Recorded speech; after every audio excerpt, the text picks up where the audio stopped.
This is Audible.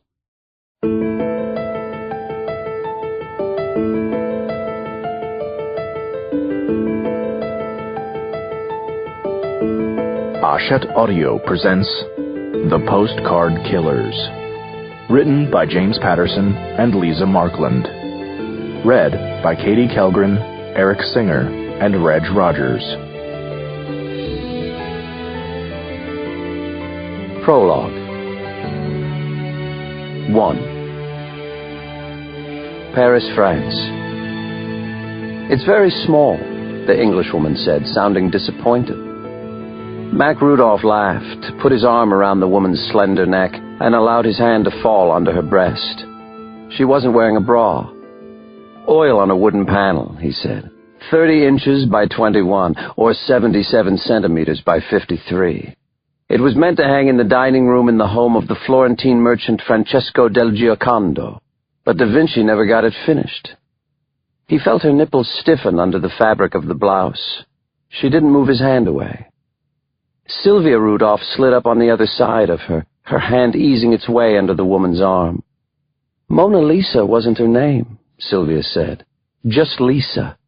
Mona is an Italian diminutive that can be taken to mean lady or her grace. The woman's husband was standing behind Sylvia, his body pushed up against hers in the crowd, very cozy. "Anyone thirsty?" he asked. Sylvia and Mac exchanged a quick glance and a grin. They were on the first floor of the Dunant wing of the Louvre in the Salle des États. Hanging on the wall in front of them behind non-reflective glass was the most famous portrait in the world, and the guy was thinking about beer. "You're right," Max said, his hand gently gliding down the Englishwoman's back. "It is small. Francesco del Giocondo's dining room table can't have been very large." He smiled over at the woman's husband. "And you're right, too. It's time to drink some wine." They found their way out of the museum, down the modern staircase toward the Porte de Lyon, and stepped out into the middle of a Parisian spring evening. Sylvia inhaled deeply, breathing in the intoxicating mix of exhaust fumes, river water, and freshly opened leaves, and laughed out loud. "Oh," she said, hugging the Englishwoman, "I'm so glad we met you. Honeymoons are all very well and good, but you have to see a bit of the world, too, don't you? Have you had time to see Notre Dame yet?" "We only got here this morning," her husband said. "We've hardly had time to eat." "Well, we must do something about that at once," Max said. "We know a little place down by the Seine. It's wonderful. You'll love it." "Notre Dame is fantastic," Sylvia said. "One of the first Gothic cathedrals in the world, strongly influenced by naturalism. You're going to love the South Rose window." She kissed the woman on the cheek, lingering for a second. They crossed the river on the Pont d'Arcole, past the cathedral, and arrived at the Quai de Montebello just as someone started playing a melancholy tune on an accordion. "Order whatever you like," Max said, holding the door of the bistro open. "It's on us. We're celebrating your honeymoon." 2. They got a cozy table for 4 overlooking the river. The sunset was painting the buildings around them blood red. A baton mouche glided past, and the accordionist switched to a more cheerful tune. The tetchy Brit thawed out after a couple of bottles of wine. Sylvia felt his eyes on her and undid another button of her thin blouse. She noted that the Englishwoman was stealing glances at Mac, at his fair hair, honey-colored skin, girlish eyelashes, and well-built biceps. "What a magical day this has been," Sylvia said when Mac had paid the bill and she was pulling on her backpack. "I have to have a souvenir of this evening." Mac sighed theatrically and put a hand to his forehead. She sidled up to him and cooed, "I think Dior on Montaigne is still open." "This is going to be expensive," Mac groaned. The British pair laughed out loud. They took a taxi to Avenue Montaigne. Mac and Sylvia didn't buy anything, but the Brit pulled out his credit card and bought a hideous silk shawl for his new wife. Mac settled for a couple of bottles of Moet et Chandon from a nearby wine shop. Out in the street, he took out a joint, lit it, and passed it to the Englishwoman. Sylvia put her arms around the Englishman's waist and looked him deep in the eyes. "I want," she said, "to drink these bottles together with you in your room." The Brit gulped audibly and looked at his wife. "She can play with Mac at the same time," Sylvia whispered, and kissed him on the lips. "It's perfectly all right with me." They hailed another taxi. 3. The Central Hotel Paris was a clean, simple spot in Montparnasse. They took the lift to the 3rd floor and tumbled, giggling and slightly stoned, into the room which looked out on the Rue de Maine. The walls were sunshine yellow. In the middle of the thick sky-blue carpet was an enormous double bed. "I'll get this bubbly stuff opened at once," Max said, taking one of the bottles of champagne into the bathroom. "No one go anywhere." Sylvia kissed the Englishman again, more seriously this time, using her tongue. She noticed his breath get quicker. He probably had a full erection already. "I expect you're a big boy, aren't you?" she said in a seductive voice, her hand moving along his leg up toward his crotch. She could see the Englishwoman was blushing, but she said nothing to stop this from proceeding. "Bottoms up," Max said, coming back into the room with 4 improvised champagne glasses on the tray that had held the toothbrush glasses. "Here we go," Sylvia cried, swiftly taking one of the glasses and knocking it back. The British pair were quick to follow her example. Mac laughed and went around refilling the glasses. Then he lit another joint, which was perfectly rolled. "How long have you been married?" Sylvia asked, inhaling and passing the marijuana cigarette. 4 weeks, the woman said. "Just imagine," Sylvia said, "all those lovely nights ahead of you. I'm jealous." Mac pulled the Englishwoman to him and whispered something in her ear. She let out a laugh. Sylvia smiled. "Mac can keep going for ages. Shall we try to beat them?" "I think we can." She leaned over and nibbled at the man's earlobe. She noticed his eyelids were already drooping. The Englishwoman giggled a low, confused sound. "Only a minute or so now," Max said. "We're close now." 4. Sylvia smiled and slowly undid the man's shirt. She managed to get his shoes and trousers off before he collapsed on the bedspread. "Clive," the woman slurred. "Clive, I love you forever. You know that?" Then she too fell asleep. Mac had managed to take all her clothes off apart from her underwear. He removed the underpants now, carried her to the bed, and laid her down next to her husband. Her hair, a little shorter than Sylvia's, but more or less the same color, spread out like a fan. Sylvia picked up her purse. She riffled quickly through the credit cards, then looked more closely at the passport. "Emily Spencer," she read, checking the photo. "This is good. We look similar enough. That makes it easier." "Do you think she's related to Lady Di?" Max said as he pulled off her wedding ring. Sylvia gathered together Emily Spencer's clothes, valuables, and other important belongings and stuffed them in her backpack. Then she opened the bag's outer pocket and pulled out latex gloves, chlorhexidine, and a stiletto knife. "Mona Lisa?" she asked. Max smiled. "What else? Perfect choice. Help me with the cleaning first, though." They pulled on the gloves, got some paper towels from the bathroom, and set about methodically wiping down everything they had touched in the room, including the 2 unconscious figures on the bed. Sylvia stared at the man's genitals. "He wasn't that big after all," she said, and Mac laughed. "Ready?" she asked, pulling her hair up into a ponytail. They took off their own clothes and folded them and put them as far away from the bed as possible. Sylvia started with the man, not for any sexist reasons, just because he was the heavier of the 2. She sat behind him and hauled him into her lap, his slack arms flopping by his sides. He grunted as though he were snoring. Max straightened the man's legs, crossed his arms over his stomach, and handed Sylvia the stiletto, which she took in her right hand. She held the man's forehead in the crook of her left arm to keep his head up. She felt with her fingertips for the man's pulse on his neck and estimated the force of the flow. Then she thrust the stiletto into the man's left jugular vein. She cut quickly through the muscle and ligaments until she heard a soft hiss that told her that his windpipe had been cut. 5. Unconsciousness had lowered the Brit's pulse and blood pressure. but the pressure in his jugular still made the blood gush out in a fountain almost 3 feet from his body. Sylvia checked that she hadn't been hit by the cascade. "Bingo," Mac said. "You hit a geyser." The force of the flow soon diminished to a rhythmic pulsing. The bubbling sound as the air and blood mixture seeped from the severed throat gradually faded away until finally it stopped altogether. "Nice work," Mac said. "Maybe you should have been a doctor." "Too boring, too many rules. You know me and rules." Sylvia carefully moved away from Clive, propping him against the cheap headboard. She got blood on her arms when she arranged the man's hands on his stomach, right on top of left, but didn't bother to wash it off yet. "Now it's your turn, darling," she said to the doped-up Englishwoman. Emily Spencer was thin and light. Her breathing had almost stopped already. Her blood scarcely spurted at all. "How much champagne did she actually drink?" Sylvia asked, as she arranged the woman's small hands on her stomach. She looked down at her bloody arms and went into the shower. Mac followed her. They pulled off the latex gloves.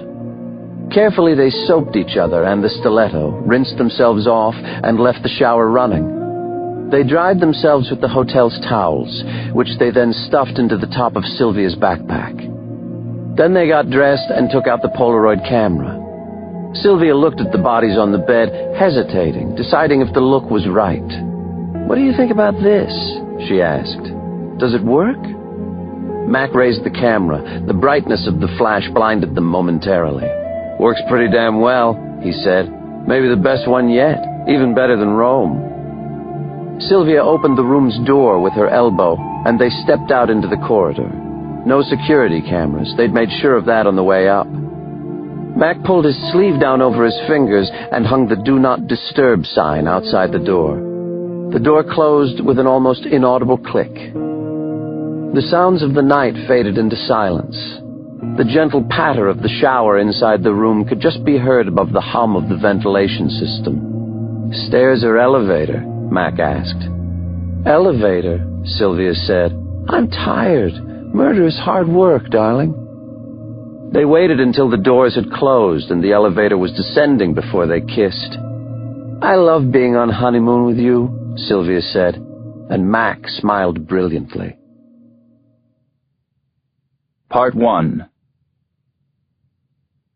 Chapter 1. Thursday, June 10th, Berlin, Germany. The view from the hotel room consisted of a scarred brick wall and 3 rubbish bins. It was probably still daylight somewhere up above the alley, because Jacob Kanon could make out a fat German rat having itself a good time in the bin farthest to the left. He took a large sip from the mug of Riesling wine.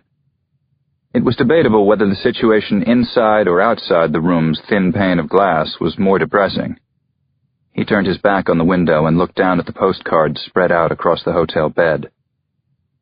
There was a pattern here, wasn't there?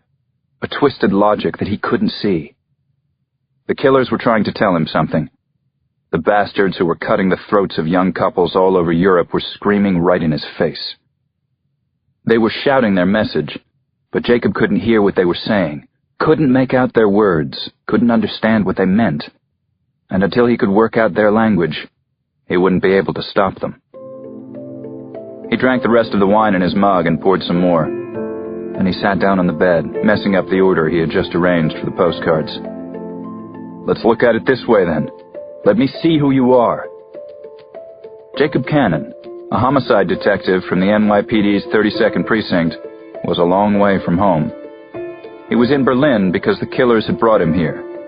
He had been following their progress for 6 months, always 2 steps behind, maybe even 3 or 4. Only now had the magnitude of their depravity started to sink in with the police authorities around Europe. Because the killers carried out only 1 or 2 murders in each country, it had taken time for the pattern to emerge, for everyone except him to see it plainly. Some of the stupid bastards still didn't see it, and wouldn't take help from an American, even a fucking smart one who had everything riding on this case. He picked up the copies of the postcard from Florence. The first one.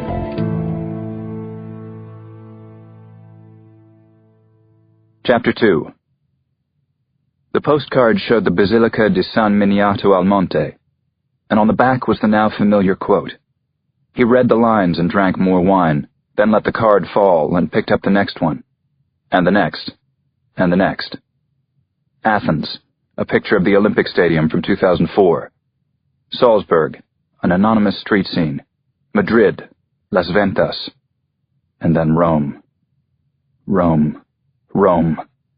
Jacob put his hands over his face for a few seconds before getting up and going over to the rickety desk by the wall. He sat down on the Windsor chair and rested his arms on his notes, the notes he had made about the various victims, his interpretations, the tentative connections he had made. He knew very little about the Berlin couple yet, just their names and ages.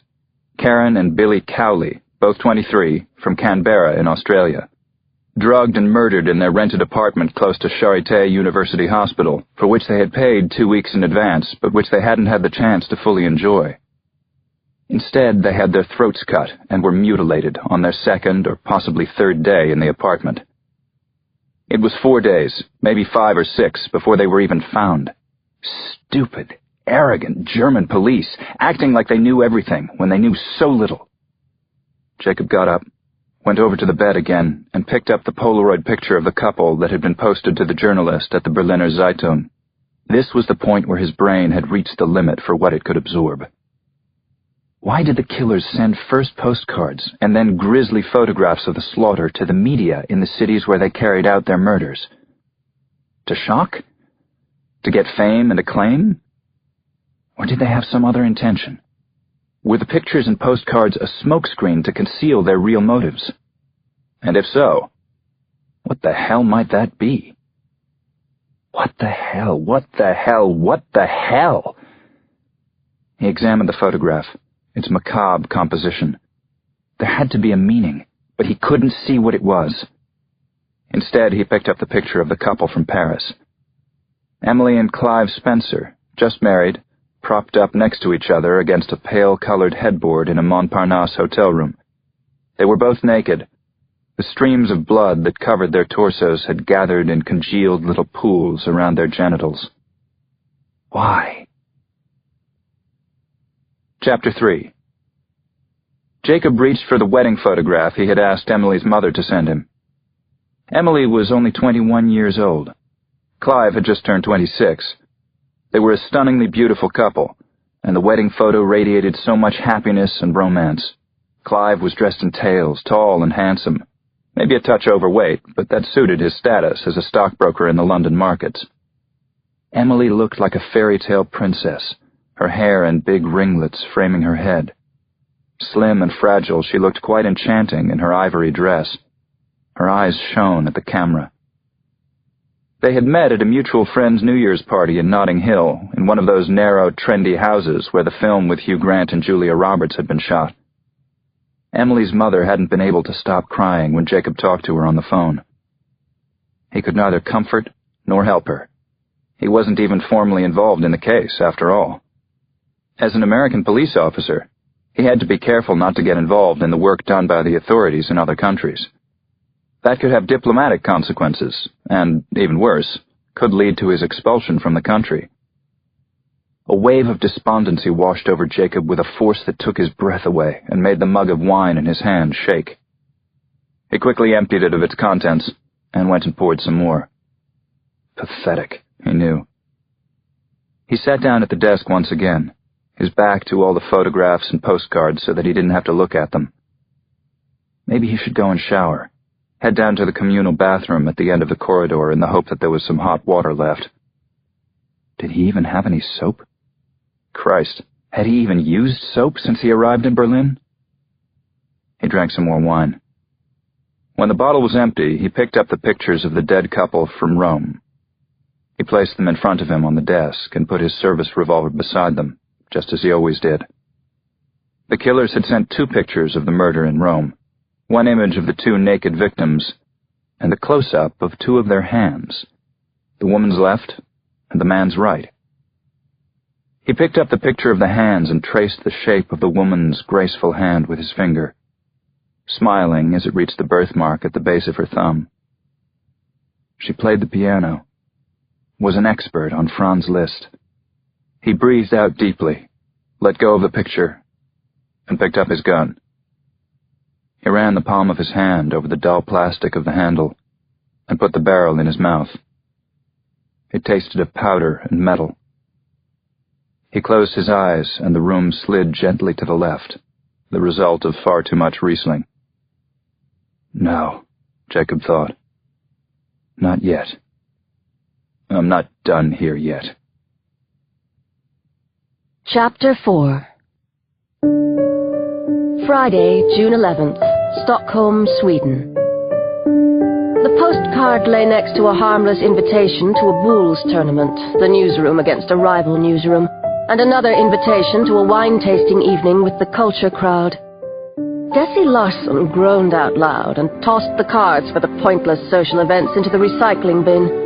If people paid more attention to their work instead of playing with balls and scratching one another's back, maybe this newspaper would have a future.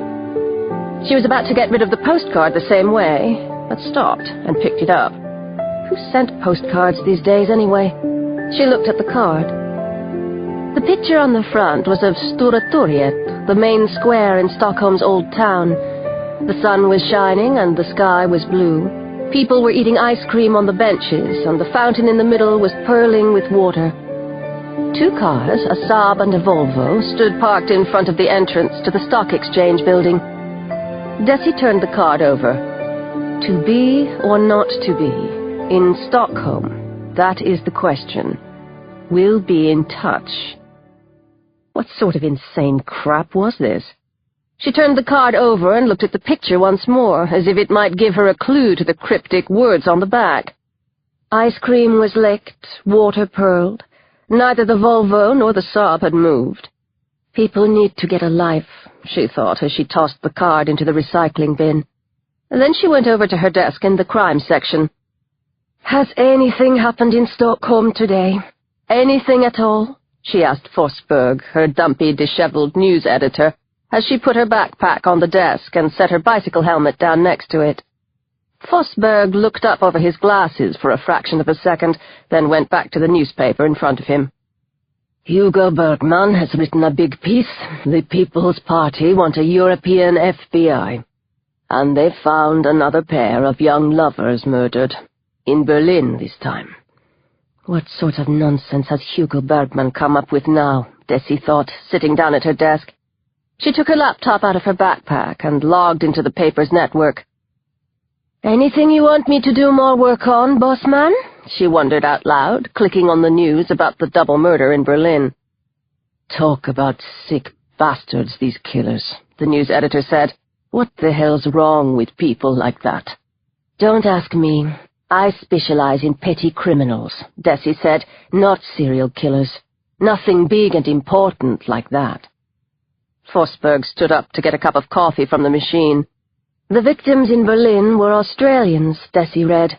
Karen and William Cowley, both 23 and married for a couple of years. They'd come to Europe to get over the death of their infant son. Instead, they had run into the notorious murderers who were killing couples all over Europe. The postcard had been sent to a journalist at a local paper.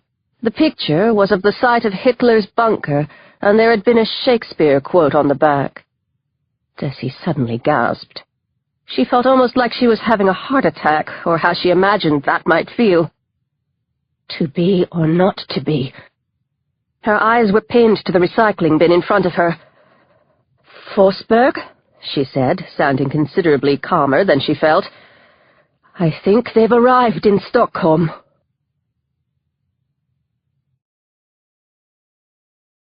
Chapter 5. So, Desi, you've no idea why the postcard was sent to you in particular. The police had taken over the conference room behind the sports desk. Police Superintendent Mats Duval sat on the other side of the table, looking at her through a pair of designer glasses. An old-fashioned tape recorder, the sort that actually used a cassette, was slowly winding on the table in front of her. Not the faintest idea, Desi said. I don't get it at all, no. The newsroom was cordoned off. A team of forensics officers had taken the postcard, photographed it, and sent it off for analysis. After that, they had laid siege to the mailroom. Desi didn't understand what they were expecting to find there, but they had a whole arsenal of equipment with them. "Have you written any articles about this? Have you reported on any of the other murders around Europe?" She shook her head. The superintendent looked at her coolly. "Can I ask you to reply verbally so that your response gets picked up on the tape?" Desi sat up in her chair and cleared her throat. "No," she said, a little too loudly. "No, I've never written about these murders. Is there anything else you might have done to provoke them into contacting you specifically?" "My obvious charm and flexibility," she suggested. Duval tapped away at a small gadget that Desi assumed was some sort of electronic notepad. His fingers were long and thin, the nails well manicured. He was dressed in a suit, a pink shirt, and a grey-on-blue striped tie. "Let's move on to you. How long have you been working here at Aftonposten?" Desi clasped her hands in her lap. "Almost 3 years," she said. "Part-time. I do research when I'm not here." "Research? Can I ask what in?" "I'm a trained criminologist, specializing in property crime, and I've done the extension course in journalism at Stockholm University, so I'm a trained journalist as well. And right now, I'm writing my doctoral thesis." "Glad you asked?" She had let the sentence about her thesis tail off. Focusing on the social consequences of small-scale property break-ins, it had been placed on the back burner, to put it mildly. She hadn't written a word of it in over 2 years. "Would you describe yourself as a high-profile or famous reporter?" the superintendent asked. Desi let out a rather inappropriate laugh, partly through her mouth, partly her nose. "Hardly." She recovered slightly. "I never write about the news. I come up with my own stories. For instance, I had an interview with burglar Bengt in yesterday's paper. He's Sweden's most notorious burglar, found guilty of breaking into 318 properties, and that doesn't include—" Superintendent Duval interrupted her, leaning in closer across the table. "The usual scenario is that the people who sent the postcard carry on a correspondence with the journalist. You may get more mail from the killers." "If you don't catch them first," she said. She met the policeman's gaze. His eyes were calm, inscrutable behind his shiny glasses. She couldn't tell if she liked or disliked him, not that it mattered. "We don't know the killer's motives," he said. "I've spoken to the security division, but we don't think you need personal protection for the time being.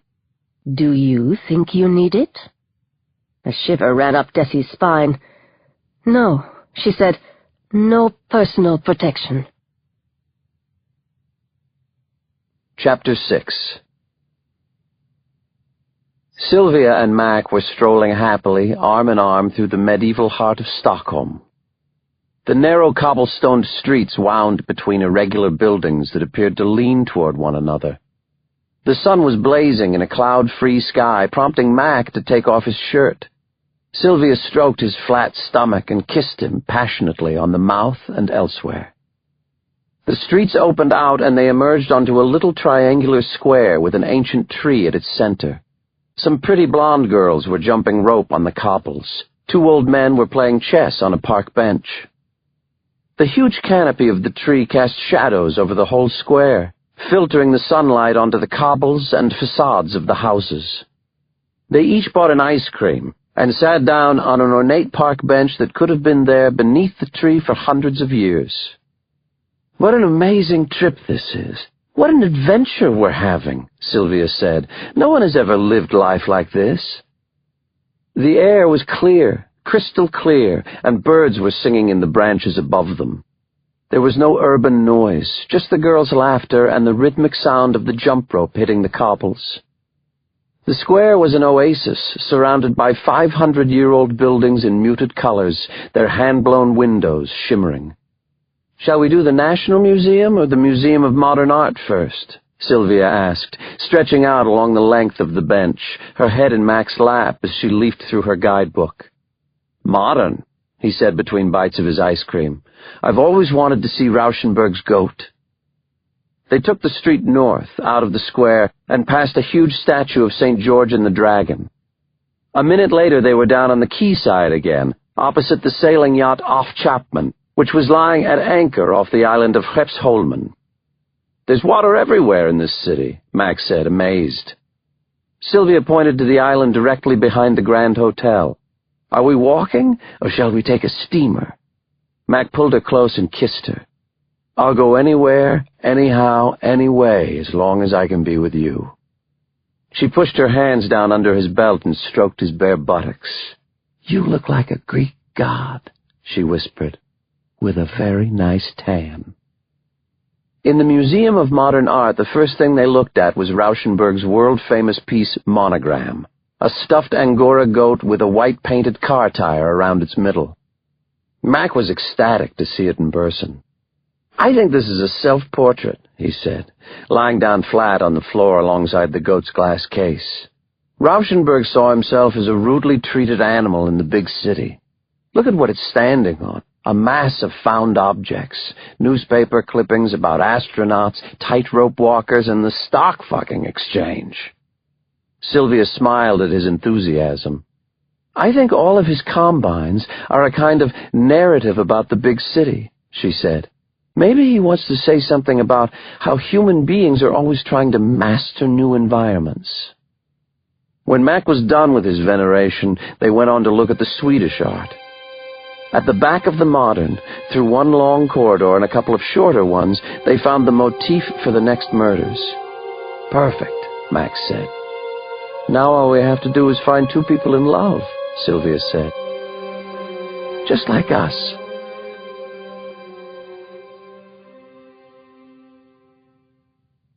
Chapter 7. Desi Larson dragged her racing bike through the lobby of her ancient apartment building and chained it to the drain pipe in the courtyard.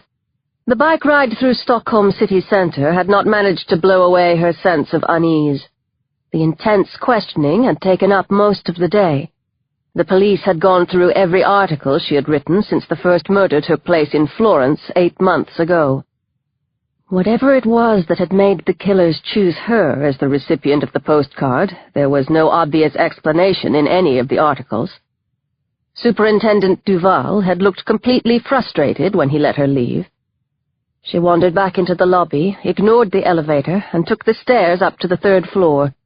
The leaded windows facing onto the courtyard made the staircase gloomy in the half-light. Her steps echoed between the stone walls. She had just reached her apartment and pulled her keys out of her backpack when she froze.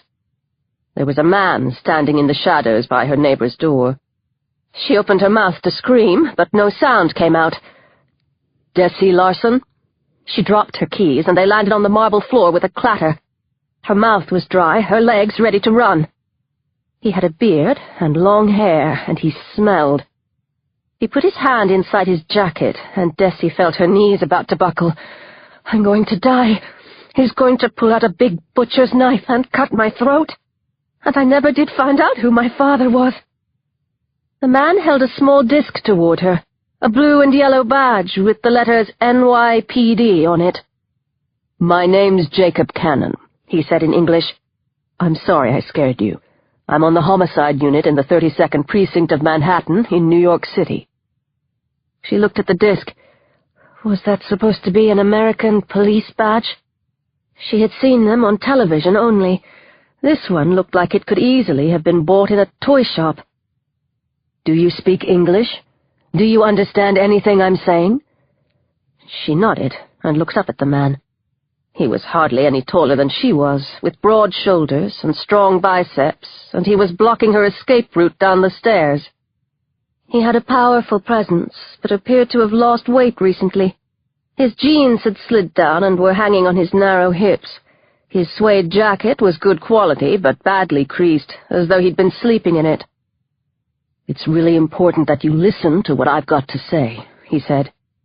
She looked carefully at his eyes, which were bright blue and sparkling, quite the opposite of everything else about him. "They're here, and they're going to kill again," he said. Chapter 8. Jacob felt the adrenaline pulling like barbed wire through his veins. He had never been so quick out of the gate before, only a day or so behind them, Before the murders took place, before the pictures of the bodies, before their flight to yet another city. "I have to find a way into the investigation," he said. "At once. Right fucking now." The reporter stumbled a little and steadied herself against the wall behind her.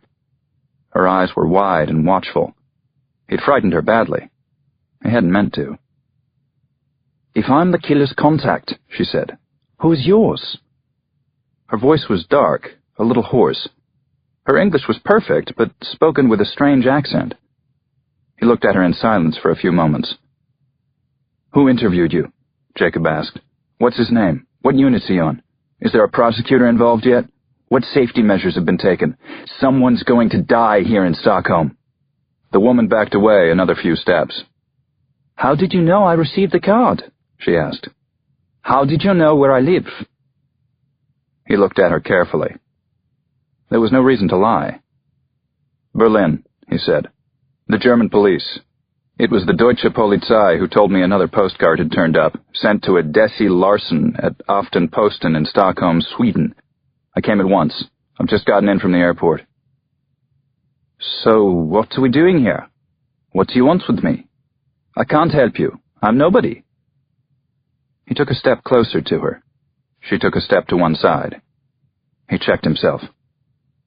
"They have to be stopped," he said. "This is the best chance yet. They picked you. So now, you're somebody." Chapter 9. "I've been following these butchers since the murders in Rome last Christmas," he said. Suddenly he turned away and looked out through the leaded glass farther down the stairs.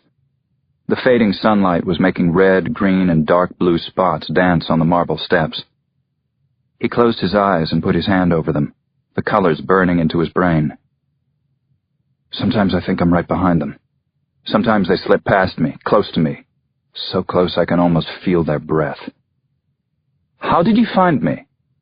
"I asked you a question." He looked at the reporter again. She wasn't like the others. She was younger, about 30, less high-strung. Plus, all the others had been men, apart from the female reporter in Salzburg, whom he hadn't managed to make contact with yet. "I got your address from directory inquiries. The taxi driver dropped me off at the door. Like I said, I'm a detective." He knotted his hands in frustration. "You have to understand how important this is. How far have the police gotten? Have they made contact with the Germans? Tell them they have to talk to Berlin. The best inspector there is called Gunther Bublitz. He's a decent man. He cares." The woman lowered her head, peering at him from beneath her hair. Her fears seemed to have subsided, and her gaze was steady and calm now. She was impressive in her way. "This is my home," she said. "If you want to discuss anything about the postcard or the killers or the police operation, you'll have to come to my workplace tomorrow." She nodded toward the stairs. "I'm sure you'll find your way, detective. You can get the address from directory inquiries." He took a step closer to her, and she held her breath. "I've been chasing these bastards for 6 months," he said, almost inaudibly. "No one knows more about them than I do." The woman braced herself against the wall, then forced her way past him. She picked up her keys from the floor and clutched them hard in her hand. "You look and smell like a garbage dump," she said. "You've no authority with the Swedish police. You're just chasing these killers. Sorry, but that seems a bit obsessive." He brushed his hair back hard and closed his eyes. Obsessive? Was he obsessed? Of course he was. He saw the Polaroid picture in front of his eyes. The man's and woman's hands. The beautiful fingers that were almost touching. The blood that had run down their arms and gathered around the fingernails. "Love you, Dad. See you at New Year's." He opened his eyes and met her gaze. "They killed my daughter in Rome," he said. "They cut Kimmy's and Stephen's throats in a hotel room in Trastevere, and I'm going to chase them until hell freezes over." Chapter 10. Tessie heard the man's heavy footsteps disappear down the stairs as she double-locked her door. She blew out a deep breath. It was Friday evening, and she was alone again. Worse, she'd just been scared shitless by an American detective who tragically had lost his daughter. She took off her sneakers, hung up her jacket, and put her bike helmet on the hat rack. She pulled off the rest of her clothes as she walked to the bathroom and got into the shower. Jacob Kanon, she thought. He hadn't meant her any harm, that much was obvious. What would have happened if she had asked him in? What would she have lost as a result? Would she have gotten a news story? She shook off the idle thoughts and turned the tap to run the water ice cold. She stood under the jet until her toes started to go numb and her skin stung. Wrapped in a big dressing gown, she walked across the tiled floor into the living room. She sank onto the sofa and reached for the television remote control, but held it idly in her hand. Why had the killers picked her? What the hell had she done? She wasn't a star reporter by any means. Were they actually in the city right now? Were they looking for their next victims, or had they already set to work? Had the letter containing the photographs of the dead bodies already been sent? She got up off the couch and went into the kitchen. She opened the fridge door and found a few withered carrots and a moldy tomato. Geez, she really must do some shopping. Coming home usually made her thoroughly calm and relaxed. Not this night. Her apartment lay on Udervedrisgrund, an old street on the island of Södermalm, in the heart of the one-time working-class district that had recently been transformed into overpriced homes for the hip middle class to buy. Sweden's national poet, Carl Michael Bellman, had lived in the building next door for 4 years in the 1770s. She tried to feel the winds of history. It didn't work too well tonight. Another Friday at home. Why was that? She went over to the stereo and put on a CD of German hard rock. Then she sat down and stared at the telephone. She had a pretty good reason for making the call. She was neither lonely nor abandoned. She had just turned down the chance to invite a man into her apartment. A dirty, unshaven man, admittedly, so she wasn't the slightest bit desperate, right? She picked up the receiver and dialed the number of Gabriella's cell phone. Chapter 11. Gabriella answered with her usual unfriendly grunt. "Hi," Desi said. "It's me." She could hear Gabriella breathing. "It's not what you think," Desi said.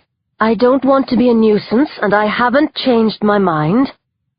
"I've been expecting you to call," Gabriella said, sounding strictly professional. "Mats Duval pulled me onto the investigating team this afternoon. I think you and I can deal with this like grown-ups, right, Desi?" Desi breathed out. She had lived with Police Inspector Gabriella Oskarsson for almost a year. Maybe they had been in love, maybe not.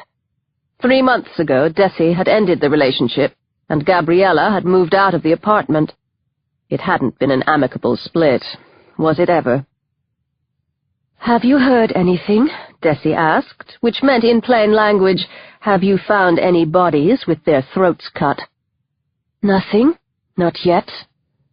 Not yet. So they were expecting something. They believed the postcard was real. "I was contacted by an American cop here this evening," Desi said. "A Jacob Kanon. Do you know anything about him?" "He's been working with the Germans," Gabriella said. "We've had confirmation that he's with the New York force, and that his daughter was one of the first victims, in Rome. Where did you say you met him?" Desi sighed with relief. At least he was who he said he was, even if he smelled. "He looked me up," she said. "Why? Why did he look you up? What did he want with you? He came to the apartment?" All the old irritations came crashing back on Desi like a fist in the stomach. All these questions, the insinuations, the same accusing tone that had finally driven her to finish it with Gabriella. "I really don't know," Desi said, trying to sound calm and in control of the situation. "We're thinking of talking to him to see what he knows," Gabriella said. "So you're free to interview him if you like." "Okay," Desi said, feeling that it was time to hang up. "But we're looking after this case, not some freelancing yank," Gabriella said. "And be careful, Desi. These are murderers, not your usual pickpockets and burglars. Chapter 12. Saturday, June 12th. Sylvia Rudolph tilted her head to one side and smiled beautifully. Her eyes lit up. "You have to let us show you our very favorite place in Stockholm. They've got the most wonderful cakes, and their hot chocolate cups are as big as bathtubs." The German couple laughed, their mood lightened by the thick joint the four of them had just shared. "It's on Storatoriet, the square in the old town that's got a ridiculously dramatic history," Max said, putting his arm around the German woman. "The Danish king, one Christian the Tyrant, had the whole of the Swedish nobility executed there in November 1520. More than 100 people lost their heads," Sylvia said. "The mass murder is still called the Stockholm bloodbath." The German girl shuddered. "Ugh, how horrid." Mac and Sylvia exchanged a quick glance and smiled at each other. Horrid? This from someone whose forefathers started 2 world wars? The Rudolphs held each other's hand and walked quickly up towards Buschhuset, the old stock exchange building, and the Nobel Museum located in it. The Germans followed them, giggling and stumbling. In the cafe, actually called Chokladkoppen, the chocolate cup, they ate cinnamon buns and drank homemade raspberry juice. Sylvia couldn't take her eyes off the German woman. She really was incredibly beautiful. Unfortunately, she was light blonde, almost platinum, but that could be sorted out somehow. "Oh, I'm so glad we met you two," Sylvia said, hugging the German man. "I have to have a souvenir of today. Mac, do you think the jeweler in that department store is still open?" Mac sighed, raising his eyebrows as he always did at this point in their script. "Oh dear," he said, "this is going to be expensive." The German took out his wallet to pay for the pastries, but Max stopped him. "This is on us." Chapter 13. They walked down to the quayside together, following the water until they came to the greenery of Kungsträdgården. The German woman seemed to have gotten the munchies badly after the marijuana, because she stopped to buy an ice cream at one of the kiosks along the way. Sylvia took the opportunity to sidle closer to the man while his girlfriend was busy licking her ice cream. "She's amazing," Sylvia said, gesturing toward the woman who was dripping melted ice cream on her clothes. "If I were you, I'd really want to give her a token of my appreciation." The German smiled, a little uncertain. He was not exactly a bad specimen either. He looked like a handsome villain from some film, maybe a member of the old Baader-Meinhof gang, something like that. "Appreciation? How do you mean?" Sylvia kissed him on the cheek and touched his left wrist. "She hasn't got a nice watch." Sylvia suggested they get a little cash, so they stopped at the bank. She hung on to the man, memorizing his PIN as he keyed it in at the ATM. NK, the department store, was crowded, and they had to take a number at the jeweler. Sylvia pulled the German woman over to the perfume department while the men picked out the right watch. They each bought a bottle of Dior's J'adore. The woman let out a series of very cute squeals of joy when she opened her present. Sylvia took the opportunity to pop into a branch of Systembolaget, the state-owned chain that had a monopoly on selling alcohol throughout Sweden, and bought 2 bottles of Moet et Chandon. "This deserves a celebration," Sylvia cooed, twining her arm around the German man's waist. "I want to drink these with you, somewhere where we can be alone." The German looked slightly confused, but definitely interested. Sylvia laughed softly. "I mean all 4 of us," she said. "Do you know anywhere we could go?" He looked at her full breasts and gulped audibly, then nodded. "We're renting a house in the archipelago. Our rental car's actually in a garage not far from here." Sylvia kissed him on the lips then, letting her tongue play over his front teeth. "So what are we waiting for?" she whispered. "Let's go to your house." Chapter 14. The newsroom was nearly abandoned for lunch. Fosberg, the news editor, was sitting chewing the end off a ballpoint pen and reading telegrams. Out in the mailroom, 2 twitchy forensic investigators had settled in to intercept any letters the killers might send. Desi was sitting with a mass of printouts about the double murders throughout Europe over the past 8 months spread out on her desk. She had been there since 7 o'clock that morning and had been told to stay until the last postal delivery arrived, sometime in the late afternoon. She had agreed to put together a summary of the murders that another reporter could build a story on. The case in Berlin, the latest one, was deeply tragic to her. The killers had not been content merely to murder the Australians. They had also mutilated their bodies. It was not clear from the articles Desi had found precisely what they had done to the couple. She picked up another printout and started making her way through the Spanish newspaper article. The killings in Berlin seemed to be a replica of those in Madrid, except for the bit about mutilation. An American couple, Sally and Charlie Martinez, had been found with their throats cut in their room in the Hotel Lope de Vega. They had been in Spain on their honeymoon. The postcard had been sent to the newspaper El País, and it was of the bullfighting arena, Las Ventas. She leaned closer to the grainy printout. It looked like a round building with 2 towers with flags on top. Some cars and some pedestrians were in the picture. There was no information about what had been written on the back of the card. "How's it going, Desi? Have you caught them yet?" She put the printout down. "Jealous?" she asked, looking up at Alexander Anderson, the paper's high-profile sensationalist reporter. Anderson sat down on her desk and made himself comfortable. Desi could hear her printouts getting crumpled beneath his backside. "I've been wondering about something," he said smoothly. "Why did the killers send the card specifically to you?" Desi opened her eyes wide in surprise, mocking Anderson. "God," she said, "you really are quick. Did you come up with that question all on your own?" Anderson's smile stiffened somewhat. "People don't usually read anything you write," he said. "It's a bit of a surprise." Desi sighed and made up her mind not to get angry. She reached for a copy of that day's paper. There was nothing about the postcard in it. Anderson walked away without saying anything else. The paper's management, after serious pressure from the police, had decided not to publish the details. But Anderson had written a sloppy article about the murders around Europe.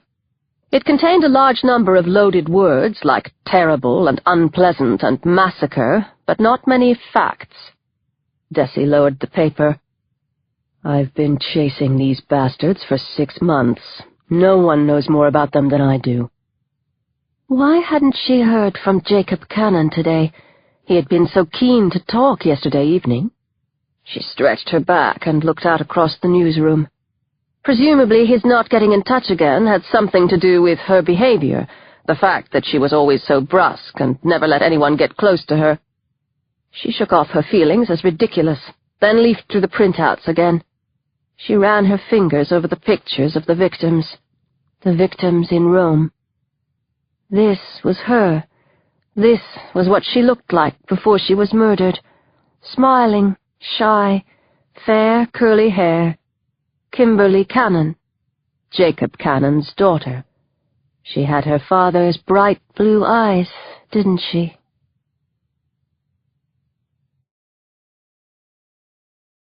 Chapter 15. The wind had dropped by the time they stepped into the bright sunshine outside the house the Germans had rented in the archipelago. Yachts with slack, chalk-white sails glided slowly past in the sound below as Sylvia waved to an older man piloting a large yacht. Mac filled his lungs with air and stretched his arms out toward the islands, trees, water, and glittering sunlight. "This is wonderful," he exclaimed. "I love Sweden. This could be my favorite country so far." Sylvia smiled and threw him the car keys. "Can you find the way back out of here?" Mac laughed loudly. He shoved the backpack onto the back seat of the rental car, pulled on a new pair of latex gloves, got in behind the wheel, and put the car in gear. As they turned left onto the gravel track, Sylvia opened the window to let the fresh air into the coupe. The landscape was sparse, yet simultaneously beautiful and tastefully minimalist. The green of the deciduous trees was still tender, almost transparent. The sky clear blue as glass. Shy flowers that had only just emerged from the frozen soil swayed in the turbulence caused by the car as it flashed by. They passed 2 cars just before they crossed the bridge leading back onto the mainland. Neither of the drivers seemed to take any particular notice of them. "Party time tonight," Sylvia said, stroking Mac's neck. "Are you up for it?" "I want you here, right now," he whispered sexily. She ran her hand slowly across his crotch, feeling how hard he was. When they were on the motorway heading north toward Stockholm, Sylvia put on a new pair of gloves. She reached into the back seat for the backpack and started to go through the dead German's valuables. "Look at this," she said, taking out an ultra-modern digital camera. "A Nikon D3X, that's pretty neat." She rummaged through the woman's jewelry. "A lot of it's rubbish, sentimental, but this emerald ring is okay, I guess." She held it up to the sunlight and examined the gemstone sparkle. "He had a platinum Amex," Max said, glancing at the things spread out on the floor of the car and in Sylvia's lap. "So did she," Sylvia said, waving the metallic card. Mac grinned. "And we've got the Omega watch itself, of course," Sylvia said, triumphantly holding up the German woman's recently purchased gift. "And it's even in the original packaging."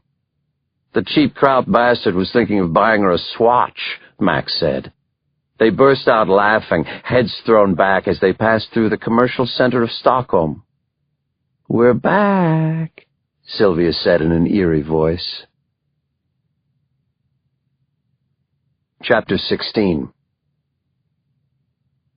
35 minutes later, Mac made a turn into the long-term parking lot at Arlanda Airport.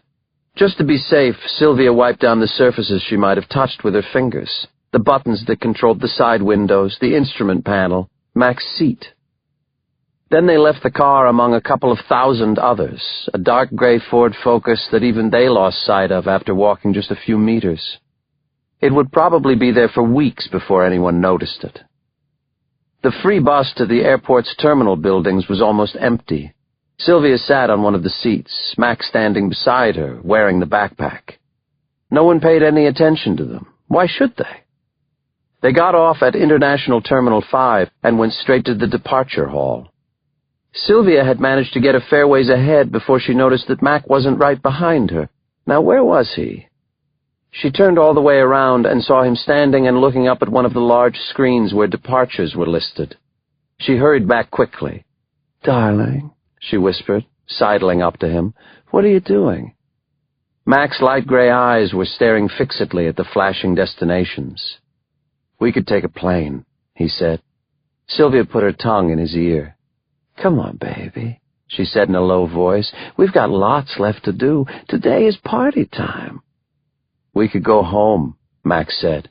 "We could stop this game of ours now, quit while we're ahead, retire as legends." She wound her arm around his waist and blew softly on his neck.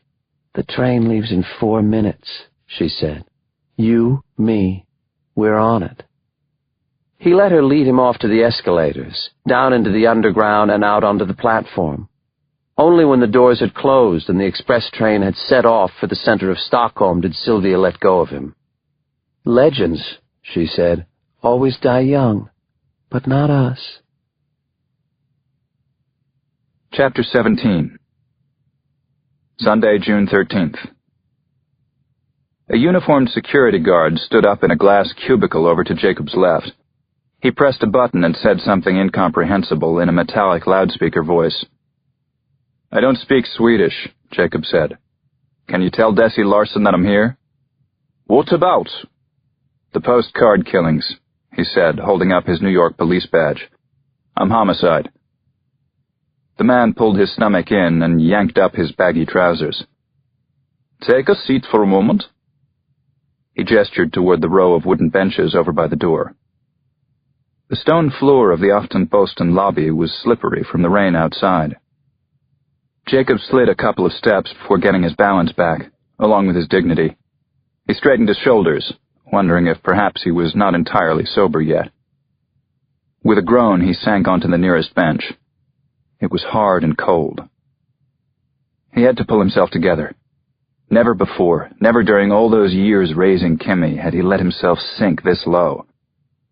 The previous day had vanished in a haze of vodka and aquavit.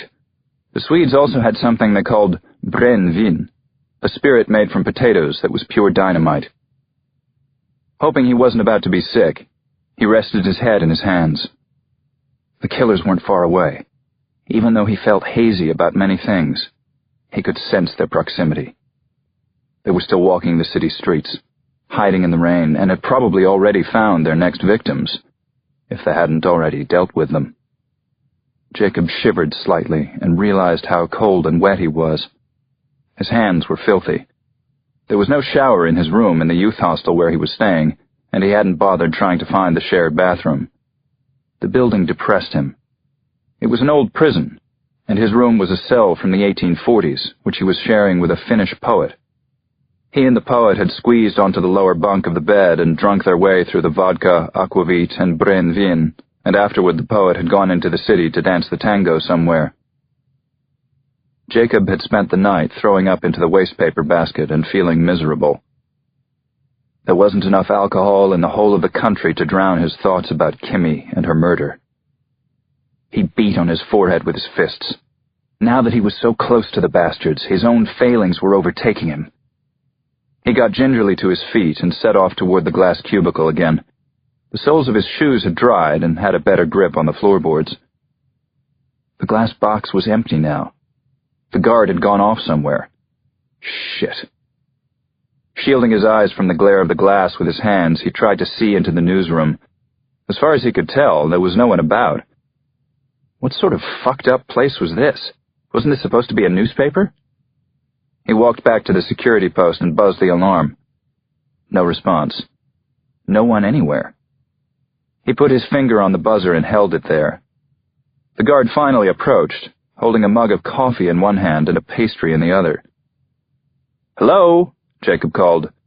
"Can you please call Desi Larson and tell her I'm here?" The guard glanced at him, then turned his back and started talking to someone out of sight. Jacob banged the glass wall with the palm of his hand. "Hello!" he yelled. "Come on, it's a matter of life and death." "You're too late," said a voice behind him. He spun around to see the journalist standing in the stairwell behind him. Her face was white, her green eyes tired. There were dark rings around them. "The picture arrived this morning," she said. "The forensics team already took it away."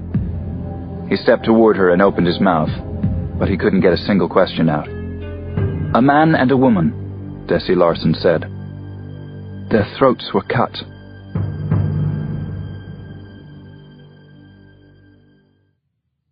Chapter 18.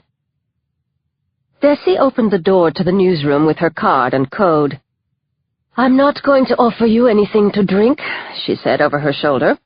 "If you'd turned up yesterday, you might have gotten a cup of coffee, but you lost your chance. This way." She headed off to the right through the office, aiming for the crime desk.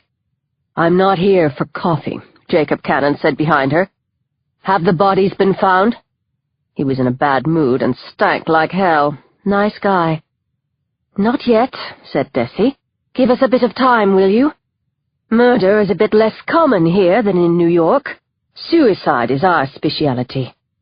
She sat down behind her desk and pointed to the wobbly metal chair in front. "When was the letter posted?" he asked. "Yesterday afternoon, at the Central Stockholm post office. We don't usually get mail on a Sunday, but the police ordered an extra delivery."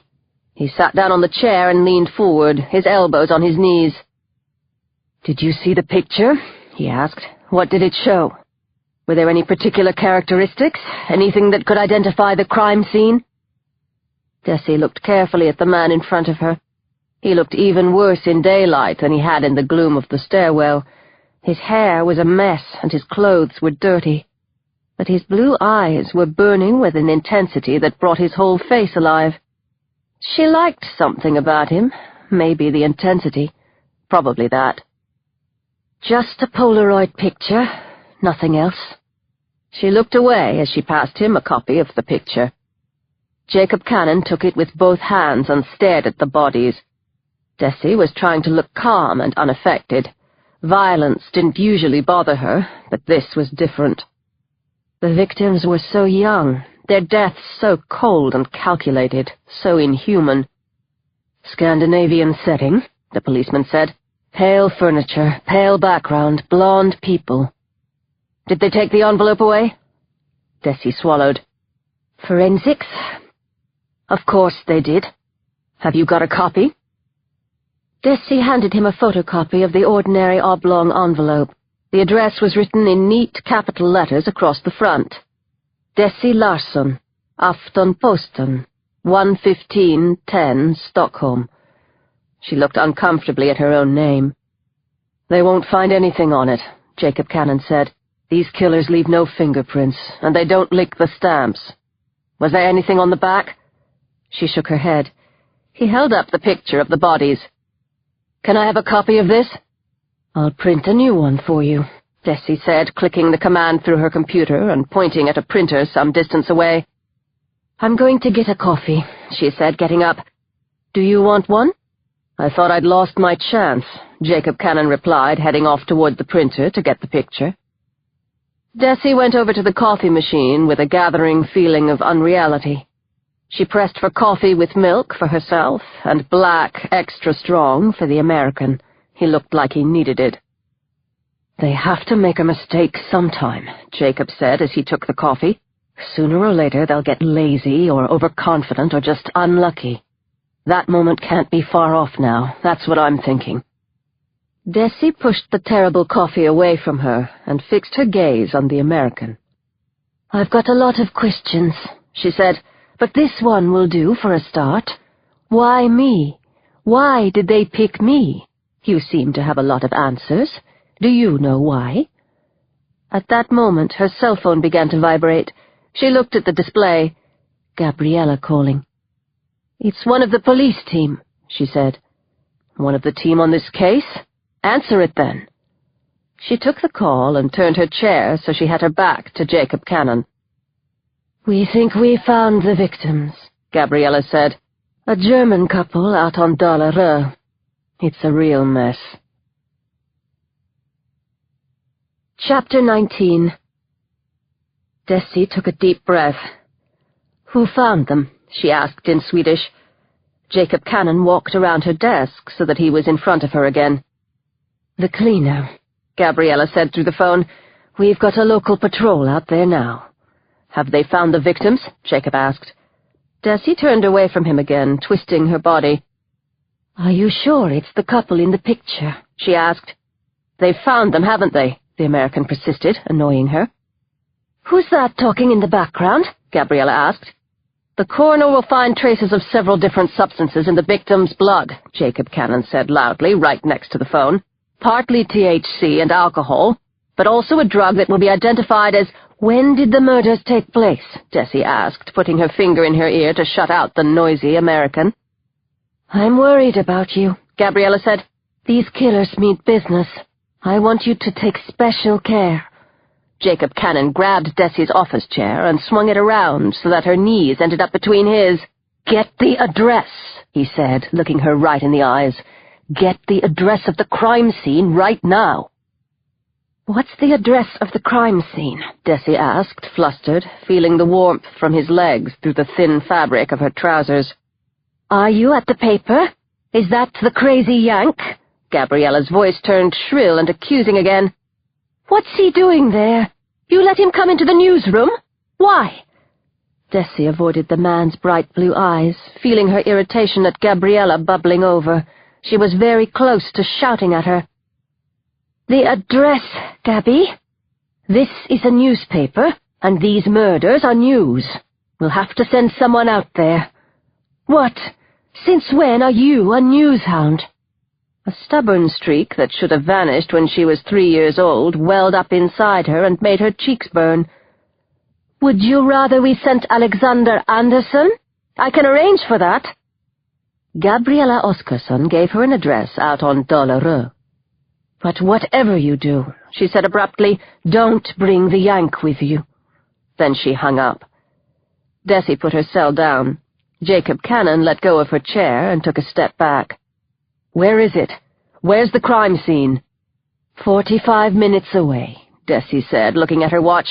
"South of here, on an island."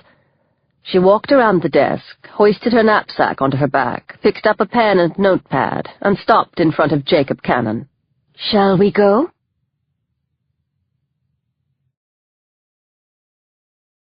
Chapter 20. It had stopped raining, but the pavement was still wet. The tires hissed as Desi steered the Volvo through the puddles outside the paper's garage. She braked at the main entrance and opened the passenger door for Jacob Kanon. The stench of him once he shut the door was quite dreadful. This was a big mistake. "God," she said, opening the window, "haven't you learned to use soap and water in America?" He fastened his seatbelt. "We're in good time," he said, "almost as quick as the police. That's a good source you've got." Desi switched gears and drove off. She paused for a moment before replying. "She's my ex." The American sat in silence for a moment. "Your ex? As in—" "Girlfriend, yes," Desi said, concentrating on the thin traffic. Why was it so hard to talk about it? It was 2010. She put her foot down to avoid having to stop at a red light. She peered up at the sky to see if the clouds were showing any sign of breaking up, which they weren't. She turned on the car radio and found Gentle Favorites. She tried to sing along, but didn't know half the words. "What about you?" she asked, to put an end to the silence. "Have you got a girl?" "Not anymore," he said, looking out through the windshield. "If you tried showering occasionally, maybe she would have stayed." "She was murdered. In Rome." Shit, what an idiot she was. "Sorry," she said, staring straight ahead now. "Don't worry about it," he said, looking at her. "Kimmy was my family. It was just her and me." So what happened to the mother, Desi thought, but she decided to keep her mouth shut this time. They headed south along Route 73 in silence, passing the Tirese Road and the vast suburb of Brandbergen. The American leaned forward to study the huge, ugly concrete buildings. She peered intently at the road signs and found the exit for Jordbro. The motorway vanished, replaced by a minor road, the 227. Not far now. She felt her pulse rise. She had been to a lot of crime scenes. She was used to broken patio doors and overturned drawers, but she had never been to the site of any murder, let alone a really bad one. "When we get there," Desi said, "what can we expect to find?" Jacob Kanon looked at her, his eyes sparkling. "Blood," he said. "Even small amounts of blood look huge when they're spread across furniture and floors. You know the stain on the wall when you squash a mosquito? We're talking about large amounts here." Desi clutched the wheel harder and took the hard right toward Björne.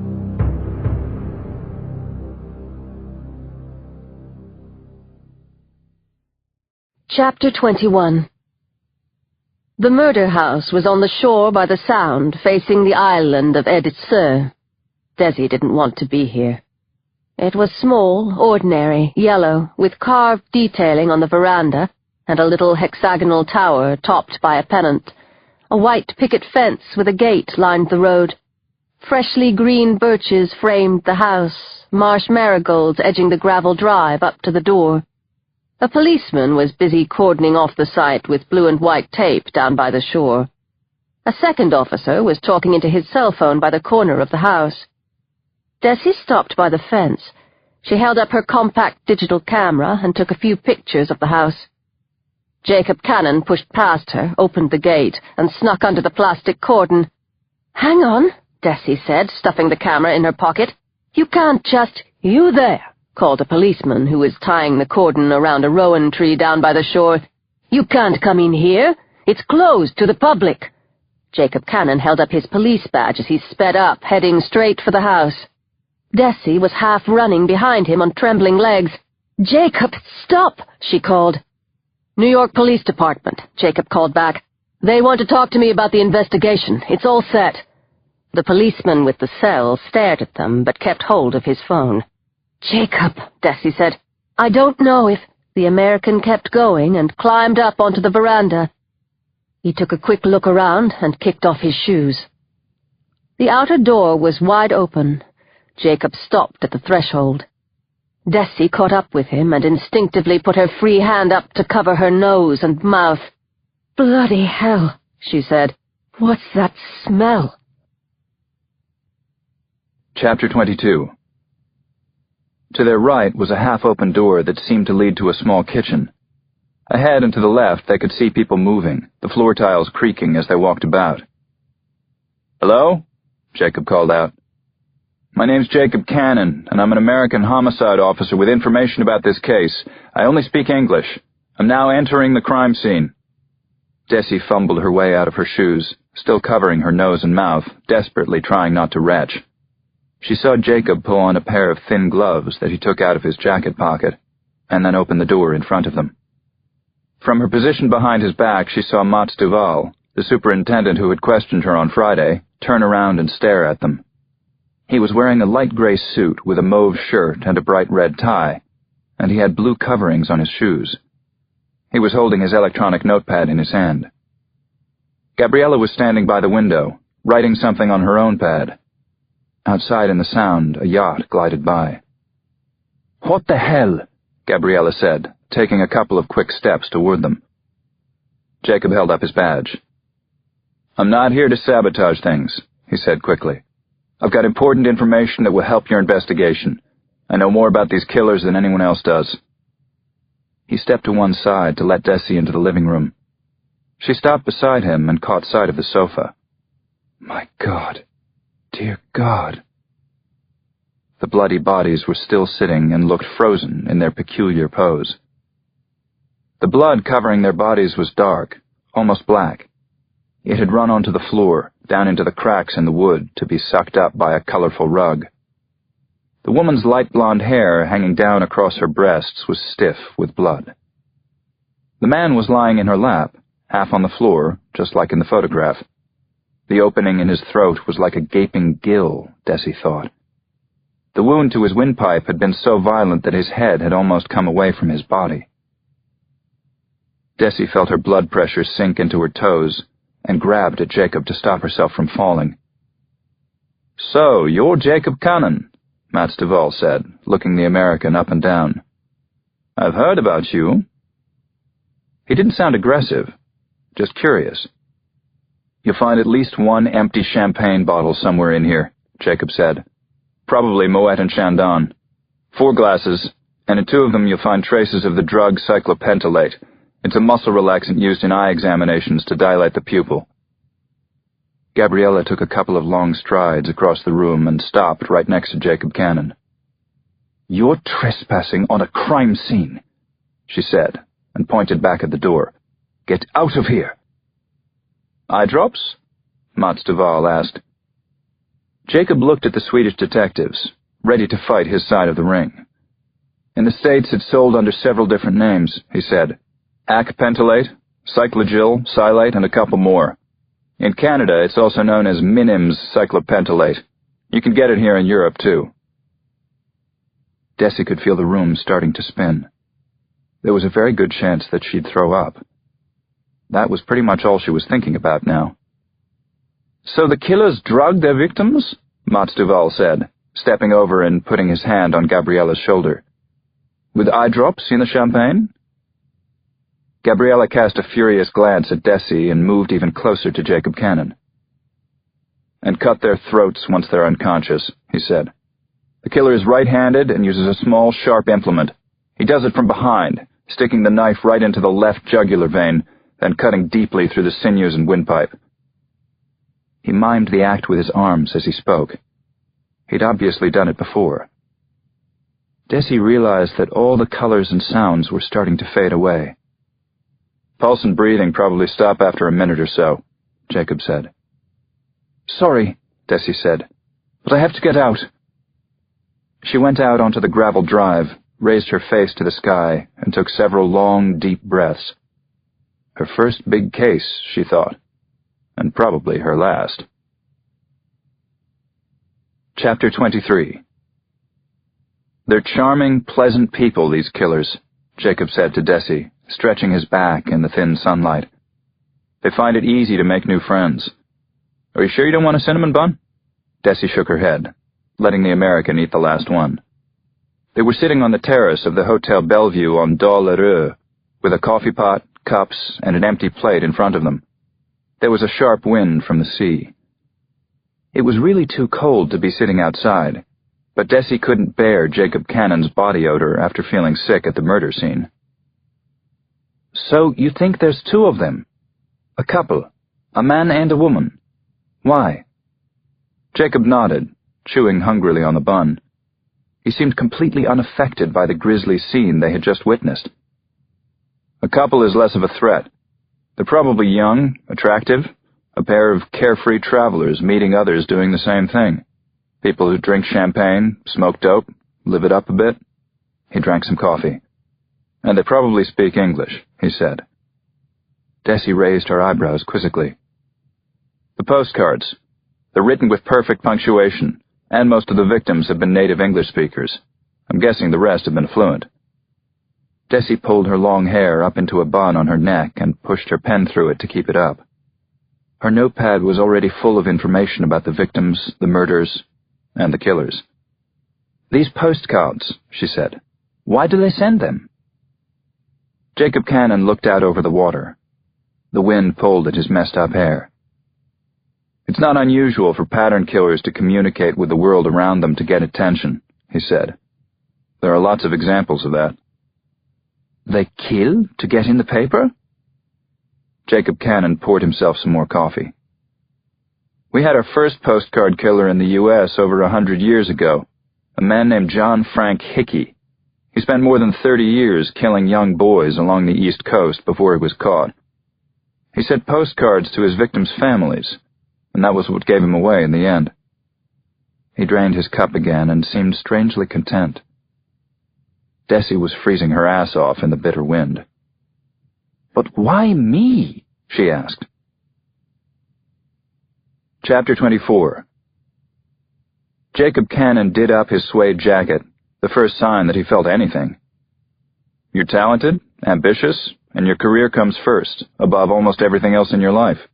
You're well-educated, really too well for the type of journalism you're involved in, but that doesn't seem to bother you." Desi made an effort to look cool and neutral as she sipped her coffee. "Why do you think that? Am I right?"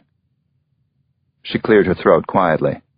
"Well," she said, "maybe a bit.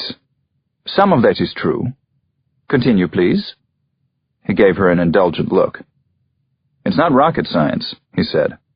"I think I've worked out what they do when they pick their contacts." Desi wrapped her arms tightly around herself.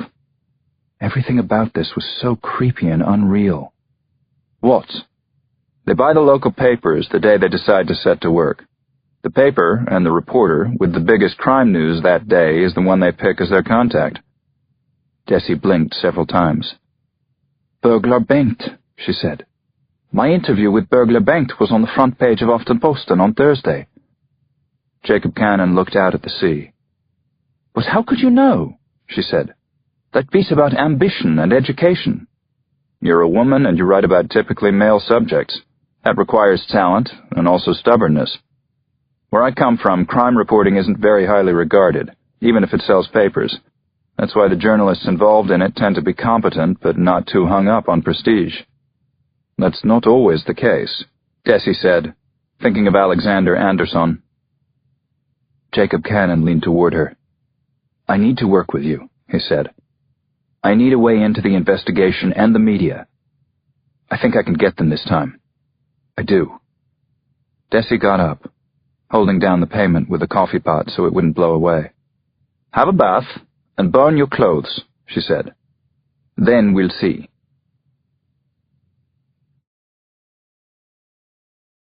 Chapter 25.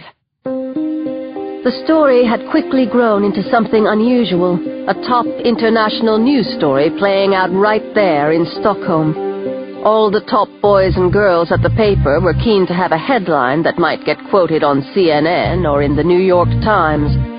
Photographers swarmed around the picture desk, waiting for a crumb to fall their way. Poor Fosberg sat there tearing at his remaining strands of hair, talking into two cordless phones at the same time. Alexander Anderson held court in the newsroom, reading out loud from his own articles. For the first time in history, the editor-in-chief, Steen Val, had come into the paper on a Sunday. Desi saw him sipping a cup of coffee in his glass box. She went over to her desk, got out her laptop and camera, and downloaded the pictures she had taken of the yellow house in the archipelago, then sent them to the picture desk. She wrote down all the facts about the case and the killers that could be used as a basis by some other reporter. "How was it out there?" Fosberg asked, suddenly materializing beside her desk. "Terrible," Bessie said, typing on her laptop. "Worse than I could ever have imagined. Is it the same killers?" "Looks like it," she said, turning on the computer so the news editor could read her background material. He started skimming her copy. "Eye drops?" Fosberg said. "There were several previous cases in Sweden where women were drugged with eye drops in their drinks. In Mexico City, the drops are used by prostitutes to knock out their clients. At least 5 men have died there, probably more." "From eye drops in their drinks?" Fosberg said doubtfully. "Sounds like the stuff of mystery novels." Desi let go of the keyboard and looked up at him. "Some girls put the drops directly on their nipples." Fosberg shuffled his feet and dropped the subject. She always won with him, if she needed to. "How much of this can we publish?" "Hardly anything," Desi said, going back to her computer. "The police want to suppress the information about the drugs, champagne, and other stuff they found at the crime scene. We can give the cause of death, though, and information about the victims. Their families were told at lunchtime." Fosberg sat down on the edge of her desk. He liked Desi, but was thoroughly confused because of her fling with Gabriella. Everyone was. "The victims?" Desi stared at her screen, at the bare facts she had put together about the dead couple. Claudia Schmidt, 20 years old. Engaged to Rolf Hetker, 23, both from Hamburg. Arrived in Stockholm on Tuesday, renting the house on Dollarö through an agency on the internet. Rented a car at the airport, a Ford Focus. Car missing. They probably met their killers somewhere in town and invited them home, Desi said. "We're getting photographs from the site. You'll have everything in 2 or 3 minutes." "What are your sources? I need those as well, Desi." She looked at him coolly. "Confidential," she said. "What are we going to do with the information about the postcard and the picture of the bodies?" Fosberg stood up. "The police have us on a short leash, so we still can't use it." "Did you take pictures of the house?" "Of course, just as backup. They're with the picture desk." So sick. She held up the copy of the postcard of the stock exchange. "Do you know what the American cop calls them?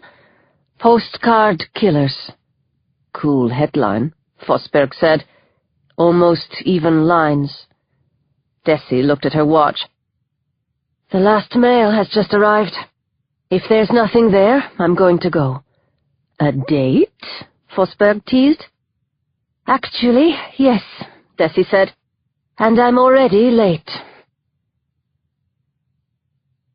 Chapter 26. She really had been asked out, something that wasn't exactly commonplace. In a way, she had been looking forward to this evening, someone actually wanting to take her out to dinner at a fancy restaurant with candles and white napkins. Right now, though, she would have given anything to get out of going. Several weeks ago, she had been contacted by Hugo Bergman, a successful crime writer and columnist who needed help with the credibility of one of his characters, an incorrigible petty thief who had ended up the victim of a global conspiracy. As partial thanks for her work, he had offered to take her out to dinner. Flattered, she had said yes. Hugo Bergman was famous, rich, and fairly good-looking. Also, he'd invited her to the Opera Cellar, one of the fanciest eateries in town. She parked her bike outside the entrance, the smell of the corpses from Dollereux still in her nostrils. She took off her helmet, let her long hair down, and went in. In her shapeless trousers and sweaty top, she was as wrongly dressed as she could have been, but there had been no time to go home and change for dinner. The maitre d' showed her to the table. The magnificent dining room with its cut-glass chandeliers, painted ceiling, and tall candles made her feel messy and clumsy, like the country bumpkin she often felt that she was since coming to Stockholm. Chapter 27. "Desi," Hugo Bergman said, his face lighting up. He stood and kissed her on both cheeks in the continental fashion. Desi gave a forced smile. "Sorry I'm late, and a mess," she said. "But I've been out at a double murder all day." "Ah," Hugo Bergman said, "these stupid editors, blood and death their daily bread. But who am I to moralize?" Bergman laughed at his own joke. "It was really rough," Desi said, sitting down. "The victims, a young couple from Hamburg." "Let's not talk about that anymore," the author said as he poured red wine into the glass in front of her. She noticed that the bottle was half empty. "I've already ordered," he said, putting his glass down. "I hope you eat meat." Desi smiled again. "I'm afraid I don't," she said. "I'm against the commercial exploitation of animals." Hugo Bergman inspected the wine list. "Well," he said, "you can eat the mashed potatoes. They haven't been exploited." "What about this one? The Chateau Pichon Longueville Baron from 1995? This last sentence was directed at the waiter who had silently glided up to their table. Bergman turned back to her. "Did you read my article about the workload of public prosecutors, by the way? Goodness, I've had a really positive response to it." Desi continued to smile until her mouth was starting to ache. She really was trying. Tossing her hair and fluttering her eyelashes, she listened attentively and laughed politely at the writer's attempts to be witty and sophisticated. The food was good, or at least the mashed potatoes were. Bergman got more and more drunk from the ridiculously expensive wines he went through. He actually had some difficulty locating the dotted line when it came to signing the credit card bill. "You're a very beautiful woman, Desi Larsson," he slurred when they came out into Kungsträdgården in front of the restaurant. His heavy breath struck her in the face. "Thank you," she said, unlocking her bicycle, "for everything." "I'd love to see you again," he said, and tried to kiss her. Quickly, Desi put on her bike helmet, thinking, that ought to work as a passion killer. But Bergman didn't give up so easily. "I've got a writer's pad in the old town," he slurred at her. "A penthouse." Desi took a quick step to the side and got on her bike. "Thanks for a fantastic evening," she said, turning her back on him and pedaling off. It was so bloody typical. Anyone who was interested in her was a control freak, a self-obsessed idiot, or a single-minded sex maniac. She glanced back over her shoulder when she reached the next intersection. Hugo Bergman was standing there, swaying where she had left him, fumbling with his mobile phone. He had probably forgotten about her already. "Asshole," she whispered into the wind. "It's your loss." It was a cool, still evening. The clouds had drifted away, and the sky was light, even though it was after 11. People were walking along the quayside, talking and laughing. The sidewalk bars were open, offering blankets and halogen heaters to anyone feeling cold.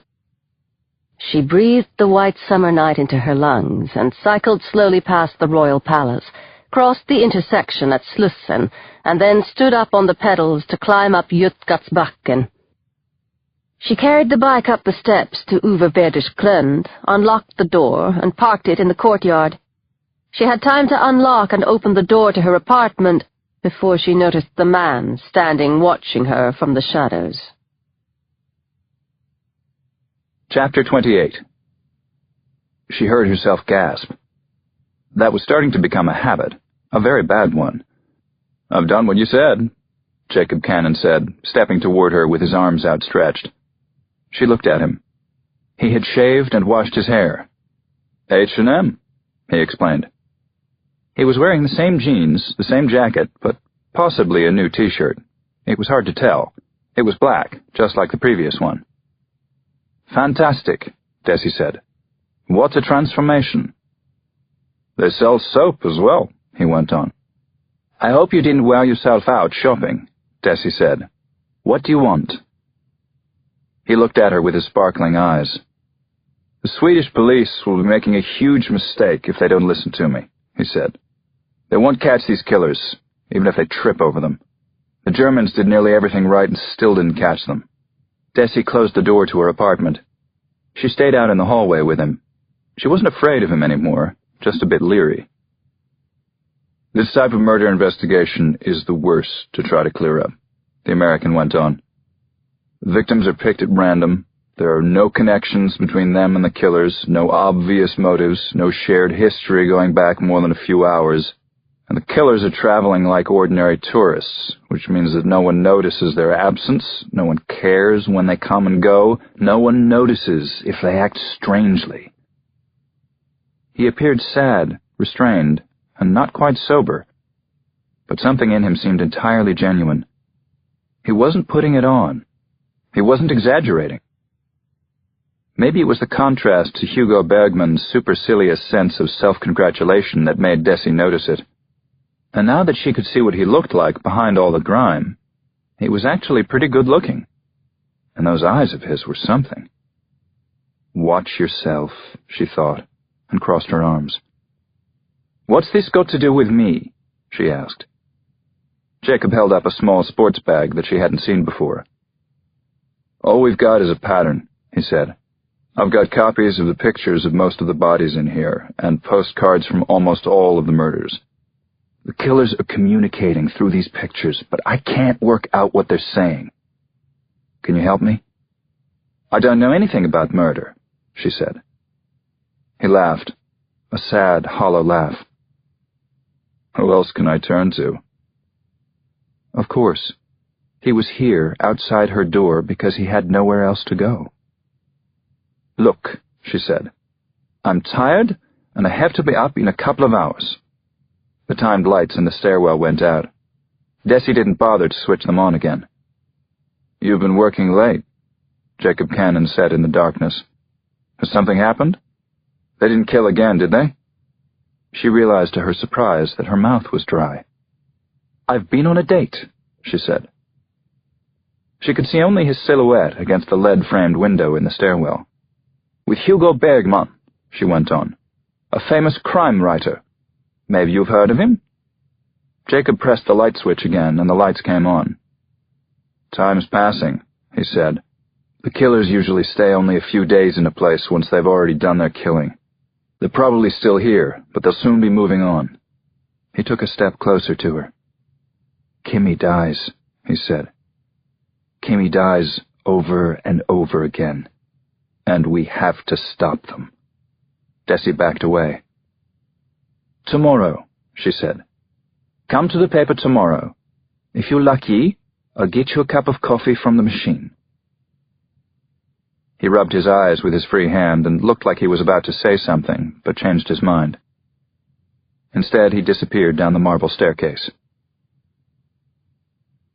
Chapter 29. Desi went in and closed the door behind her, put the safety lock on, and clenched her fists. She pulled off her clothes and thought about taking a shower, but dropped the idea. She crept under the covers in her double bed without turning the lights on. The room was gloomy, but not dark. The sun had gone down, but would be up again in a few hours. She lay there quietly, looking around her bedroom. Restless, she threw off the covers, pulled on a dressing gown, and went out to the kitchen. She drank a glass of water, and then went into what was once the maid's room, a little cubbyhole behind the kitchen where she had set up her office. She switched the computer on, hesitating a few moments before opening her half-finished doctoral thesis. Who knew if it would ever get finished? She sighed. She was actually extremely interested in her research subject, so she didn't know why she never got it done. She had already spent several years of academic life on it, studying minor criminals and their thought processes, patterns of behavior, and motives. She had grown up among petty thieves on a farm out in the forests of Norrland in the north of Sweden. The great majority of her family hadn't done an honest day's work in the whole of their miserable lives. She scrolled up and down the text, reading sentences and whole paragraphs at random. Maybe she could get going on it again, finish it, and finally get her degree. Why on earth did she find it so difficult? Everything she did ended up half-done, no matter whether it was work or relationships. She switched off the computer and went back into the kitchen. The perfect partner didn't exist. She knew that much. And God knows her knowledge was based on extensive research. The idea of finding your other half was a myth and a lie. You had to compromise, make allowances, be tolerant. Gabriella was a great girl, beautiful and sexy, and seriously in love with her. There had been nothing wrong with Christer either. If he hadn't asked for a divorce, she'd probably still be married to him. She drank another glass of water and looked at the clock on the wall. 1:43. Why had she told the American she'd been on a date? Why had she mentioned Bergman's name? Was it that she wanted Jacob Kanon to know that she dated men as well? Why would she want him to know that? She put the glass down on the draining board and realized that she was quite hungry. All she had eaten were those damn mashed potatoes.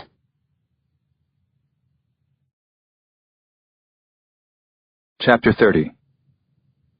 The poet had gone back to Finland, leaving Jacob alone in his cell. There was no space for a chair or table in the narrow room, so he had settled down on the Finn's abandoned lower bunk. He had put his service revolver and the framed photograph of Kimmy on the deeply recessed windowsill. He'd bought the gun in Rome with the help of an old cop friend who had retired to Italy. He leaned forward and ran his finger along his daughter's smiling cheek. This was the picture he had given the press after she died, taken the day she'd been accepted at Juilliard. Jacob got up, went over to his duffel bag, and opened a bottle of wine. He stood with the bottle in his hand, staring out at the light summer night. There was a small beach under his window. A few alcohol-fueled youngsters wearing mortarboards were noisily soaking one another without taking their clothes off. He let his eyes roam over the dark water. Kimmy didn't like swimming. All the other kids on the block loved going down to Brighton Beach, but Kimmy never learned to swim well. Instead, she preferred the big forest parks on Staten Island, or up in Westchester or Putnam County, with their teeming wildlife, especially deer. There was only one thing she loved more than her graceful deer, and that was his Aunt Isabel's piano. Kimmy would go and play on it after school every afternoon, and every day in the summer. She was gifted, so Jacob paid for lessons with the best teacher available in Brooklyn. But that afternoon a couple of years ago, when she told him she'd applied to Juilliard, the most famous college in the world for music, drama, and dance, he felt almost terrified. He'd never heard of anyone from Brooklyn's Bay Ridge area even getting close to being accepted there. He'd checked. Only 5% of all applicants got in. But Kimmy was special. She specialized in Franz Liszt, one of the most technically demanding composers in the world, and she had chosen his suggestive piano concerto Totentanz No. 1 as her audition piece. He had been so proud that he'd burst into tears when the acceptance letter came. And back in those days, he hardly ever cried. Not like the present. Kimmy had met Stephen on her very first day at Juilliard, a budding classical composer. They got engaged and decided to get married as soon as they graduated. Stephen was a great guy, but Jacob thought they should see something of the world before they settled down. So he had given them a trip to Rome as a Christmas present. They were murdered the day before they were due to return to New York. Jacob took a deep breath and found himself back in the narrow cell at the hostel. The shrieking kids on the beach had vanished. He sank onto the lower bunk with Kimmy's picture in his lap. He had identified her dead body in the cold room of a mortuary on the outskirts of Rome on New Year's Day. The first day of what had been the very worst year of his life. This year. He picked up his pistol and put the barrel in his mouth, just as he had done so many nights before, tasting the powder and metal, taking comfort from the idea that there could be an end to this. One slight movement of his finger, and his desperate loss and longing would be over. But not yet. Not until he found her murderers. Chapter 31. Monday, June 14th. The paper Aftenposten was stuck in a downward sales and readership spiral that was probably hopeless. In an attempt to break it, the management was making increasing use of unusual and risky innovations. Usually they failed. On other occasions, everyone busted a gut to get things moving. This was one of those days. Desi had parked herself at her desk with the first edition that day. Aftenposten had filled practically the whole paper with the Dollereux murders. The front page headline was, "Butchered by the Postcard Killers." The photo that dominated the paper was a beautiful picture of the two young Germans.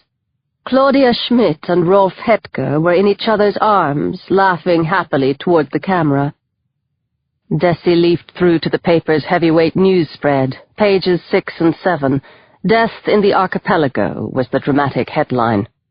And the picture editors had chosen one of her shots of the yellow wooden house. It came out quite well, actually, with the contradiction between the idyllic veranda and the heavily clouded sky. She ran her eyes over the text. It was written by Susanna Gröning, one of the paper's star female reporters. Page 8 had an updated run-through of the killings around Europe with maps and graphics. Page 9 was written by Alexander Anderson under the headline, "Postcard Killers, Vicious Murderers Killing for Kicks." Anderson referred to anonymous sources close to the investigation who claimed to have a clear picture of the killers. The Postcard Killers were at least 2 men, seriously deranged, probably with PTSD, according to the sources.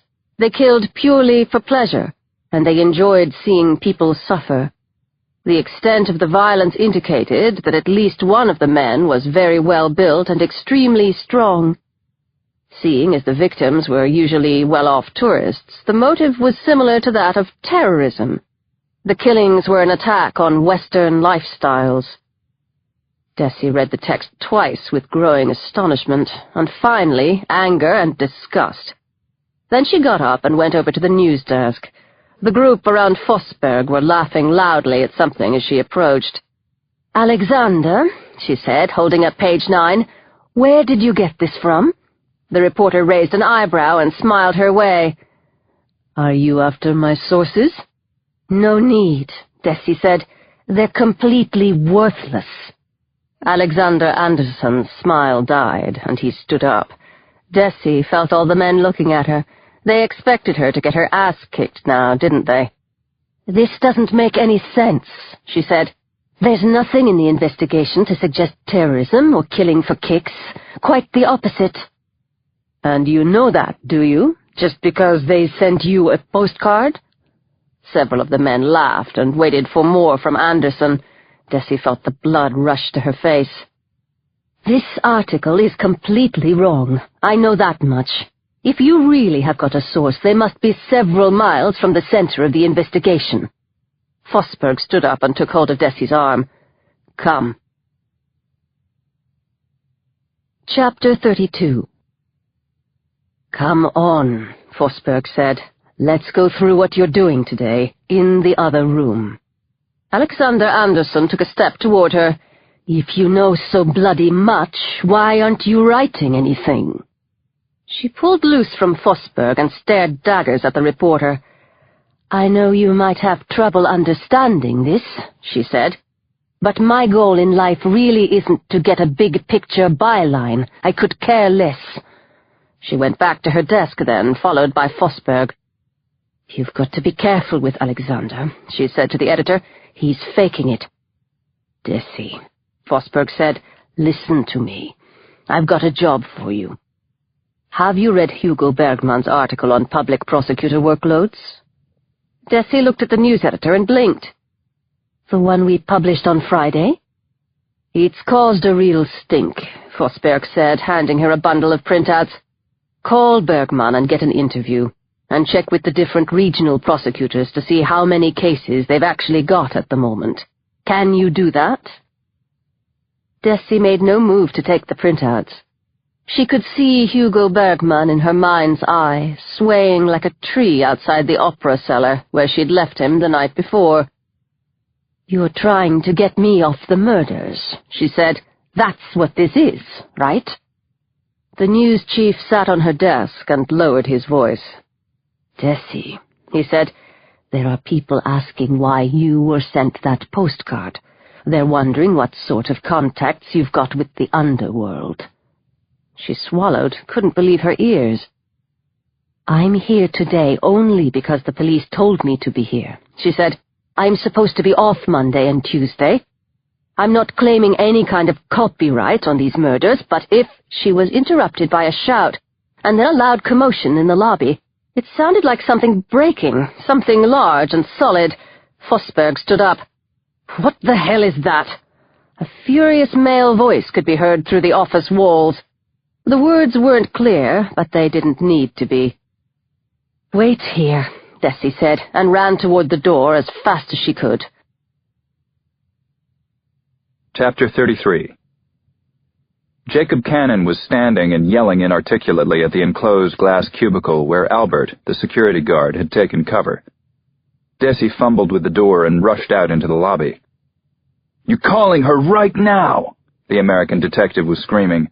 "You are going to pick up the phone now and tell her I'm here, you fucking—" "What are you doing?" she asked breathlessly, grabbing him by the shoulder. Jacob Kanon spun around and stared at her. He fell silent in the middle of a word that sounded suspiciously like motherfucker, then breathed out. "Have you heard from the police today?" he asked. "What are they saying? Tell me!" Desi looked over her shoulder into the newsroom, then took a firm grip of the man's arm and pulled him toward the outside door. "Your credibility is already pretty low," she said, pushing him into the revolving door. "You won't make it any better by standing here shouting at poor Albert. And whatever did you break?" They emerged into the sunshine. "A wooden bench," the American said sullenly. "It hit one of the radiators." She gave him a skeptical look, then burst out laughing. "You're crazy," she said. Chapter 34. She felt him looking strangely at her as they walked off in the direction of Friedhelmsplan. They went into an empty taxi driver's cafe a few hundred meters from the newspaper office. "I'm serious," the policeman said as they sat down in a corner with their coffee. "The Swedish police are way too rigid in their thinking. They'll never catch the killers if they carry on like this. They're acting like amateurs. Trust me on this." Desi stirred her coffee, the spoon clinking noisily against the china. If anyone was being rigid, it was she. Her behavior in the newsroom just now wasn't exactly smart. She had to stop being so blunt, and finally, dumb. "I can't help you," she said. "I'm not even working on the killings for the paper. There are other people assigned to the story." Jacob Kanon leaned across the table, his eyes sparkling brilliantly again. "Can't you try to get back on the story?" Desi looked at the American. His interest in the case was beyond dispute. Unlike her, he was dedicated. He had a burning passion. He had a purpose to what he was doing. What did she have to lose by writing a few commonplace articles about murder? Doing some normal interviews like any good reporter. "Maybe I could interview you about Kimmy," she said thoughtfully. That wasn't actually a bad idea. A father in mourning speaking out, his grief for a much-loved daughter. She reached for her pen and notepad. "Tell me what Kimmy was like as a girl. How you reacted when you found out she was—" Jacob Kanon smashed his fist on the table so hard the cups jumped.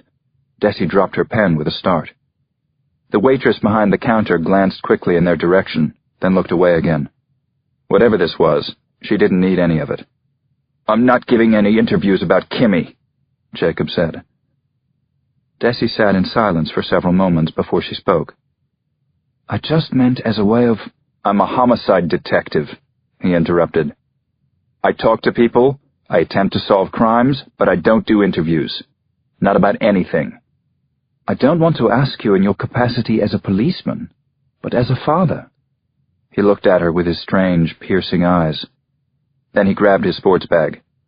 He pulled out a bundle of papers and slapped a photocopy on the table between them. This is Kimmy, he said. Desi heard herself gasp.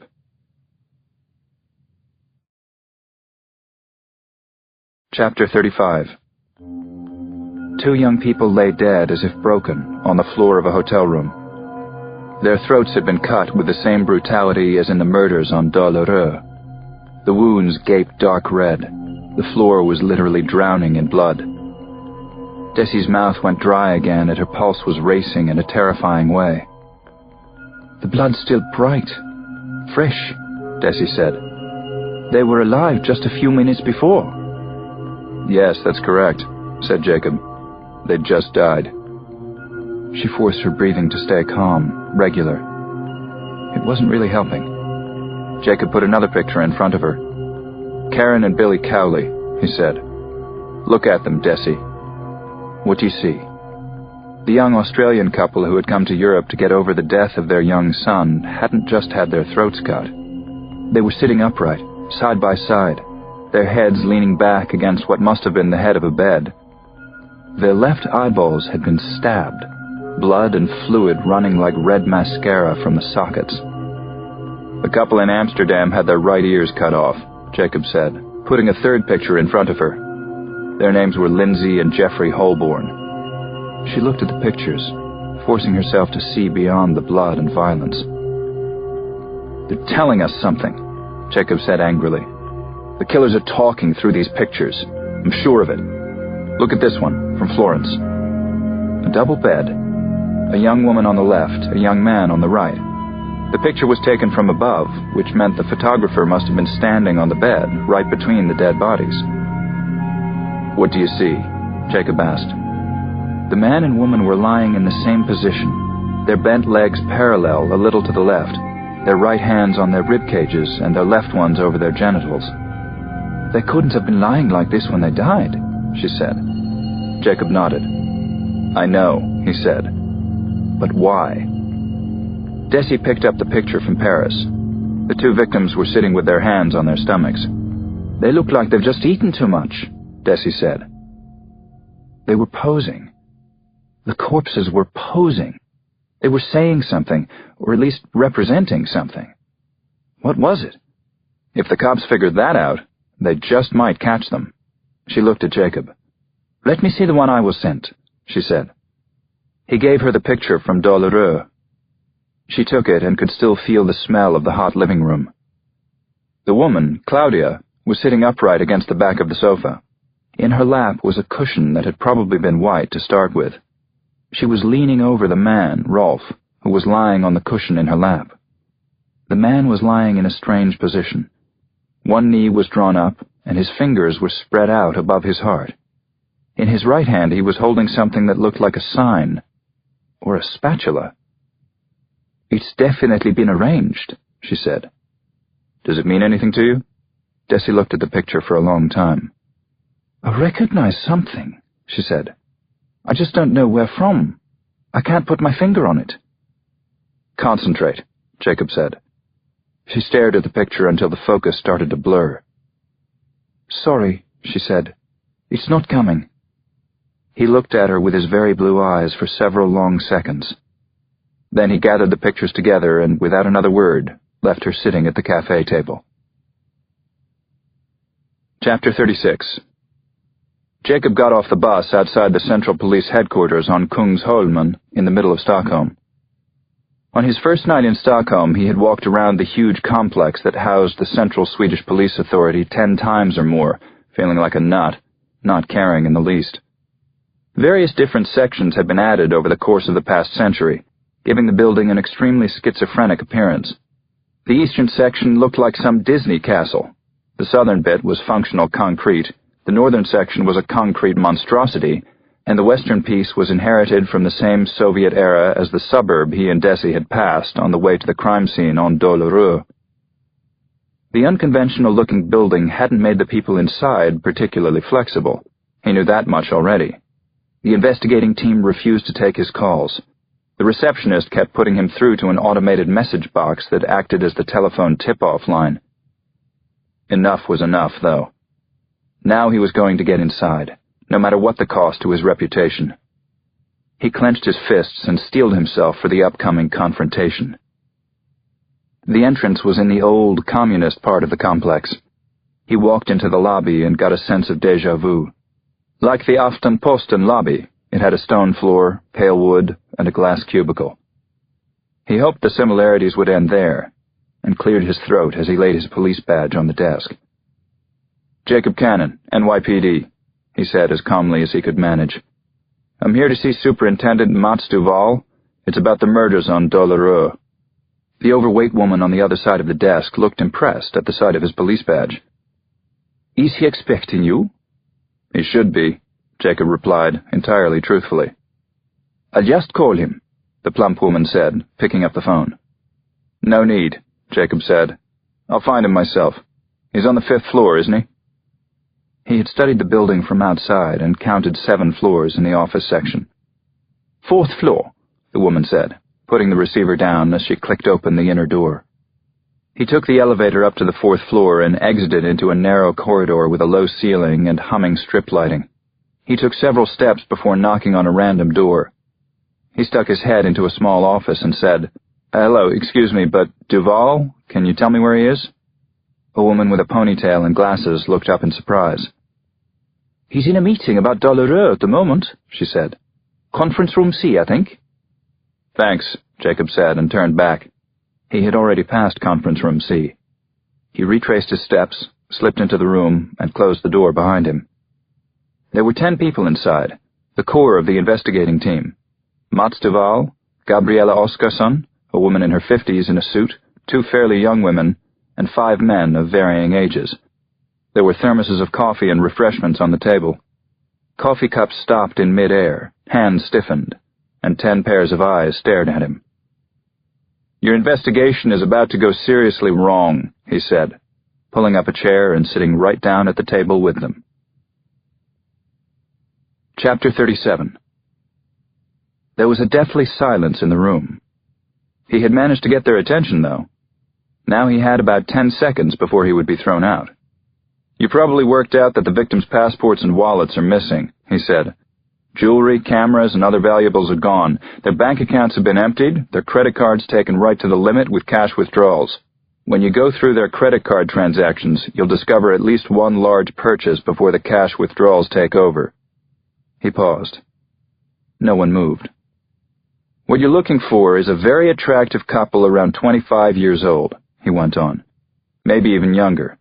A man and a woman, English-speaking. They're well off, probably white, posing as normal tourists." Mats Duval cleared his throat. Then he spoke in nearly perfect English. "I should explain to my colleagues that this man is a homicide detective from the New York police. His name is Jacob Kanon, and he has been tracking all the investigations since New Year's. He has personal reasons. My daughter, Kimberly, was one of the victims in Rome," Jacob said. He looked around the group. Their shock at his appearance had started to turn to anger in a few of the faces. One of the older men, a bald man in a suit and vest, seemed particularly irritated. "This is Sweden," the bald man said now. "The Swedish police are responsible for official business here. We don't need any lessons in investigative technique, not from the FBI, nor from any other New York cowboys. Cross-border cooperation is absolutely vital if these killers are going to be stopped," Jacob said. "All we've got to go on is their pattern, and we need coordination for that to become clear." "That isn't necessarily true," the bald man said. "What we need is a decent, honest investigation, and we're very good at that here in Sweden." Jacob stood up so abruptly that his chair toppled over behind him. "I'm not here to take part in some pissing contest," he said in a gruff voice. "And New York doesn't have cowboys, by the way." The bald man in the vest also stood up. His forehead was sweating, and his eyes were narrow and small. Evert, let him speak. The woman in the suit had said this. Her voice was low and calm. She stood up and walked over to Jacob. Sarah Höglund, she said, holding out her hand to him. Head of the National Crime Investigation Department. You'll have to excuse Prosecutor Riederval. He's an extremely dedicated judicial investigator. The prosecutor sat down and ran his hand angrily over his scalp. The woman in the suit looked Jacob carefully up and down. Detective Kanon from New York City, she said. What district? 32nd, Jacob replied. Her eyes lit up in recognition. Harlem, she said. He nodded. The police chief knew her NYPD. She turned to Mats Duval. We need all the help we can get on this case, she said. Formalize Mr. Kanon's status with Interpol. These bastards have to be stopped. Jacob clenched his fists in triumph. He was on board, and his intuition had been correct. Something was going to break here in Stockholm. He hoped it wasn't him. Chapter 38. Washington confirmed Jacob's status, and Berlin verified that he had been linked to them in their investigation into the German case, and a couple of phone calls later he was formally accepted as part of the group, albeit on strictly limited terms. You've got no mandate to make your own decisions on police business, Mats Duval clarified. You can't be armed, so I must ask you to hand over your sidearm, and you have to be accompanied at all times by a Swedish colleague. Jacob looked at him steadily. I haven't got my sidearm with me. You'll get it, though, he said. Who am I going to be working with? Mats Duval looked at everyone. Gabriella, you've been on the case from the start. Gabriella Oscarsson tightened her lips until they formed a harsh line. Good, the superintendent said, distributing sheaves of photocopies around the table. The atmosphere in the room was tense and uncomfortable. Serious run-throughs of an entire case like this almost always contained elements of hierarchical squabbling, and Jacob realized that his actions hadn't made things easier. Mats Duval cleared his throat and continued going through the victim's credit card transactions. He spoke in English for Jacob's benefit. None of the others objected, but they couldn't have liked it. The last purchase had been made in the NK department store around lunchtime on Saturday. Claudia Schmidt had been shopping at the perfume counter, and Rolf Hetka in the jewelry department. After that, there was a gap of a few hours before the cash withdrawals began. Jacob studied the printout. It was in Swedish, but the times and amounts were clear enough. And it was the same damn pattern as in the other cities. In fewer than 6 hours, the killers had managed to trick their victims out of their bank cards, drug them, kill them, steal their possessions and rental car, drive off in the vehicle, and start emptying their bank accounts. The Germans died between the perfume counter and the cash withdrawals, he clarified. Prosecutor Riederval leaned forward across the table. The preliminary autopsy results haven't been able to pinpoint the exact time of death, he said. Are we really going to sit here and guess? Jacob put the papers down and looked at the fat little man, at his aggrieved expression and small, hostile eyes. He needed to set some firm boundaries with these people from the beginning. Are we going to run through the investigation, he said, or are the two of us going to go outside and fight in the yard? I like to fight, by the way. Golden Gloves in Brooklyn. Gabriella gave an audible sigh and muttered something that sounded like, Good God. The prosecutor didn't reply and remained seated, so Jacob picked up the papers again. Rolf Hetka had spent 22,590 kroner in the jewelry department, almost $3,000. What did he buy? Sarah Höglund asked. We've got people at NK right now, the superintendent said. We'll know soon. They moved on to the next sheet and went through the cash withdrawals. The addresses meant nothing to Jacob. Where are these cash machines? In the city center. Jacob nodded. Thus far the killers were following the pattern exactly. That was good news, he believed. Some of the machines have camera surveillance, Gabriella Oscarsson said. We've requested the recordings for the times in question. What did the cameras in the other cities show? Mats Duval asked. Jacob fished out a notebook from his sports bag. He replied without opening the book. He knew the answer by heart. A tall man with brown hair, a cap, and sunglasses. He's wearing a dark, medium-length coat and light shoes. Every time? The superintendent asked. Every time, Jacob said. They went through the valuables that, according to the victims' families, had probably been stolen from Dolereux. The make of camera? What carat ring? Jacob asked. The parents are going to go through old receipts, Gabriella said, irritated. They've just lost their kids. Surely some level of sympathy. Jacob looked at her and felt his jaw clench. Silence fell in the room. Finally, Sarah Höglund took over. How do we proceed from here? Suggestions? Jacob swiveled in his chair for a few seconds before replying. We have to break their pattern somehow, he said. We have to provoke them to start making mistakes. Sarah Höglund raised her eyebrows. How do we do that? By using the communication channel they've already opened, Jacob said. 10 pairs of eyes looked skeptically at him. The postcard to the paper often posted, he said. The killers obviously want to communicate, and now we're going to give them a reply. Gabriella Oskarsson lifted her eyes to the ceiling. Mats Duval nodded in encouragement. Go on. Jacob looked at each and every one of the people at the table before answering. I've been thinking about this for a while. Get Desi Larson to write an open letter to the killers and have it published in tomorrow's paper. Have her offer to interview them. Evert Riederwald snorted indignantly. Why on earth would the killers respond to something like that? Jacob looked steadily at him. Because we're going to offer them a hell of a lot of money, he said. Chapter 39. Sylvia signaled the waiter over with a well-manicured hand and a small, delicate wave. She was playing rich girl again today.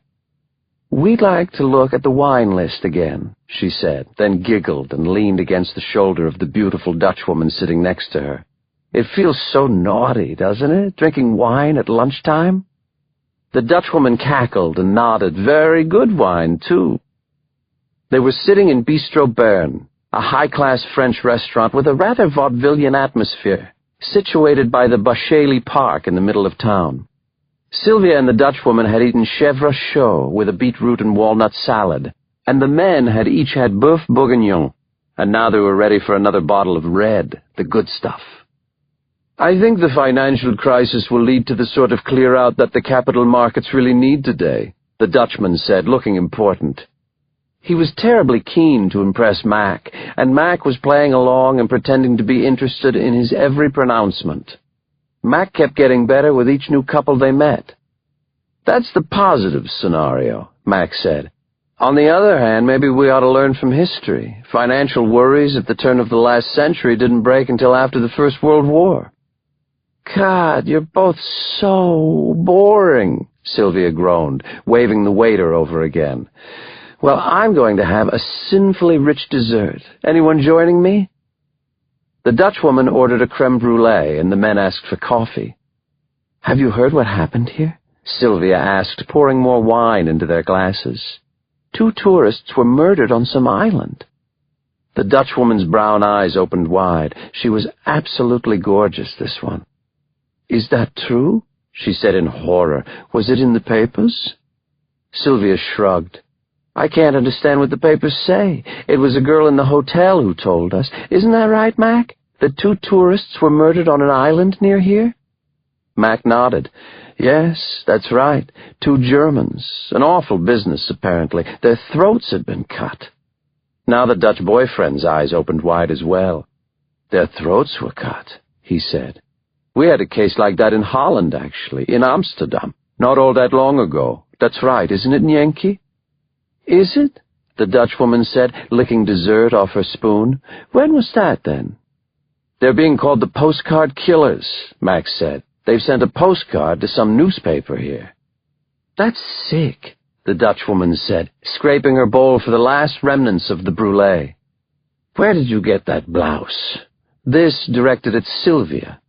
The murdered Germans were already gone from the Dutchwoman's pretty little blonde head. Emporio Armani, Sylvia said. There's a great boutique. Fabulous. It's just around the corner from here, on Bibliotheksgarten. She stood up, walked around the table, and settled down on Mac's lap.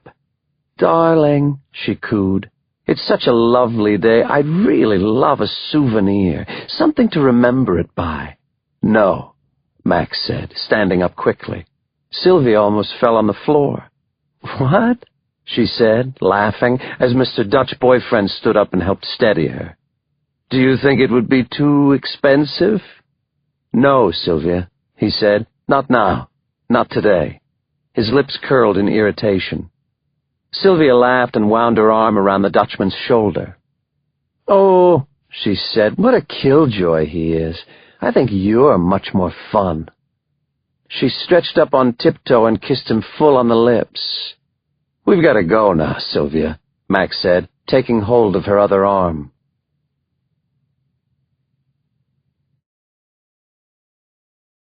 Chapter 40. Hang on, the Dutchman said, handing Mac his card. Get in touch if you fancy going out for a meal one evening. We'd enjoy it. Sure, we'll do that, Sylvia called as Mac pulled her out of the restaurant. When they were out of sight, Sylvia pulled herself free of his grip. I presume you have a good explanation, she said, stroking his arm. Mac didn't answer at first. Then he said, Why did you bring up the murders? We don't make mistakes like that. It wasn't a mistake. The city is too hot now. We couldn't kill them, though Christ, I wanted to. I wanted to cut them both. The Berchaley Park was crawling with people with ice creams and bicycles and buggies. Sylvia sidled closer to Mac and kissed his neck. Are you angry with me? She whispered. How can I make it up to you? We've got some work to do, he said tersely. We still have to get out of Stockholm. She sighed theatrically, but took hold of his hand, sucking his finger and then kissing him on the lips. I'm your slave, she whispered. I just don't want to end up in prison. I couldn't bear to be without you, Mac. They walked across the bridge over Strömmen back to the old town. Sylvia had both her arms around Mac's waist, which made it hard to walk as she stumbled along the edge of the quay. Finally, Mac cheered up and put his arm around her shoulders. You're forgiven. They walked to the 7-Eleven on Västerlånggatan, tucked in among all the medieval buildings, and Sylvia bought the day's paper while Mac got half an hour on the internet. Is there anything about Oslo? Sylvia asked. Mac tapped quickly on the keyboard. Nope, he said. Sylvia turned to pages 6 and 7 of Aftenposten, recognizing the house in the picture. You know something? She said. We left the Dutch couple with the bill. Mac laughed. Then he logged in and set to work. Chapter 41. The shop assistant at NK was a 40-year-old woman from Riga named Olga. She had bleached blonde hair and big earrings, held a goldsmith's diploma, and was fluent in 5 languages. Swedish wasn't one of them. She had gotten the job in the jewelry section of the department store during the tourist season to take care of foreign customers. 2 days before, she had sold an Omega watch, a double eagle chronometer in steel and gold with a mother-of-pearl case, to the murdered German tourist Rolf Hetke. Now she was sitting in the interrogation room on the 4th floor of Stockholm's police headquarters, clearly ill at ease. Jacob studied the woman from his position by the wall. She looked considerably older than her 40 years. The question was, why was she so nervous? Can you tell us about your encounter with Rolf Hetke? Mats de Waal asked. The Latvian licked her lips. He wanted to look at the watch.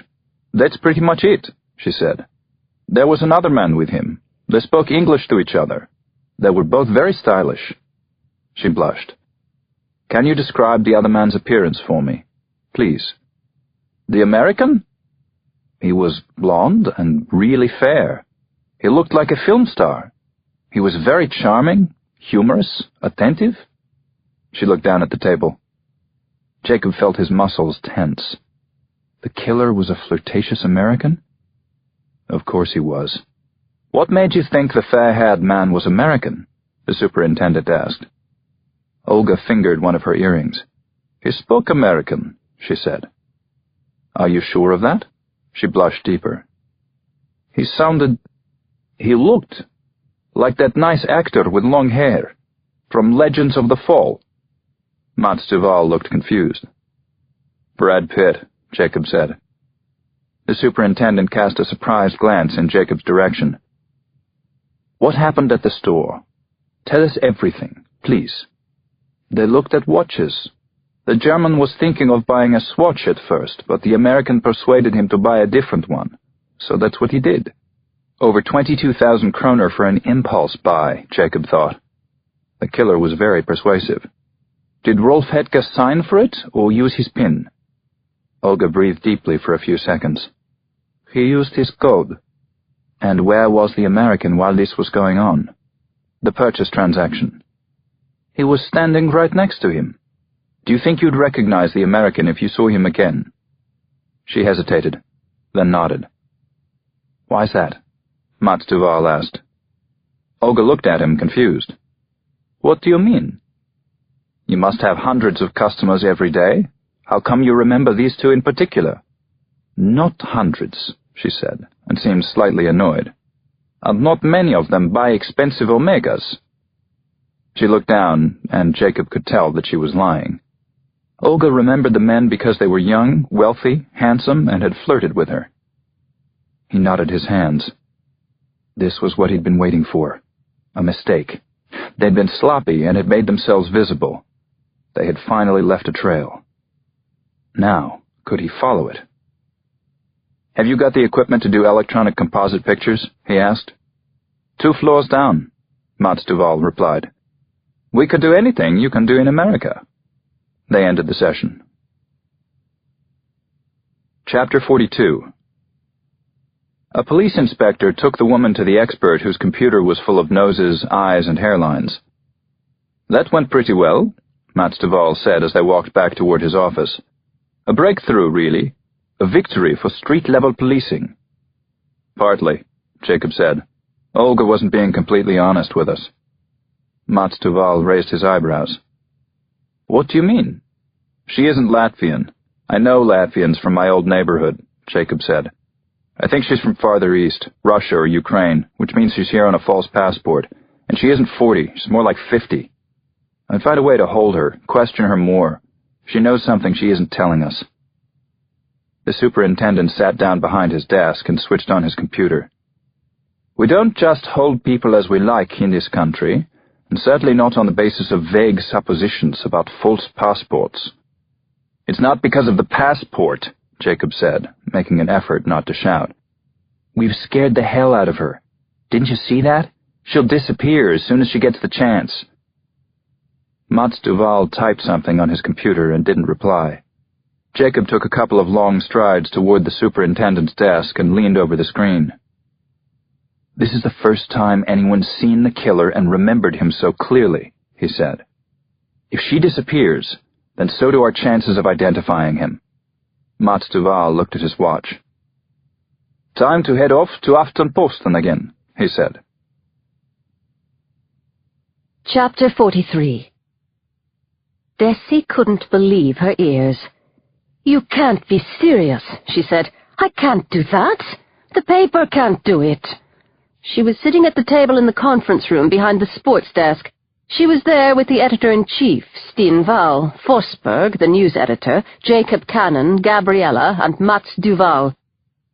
This doesn't have to be a unanimous decision, Robert Steen Wahl said. The editorial team is agreed, so the matter's set. We're publishing a letter to the killers tomorrow. We all feel the letter should come from you. You're the one they chose to contact, after all. Desi stood up at the table. She was beside herself. Offer money to those bastards? Can't you see how unethical that is?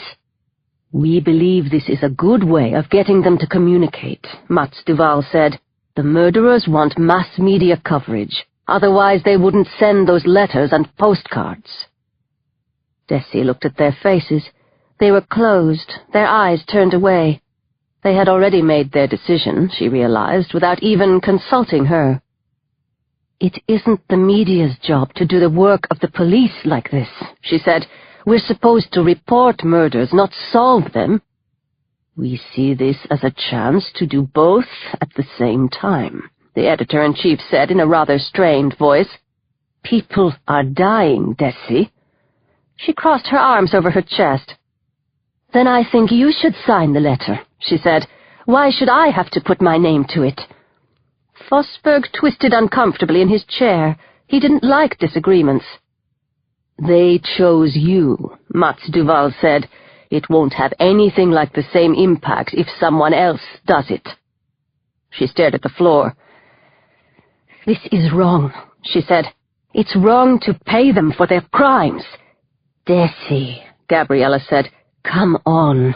They won't get any money. It's just to lure them in." "And if I refuse?" Suddenly Jacob stood up, took her arm, opened the door, and pulled her into a corner of the sports section. Desi looked back over her shoulder and had time to register the editor-in-chief's surprised expression and Gabriella's pursed lips. "For God's sake," Jacob said, "you've got to go along with this. We've never been so close to the killers. Your editors are doing exactly the right thing by publishing this. They're doing what they've got to do." Desi shrugged free of his grip.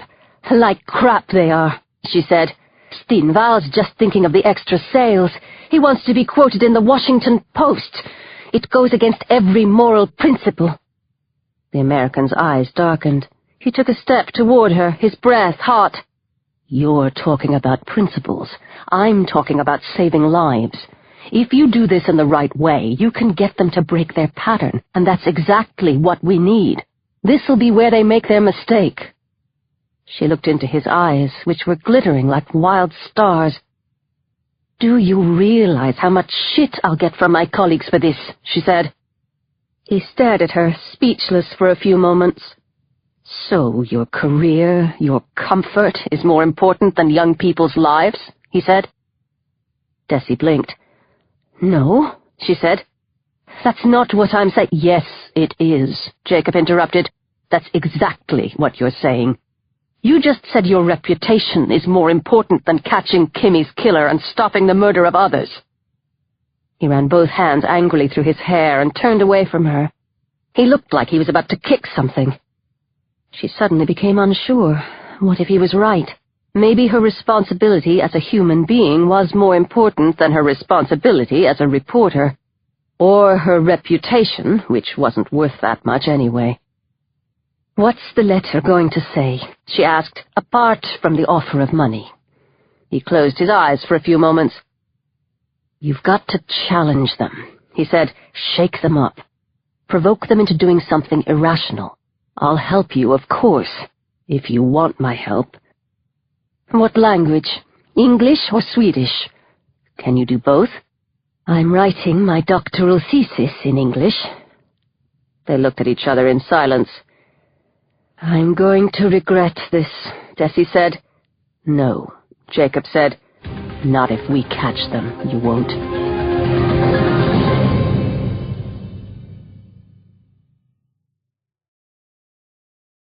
Chapter 44. Tuesday, June 15th.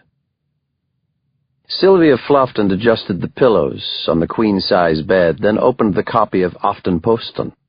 She let out a little groan of disappointment. "That's not very flattering at all," she said, looking at the composite picture of Mac that dominated page 6. "You're much more handsome in real life." "Let me see what I look like," Mac said, trying to take the paper from her. "Hang on a moment," Sylvia said, pulling the paper back. "I want to read what it says." Mac was put out and went into the bathroom. Sylvia looked admiringly at his buttocks as he disappeared into the shower. She pushed aside the breakfast tray on her lap to read the story better. The letter was written in both English and Swedish and addressed to the Postcard Killers. The headline ran, "Accept my challenge, if you dare." Sylvia ran her eyes across the page to see who had signed the letter. "Hey," she called toward the bathroom. "Our new friend Desi Larson's written us a letter. How sweet of Desi. How thoughtful she is." The shower started up. Mac didn't answer. "Be like that, then," she thought, and started reading out loud. "You wrote to me, and now I'm writing to you. Unlike you, I'm prepared to put my name on my correspondence. I'm not hiding. I take full responsibility for my actions, and I shall carry on doing that. So I and Aftenposten have chosen to reply to you with this letter." She skimmed through the text. It said that the police were hot on their heels, that it was only a matter of time before they were arrested, that they had gotten too cocky, that they had started to make mistakes, that they were close to giving themselves away, that the Germans on Dollereux would be their last victims. She looked up to see Max standing in the doorway with the bath towel around his neck, watching her read. "What does it say? Don't be such a controlling bitch. You know I don't like that." "Oh, sorry, baby. Most of it's bullshit," Sylvia said. "But the end is interesting. She wants to interview us." Max snorted out a laugh. "What a moron. Why would we let her interview us?" Sylvia passed him the paper. "They're offering us $100,000. Max's eyes opened wide. "No way," he said, taking the paper with both hands and sinking onto the unmade bed. "Fuck, $100,000, that's pretty good." Sylvia stood up and went over to the window of the hotel room. She stretched her slender arms above her head and yawned loudly, well aware that she was fully visible in all her nakedness. "Look at me," she whispered. "Here I am. Catch me." On the other side of the street was a building constructed in the Swedish National Romantic style, with towers and a copper roof, its grille-covered windows glittering in the morning sun. It was Stockholm's municipal courthouse, the place where clumsy criminals were taken to atone for their pathetic misdemeanors. She stood on tiptoe. Behind the courthouse was a creamy yellow palatial building with pinnacles and a bell tower and decorative balustrades. Stockholm's police headquarters, where funny little officers were tearing their hair out in despair and thinking up lies to get them to give themselves away. "Sylvia," Max said, "this is actually worth considering. She's promising complete anonymity, that she will never reveal her sources, and we could really use the money. Look, there's a phone number for us to call."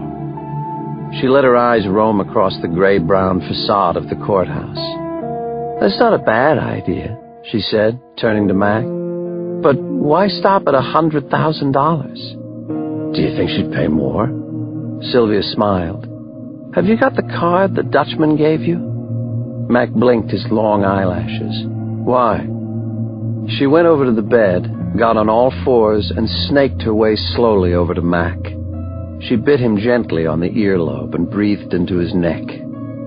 Then she slid down onto him, warm and wet. "First things first, sweetheart."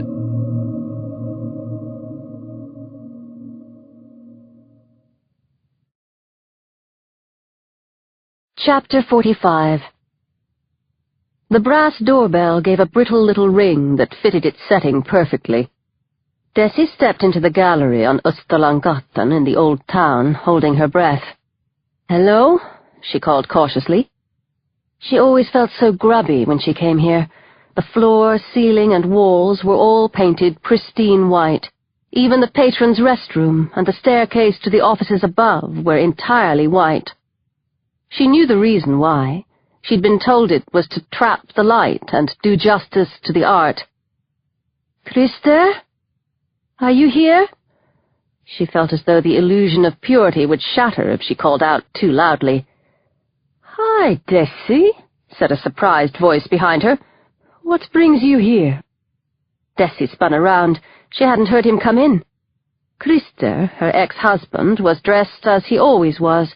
Black polo sweater, black gabardine trousers, and soundless moccasins. He looked like a caricature of a gallery owner. "Sorry to intrude," she said with a slightly strained smile. "I need your help." They had been married for 4 years. The marriage had given Christer a wife he said he loved, and Desi had been given a context to belong to, parties to go to, people to talk to. Christer could be charming, but she had never been able to talk to him. He looked at her in astonishment. "Okay, what do you need help with?" She felt her palms sweating. Maybe this was crazy. Maybe her idea was completely mad, but she was excited about solving these murders. She felt passionate about it. "It's a bit complicated," she said. "It's just an idea I had." She took a deep breath. She was here now, after all.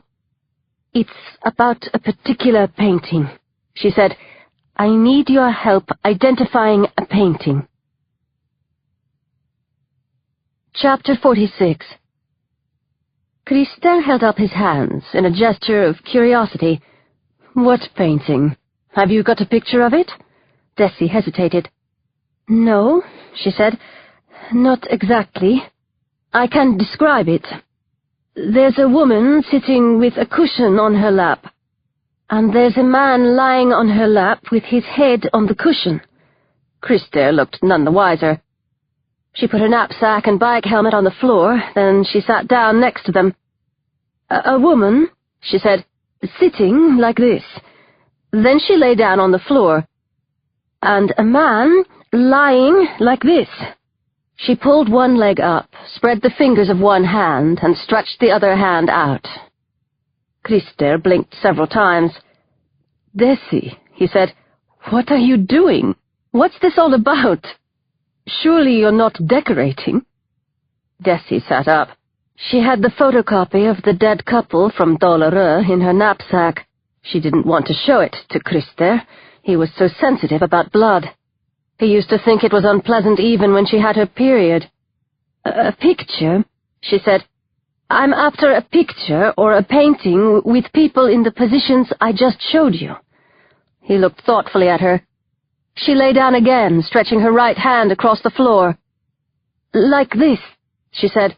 "The man's holding something in his right hand." "Desi," he said quietly, "why are you here?" Desi felt her cheek starting to burn. He thought the painting was a pretext. She jerked her neck, stood up, opened the knapsack, and pulled out the photocopy. "Maybe you should sit down," she said. He took a step toward her. "Just say it," he said. "Tell me why you've come to see me. It's not about art, Desi." Desi showed him the photocopy. She saw his eyes open wide and his face go as white as the walls. She caught him before he fell. "Good God," he said. Are those people?" Her reply was needlessly harsh. It just came out that way. "Not anymore. Look at the way they're positioned. Doesn't it remind you of anything? Where have I seen that before?" "For heaven's sake," he said, shutting his eyes, shaking his head. "Take it away." "No," Desi said. "Take a proper look. Please. Look at the man." She helped Christer sit down on the floor. He was breathing deeply and had to put his head between his knees for a few seconds. "Let's see," he said, taking the picture, looking at it for a couple of seconds, and pushing it away again. "The Dying Dandy," he said. "Near Stardale, 1918. It's in the Museum of Modern Art." Desi closed her eyes, seeing the painting before her. Of course. It floated up from her memory. She knew exactly which painting it was. She leaned over and kissed her ex-husband on the cheek. "Thank you," she whispered. "This may save lives, Christer." Chapter 47. Desi caught her breath as she locked her bicycle outside the entrance to the Museum of Modern Art on the island of Skeppsholmen. The yellow building was glowing in the sunlight, making her squint just to look up at it. She didn't think she'd been here since her divorce from Christer. She went into the upper entry hall, into an environment similar to her ex-husband's gallery, pristine white, harsh lighting. It looked just as she remembered it, the glass walls, the espresso bar, the chrome lamps. She and Christer had been to a party here in the foyer just a few weeks before their marriage came to an end. She went up to the information desk, staffed by a tall woman in an all-black outfit. "Excuse me," Desi said. "I'm trying to find a painting called The Dying Dandy." 80 kroner, the woman said. Of course, the new right-wing government had abolished free entry to Sweden's museums. Desi paid. "You're on the right floor. Just follow the corridor to the left as far as you can, then take a right, and then the first left again," said the woman in black.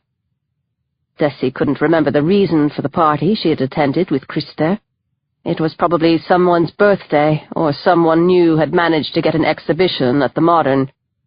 She suppressed the memory and headed off along the long corridor beyond the espresso bar. The museum was almost empty at this early hour. She could hear people talking from deep within the catacombs, but saw no one, not a soul. It wasn't just newspapers, but also an appreciation for art that was on the decline, even here in Sweden. Eventually, she found the right room. There it was. She recognized it immediately. The Dying Dandy, oil on canvas, 1.5 meters tall, almost 2 meters across. One of the most famous Swedish paintings of the last century. Chapter 48. Desi stepped in front of it, oddly moved. It was an impressive creation, with its sweeping shapes and strong colors. The narcissistic man lies dying on his white cushion, a mirror still in his hand. His equally affected friends are gathered around him. They're mourning, but the only one in tears is the man in the purple jacket and orange shirt up in the left-hand corner.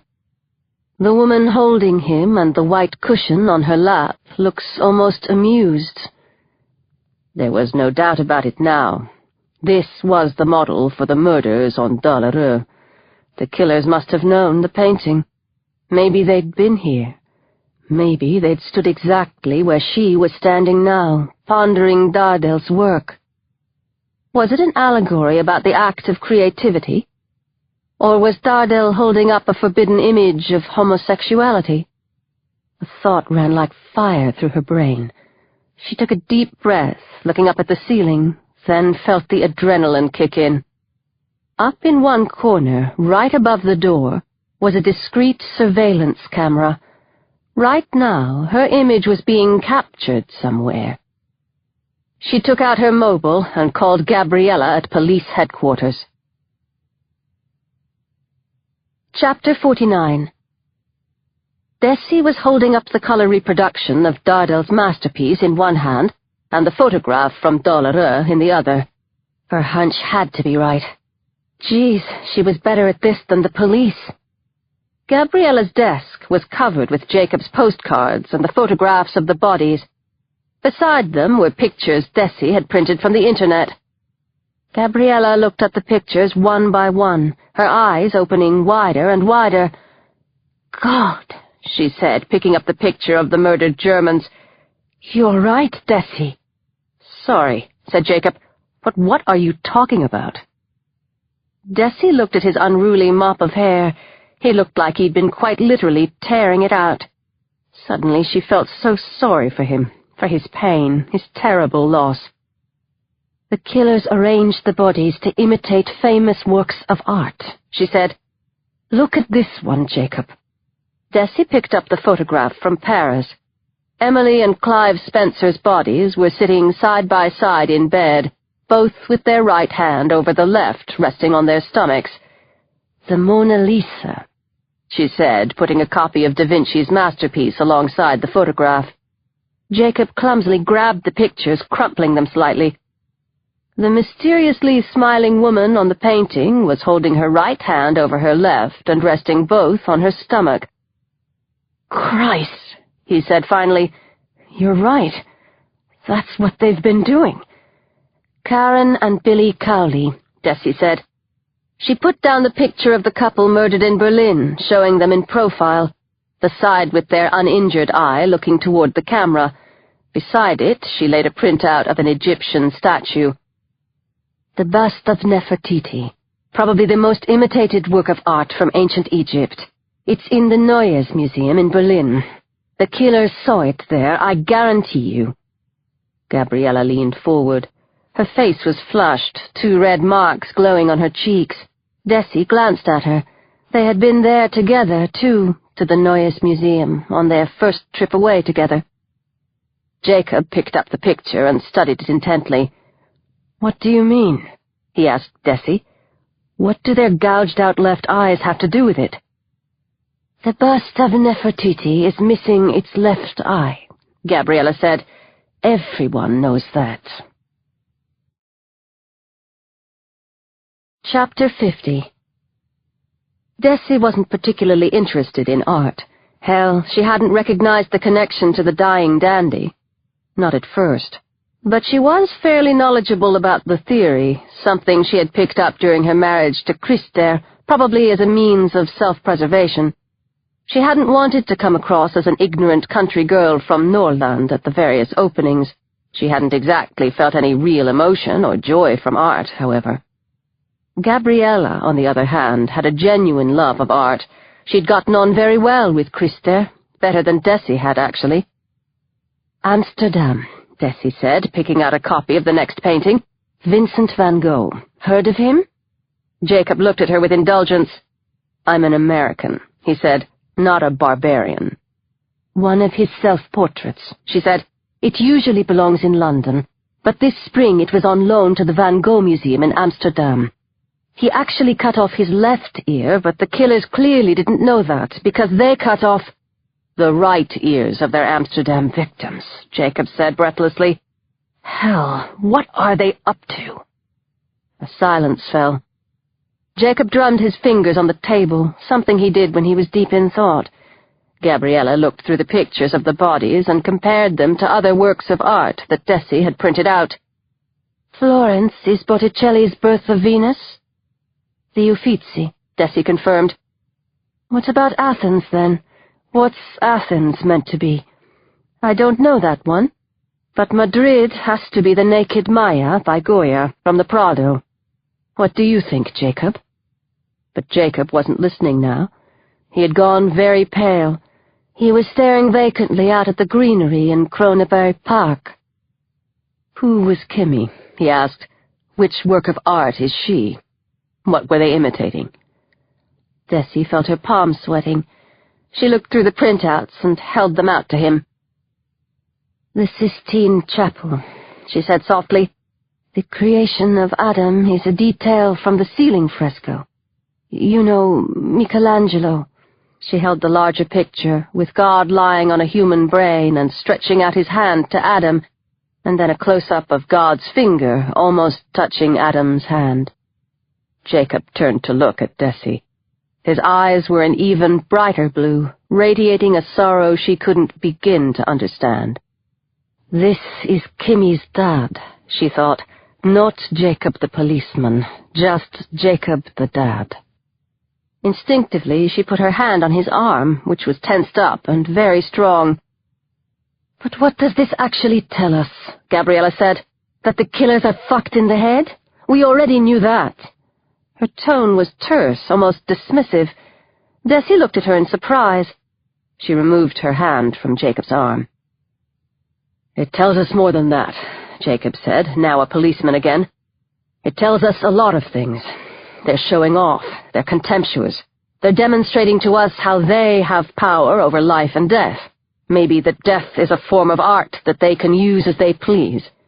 Desi was surprised at the depth of the thought. Gabriella's intercom crackled. The video from the Museum of Modern Art is at the Bijskotten reception desk now, a voice said. Jacob stood up. Ask for the recordings from all the museums, he said. Gabriella's head jerked. Do you realize how many recordings we're talking about? Anyway, they won't have them after such a long time. But Jacob had already left the room. Chapter 51. The recordings from the security cameras at the Museum of Modern Art were of relatively good quality. Hopefully they would be incriminating. They were a bit grainy, and the colors were slightly flattened, but the people coming and going were clearly visible in the bright lighting. The recordings had no sound. Jacob and Gabriella had barricaded themselves into a video suite deep in the basement of police headquarters, in the middle of piles of computer disks. The files weren't in order or marked in any useful way, which meant they had to go through each of them in turn. Where to start with this very bad movie?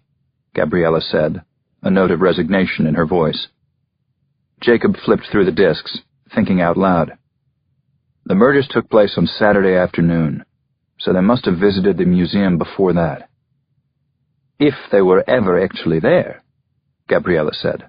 Don't forget that part. Jacob chose to ignore her negative attitude. Saturday morning isn't very likely, he said. They were probably busy doing other things then. Like what? Gabriella said. He looked at her in mild despair. Buying champagne and smoking dope with the German couple they would then murder in cold blood? They divided the recordings between them and started their random viewing. Chapter 52. Jacob was studying a screen where a group of schoolchildren were wandering aimlessly around the room containing Swedish art at 9:26 on Friday morning. He hit the fast-forward button, and the children suddenly started dashing about like mad things, jumping around the room like midget actors in an old silent movie. "What do you think of Desi?" Gabriella asked out of nowhere without turning away from her screen. Jacob looked over at her in surprise. She had also sped up her recording and had reached Thursday 2:23. Pretty smart girl for a journalist? Why? What do you think of Desi? Gabriella got to the end of her recording and reached for a new disc from the pile. Friday 3 o'clock started with 3 old ladies who seemed more interested in one another than in the art around them. Gabriella slowed down her recording to look more carefully at a group of Japanese visitors on a guided tour in front of Dardell's painting. She's got a lot of integrity, which makes her seem tougher than she is. It was probably a mistake to force her to write that letter, Gabriella said. Jacob glanced over at Gabriella's screen and watched her hit fast-forward again after the Japanese tourists disappeared. "Stop! Look at that!" Jacob suddenly said. At 3:27, a young couple came into the room and stood in front of the dying dandy. Only their backs were visible. The woman had long hair, dark but not black. It was hard to judge the exact color because of the quality of the film. Beside her was a tall, well-built man with fair hair. The man put his arm around the woman's shoulders. She stroked his back and slipped her fingers onto the waistband of his jeans. Together they went right up to the painting, like they were inspecting it thoroughly. "Do you think that could be them?" Gabriella wondered. Jacob didn't answer. The couple kept standing there, looking at the painting, speaking only occasionally to each other. They paid no attention to any of the other works in the room.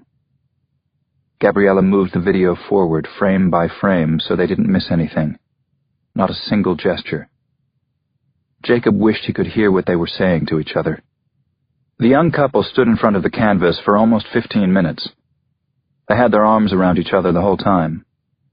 Then they abruptly turned to leave the room. The woman kept her head lowered, but just as the man reached the doorway, he threw his hair back. Suddenly, his handsome features were caught in razor-sharp precision by the security camera. Gabriella caught her breath. "It's him," she said. "That's the guy from the police composite." Jacob leapt forward and paused the image. His voice was hoarse with excitement. "I've got you now, you bastard. I've got both of you." Chapter 53. Desi spread her notes and research material out across Gabriella's desk. She was starting to get excited about the possibility of solving these murders. There was one aspect of the killer's pattern that she'd noticed several times. They were thieves, too. They took cameras, jewelry, electronic gadgets like iPods and mobile phones, credit cards, and other valuables that had one thing in common. They were among the easiest things to get rid of on the black market. She leaned back in her chair, chewing the hell out of a ballpoint pen. If she ignored the murders and the brutal artistic associations, what was left of the postcard killers? Well, a couple of petty thieves. And how did people like that behave? She didn't need her research material in front of her to know the answer to that. They were creatures of habit, just like everyone else, and maybe even more so. Criminals who concentrated on break-ins, for instance, almost always started in the bedroom. That was where they could usually find jewelry and cash. Then they did the study, with its laptops and video cameras. Then finally they went through the living room, with all the expensive but bulky items like televisions and stereos. After the crime, the stolen items had to be gotten rid of, and that was where things started to get interesting for Desi. What usually happened was that the thieves passed their takings onto a fence, often at a serious discount. That was a price the thieves were willing to pay. Having an established channel to get rid of stolen property was worth its weight in gold. It took away the biggest risks. But what did they do if they didn't have an established channel? They used pawnbrokers, drug dealers, acquaintances, and even strangers. So, what channels were open to the postcard killers in their murderous cavalcade across Europe? They came completely fresh to each new city, which meant they lacked any form of local network. They couldn't sell to fences or acquaintances, and they would hardly take the risk of trying to sell the stolen property to strangers. She picked up the phone, called reception, and asked to speak to Mats Duval. He answered in his office, and she made a note of the extension which flashed on the display. It could come in handy one of these days. Hello, yes, sorry, this is Desi Larsson. I've got a quick question. Have you checked the pawnbrokers? The pawnbrokers? Why would we do that? We don't even know what's been stolen. He hung up on her, the stupid bastard. Desi sat with the receiver in her hand. This time they knew exactly what had been stolen. Gabriella had mentioned the brand of watch, and she had even written it down. Desi picked up her notepad and read, "An Omega double eagle chronometer in steel and gold with a mother-of-pearl case." There couldn't have been many of those handed over to Stockholm's pawnbrokers since Saturday afternoon. Certainly not one still in its original packaging. She went over to Gabriella's computer, typed "pawnbroker Stockholm" into the yellow pages, and got 18 hits. She picked up the phone and dialed the first number. "Hello, my name's Desi Larsson, and, well, this is really embarrassing, but my boyfriend and I pawned my new Omega and a few other bits and pieces on Saturday, and, well, we'd had a few beers. And now my boyfriend's lost the receipt, and I can't remember which shop we went to. I'm so sorry. The watch was an Omega double eagle chronometer, in steel and gold with a mother-of-pearl case. No one was going to confirm that they had the watch in their shop. That would be breaking the law, but the people who worked there were only human. If they'd received a watch matching that description, they couldn't help but react. You can't tell me? Omega double eagle? Straight denial. Well, thanks anyway. She broke the call and dialed the next number. Chapter 54. Unfortunately, Olga, the clerk at NK, had to resign from her job in the jewelry department. She had been very upset and apologetic because she had really enjoyed working there, but her husband had had a stroke, and obviously she needed to hurry back home to look after him. The management at NK had been understanding, and let her have both the regular wages she was owed and the extra payment she had earned during tourist season. She had returned to Riga the previous evening. Jacob slammed his fist down on the jewelry counter, making the gold rings jump. "Fucking hell!" he shouted. "I told them! Why doesn't anybody listen to me?" The customers around him backed away in alarm. "Did she leave an address in Riga?" Gabriella asked, giving Jacob a look of disapproval. "I'm listening to you, so you don't have to shout." "I do, too, have to shout. It makes me feel better." The head of the jewelry department went over to the office to check, but Jacob couldn't be bothered to wait. The address Olga had given would be false, and there was no husband who'd had a stroke, either. He waited on the sidewalk outside, rubbing his eyes with his palms. People brushed past him on both sides. They were laughing and talking. Someone was playing a mouth organ. It was him. It was the fair-haired man on the video. Jacob was sure of it. Kimmy's killer. That was what he looked like. But then he looked again more closely. The man with the mouth organ wasn't the killer. Suddenly, Gabriella came running out to the sidewalk with her cell in her hand. "Duval just called," she said. "Desi's found the Omega." Jacob spun around and stared at her. "What? Where?" "A pawn shop on Kungsholmstorg, a square just a couple of blocks from police headquarters." "They've got some nerve," Jacob said, running toward their car, a sob that had seen better days. Gabriella unlocked the car with the infrared as she ran. She got in, stuck a blue light on the roof, and started the siren as she steered the car into heavy afternoon traffic. Chapter 55. The pawn shop was at a busy intersection and looked like pawn shops usually do, a bit messy, uncomfortable, apologetic. They parked on a pedestrian crossing right outside the shop, then hurried inside. On the front counter stood a digital camera, a box containing an emerald ring, a few other pieces of jewelry, and an omega in steel and gold in a mother-of-pearl case. Mats Duval, impeccably dressed in a blazer and chinos, was standing with Desi, the shop's owner, and 2 detectives. Duval was leaning over a computer screen. "Is he on video?" Jacob asked breathlessly. "We're hoping he is," the superintendent said. "What ID did he use?" Duval pushed the pawnbroker's ledger toward him without taking his eyes from the screen. The items on the counter in the shop had been pawned by a man who had used an American driving license as his ID, issued in the state of New Mexico in the name Jack Bauer. He had received 16,430 kroner in total. "Is this some sort of fucking joke?" Jacob asked. "How the hell can someone get away with calling himself Jack Bauer? Jack Bauer?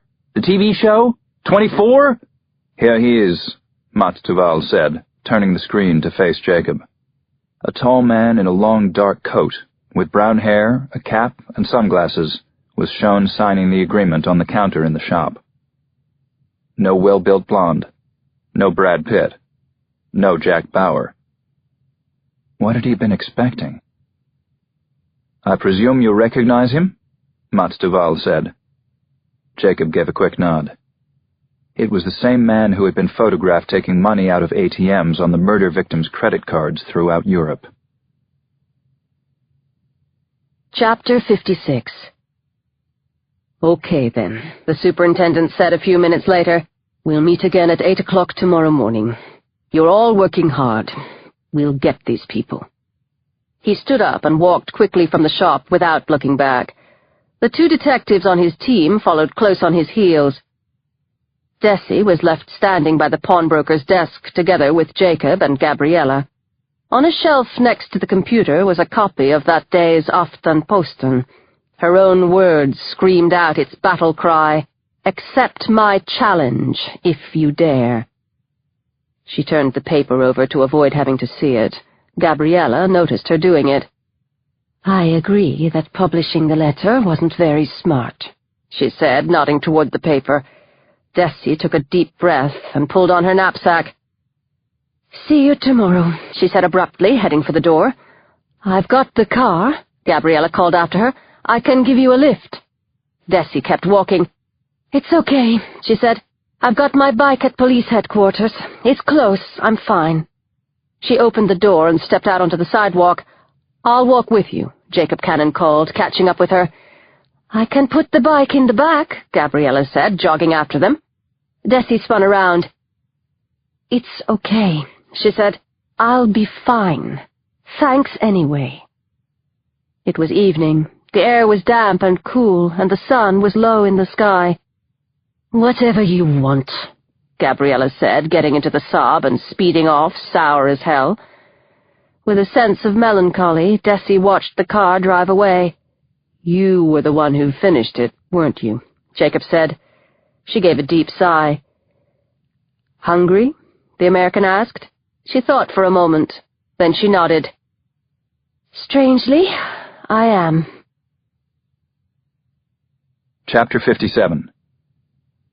They picked a cheap Italian restaurant with red check tablecloths and pasta and pizza on the menu. Jacob ordered a bottle of red wine from Tuscany and poured them each a glass. "This is good for whatever ails you," he said. Desi took a small sip, leaned back, and shut her eyes. "I doubt it very much, but thank you." So far the letter had done no good at all.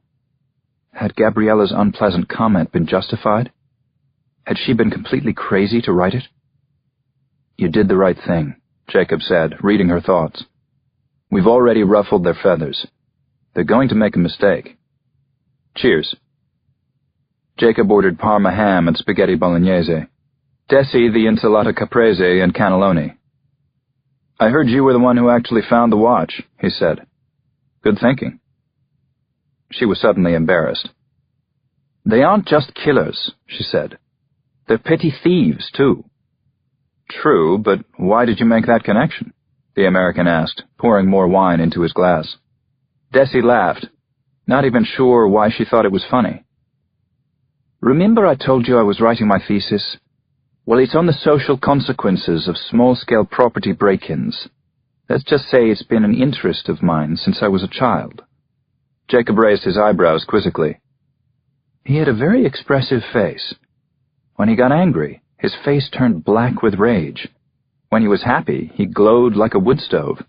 And when he wasn't sure of something, like now, his face looked like a big question mark. "I grew up with my mother and her 5 brothers. My mother worked as home help all her life, but my uncles were villains and bandits, the whole lot of them." She glanced at him to see how he reacted. "Home help?" he said. "Helping old people, sick people. None of my uncles married, but they had loads of kids with different women." Jacob ate some bread. He didn't wolf down his food like some men she knew. "What's the name of the town you grew up in?" "I come from a farm in the forests of Ådalen," she said. "That's part of Norrland, where the military were called in to shoot workers as recently as the 1930s. The American looked at her stonily. "I'm sure they must have had a good reason," he said. Desi's mozzarella caught in her throat. "What did you say?" "The military don't usually shoot their fellow citizens for no reason," Jacob said. Desi couldn't believe what she was hearing. "Are you defending state-sanctioned murder?" Jacob stared at her, simultaneously concentrating on the chewy ciabatta. "Okay," he said. "Wrong topic of conversation. Let's move on." Desi put her cutlery down.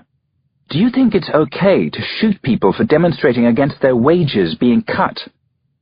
Jacob held up both hands in a disarming gesture. "Shit, I didn't know you were a communist." "And I didn't know you were a fascist," Desi said, picking up her knife and fork again.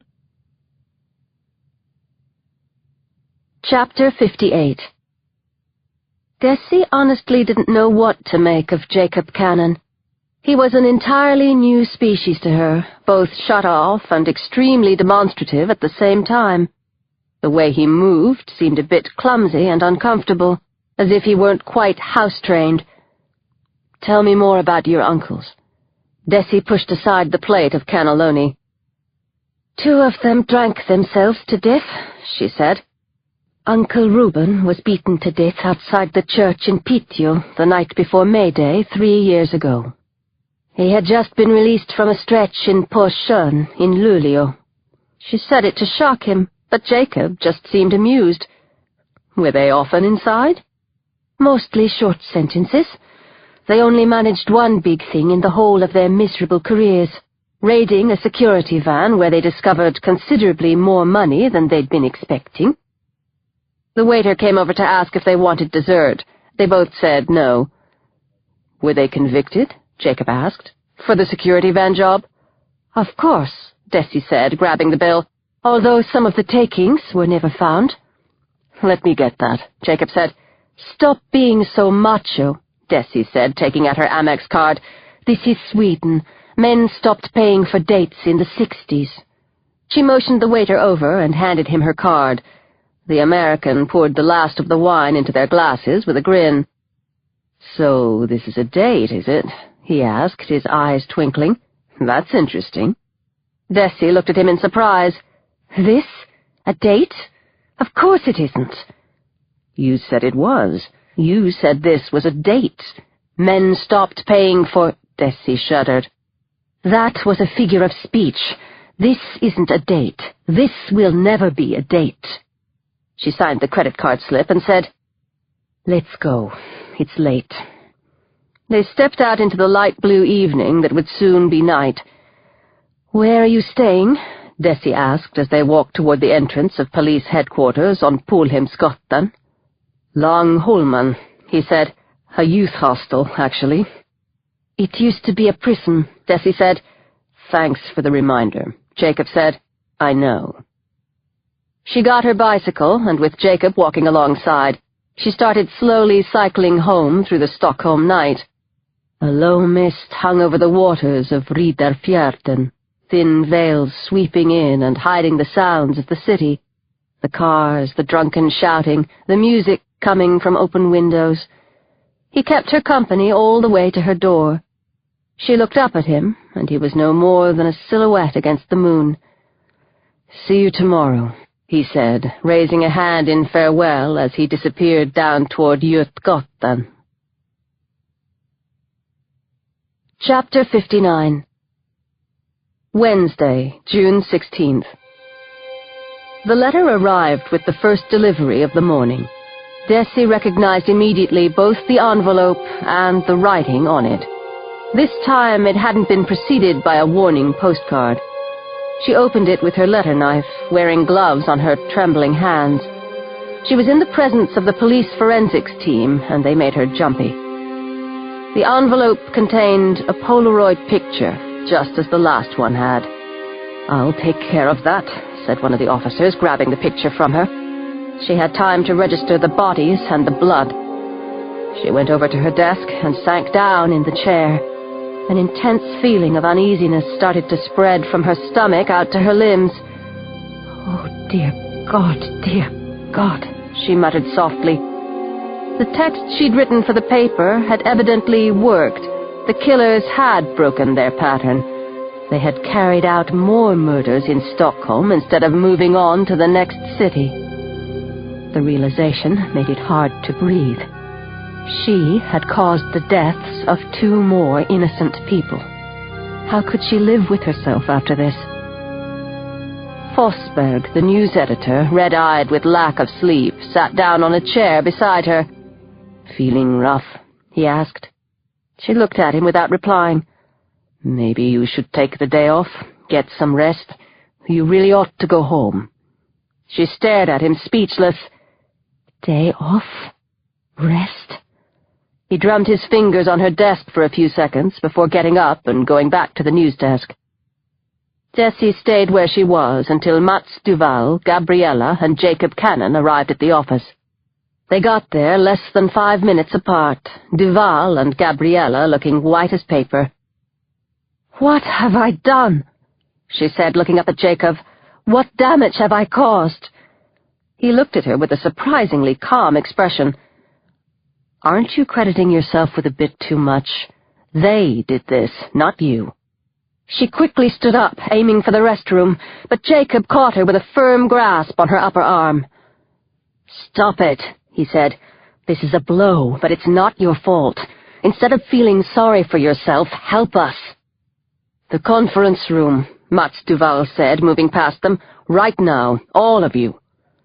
Gabriella walked after the superintendent, giving Jacob a sharp look. Desi, who was suddenly extremely conscious of Jacob's hand on her arm, shook herself free and followed the police through the sports section of the room. Mats Duval raised an eyebrow in surprise when she sat down with the investigating team around the table. "Our work is covered by confidentiality laws," he said. "First the killers dragged me into this nightmare," Desi said. "Then you did the same. So now I'm here, whether you like it or not." The superintendent frowned. Jacob threw his arms out.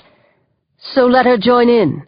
How hard can it be? She's been useful so far. We owe her something." Mats Duval straightened his back. "If you stay as an observer only. You can't write anything about what we talk about. You're clear about that." "Unless you order me to, right?" Desi said sharply. The superintendent let the subject drop. One of the detectives handed around enlarged copies of the latest photograph. "Okay, we've got another double murder," Mats Duval said.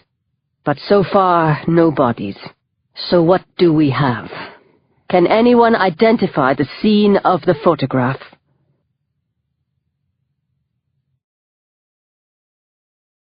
Chapter 60. Desi took a deep breath and stared hard at the photograph in front of her. A naked young man was lying on his stomach along the back of what looked like a leather Chesterfield-style sofa. Both of his hands were stretched above his head. On the left side of the sofa sat a young woman with her hands placed demurely in her lap. On her head, she was wearing Mickey Mouse ears. The sofa was in front of a large window. The picture had been taken from a low angle, meaning that the bodies were shot with the daylight coming from behind them. "Miles Gordon," Gabriella said. Mats Duval looked at her. "Do you recognize the setting?"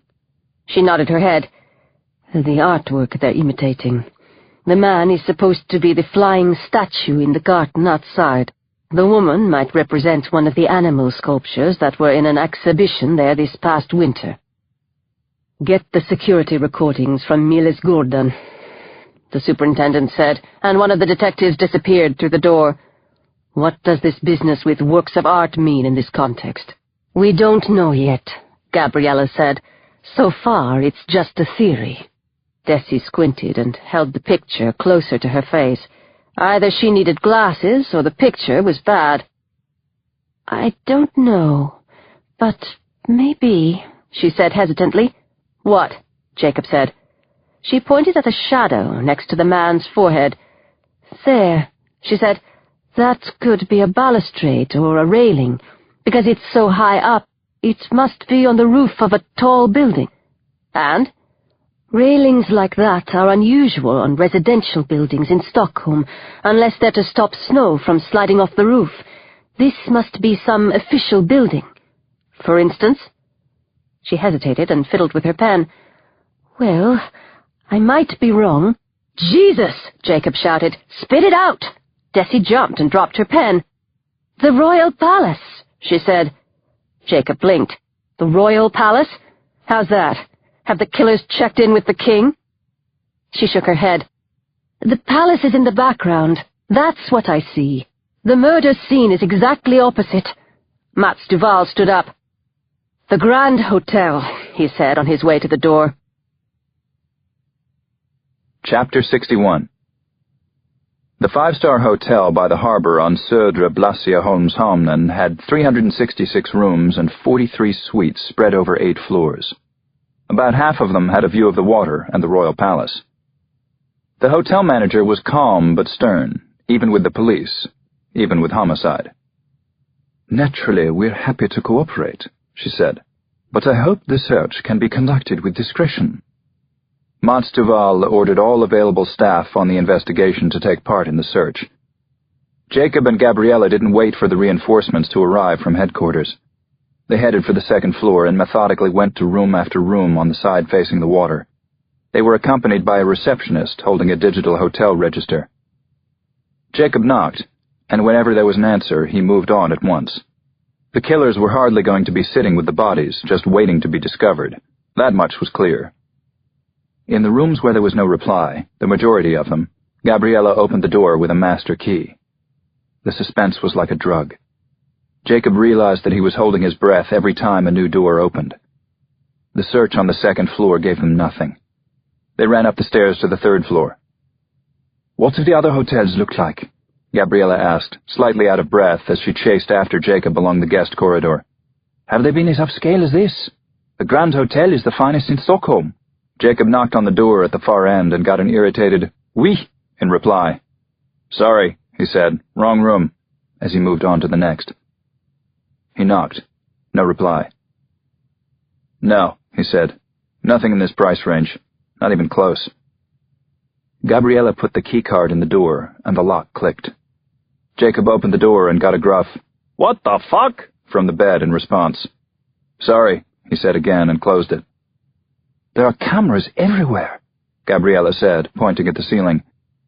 "Hasn't been like that anywhere else," Jacob said, striding on. "They're breaking their pattern." At that moment, Gabriella's cell rang.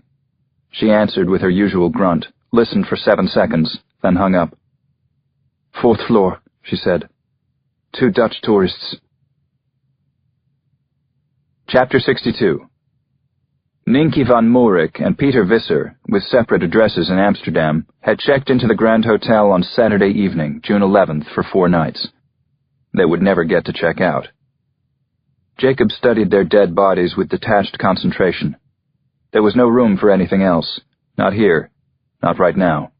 Sorrow and grief for their wasted lives could come later, at night in his terrible prison cell in the hostel, when it was darkest and the alcohol in the bottle was running out. He didn't know the works of art Gabriella had referred to, but the bodies had definitely been arranged. The dead woman's toy ears affected him particularly badly.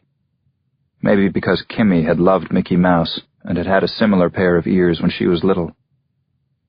He turned away. God, these murders were so messed up. Horrible in every way he could imagine. Inhuman.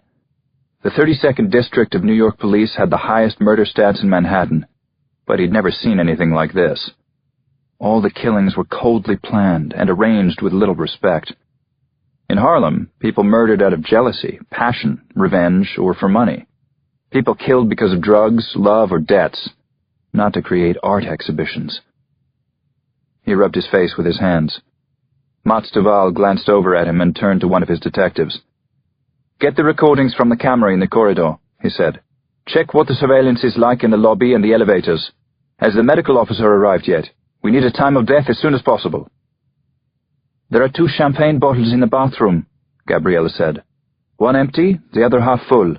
4 glasses, too, all with remnants of light yellow liquid in the bottom." They would find cyclopentolate in 2 of the glasses, Jacob thought, looking around the hotel room.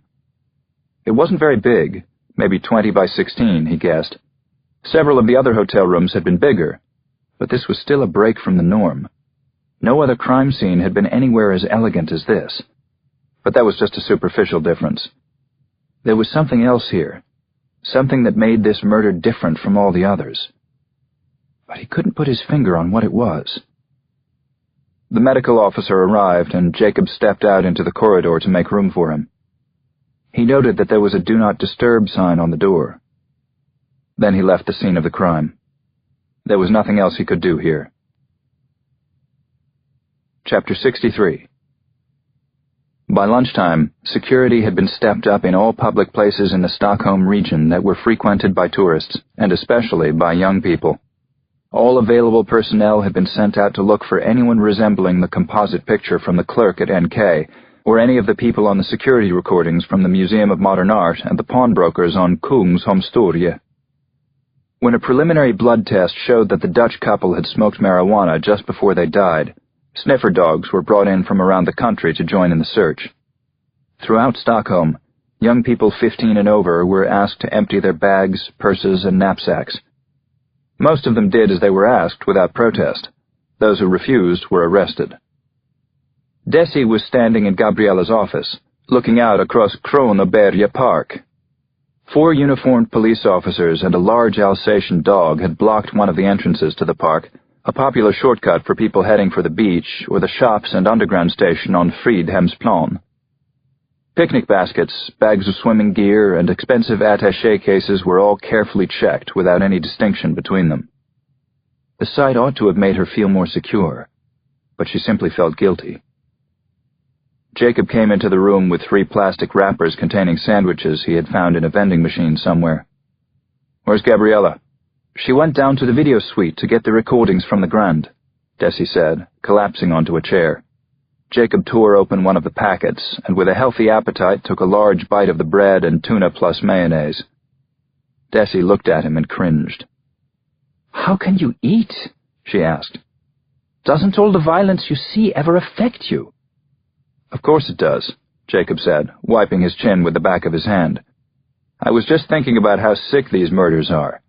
But it won't help the Dutch couple if I faint from low blood sugar." Desi leaned her face down into her hands. "I shouldn't have written that bloody letter." Jacob carried on chewing. "I thought we'd gotten past that." She had her cell phone out. "And now it's started," she said. "Just as I thought it would." "What has?" Jacob wondered. "I'm getting calls from the trade press, asking why I'm doing the police's work for them." Jacob gestured with his hand toward the pictures of the dead couple in the hotel room. "That's your reality," he said. "What you're talking about is pretentious bullshit." "Exactly," she said. "And what if I'm the one who made that reality happen?" He groaned. "It's true," she said in a low voice. "You said so yourself. They've broken that pattern. They've killed again in the same city. If I hadn't let myself be persuaded, this Dutch couple would still be alive." "You don't know that," Jacob said. And if they hadn't died, other young people would have, in some other city. She took her hands away from her face. What do you mean? That the Dutch couple was sacrificed to a noble cause? What does your lot usually call it? Collateral damage? The American wiped his fingers on his jeans. His expression had grown dark. I never think like that, he said. The Dutch couple's deaths were tragedy.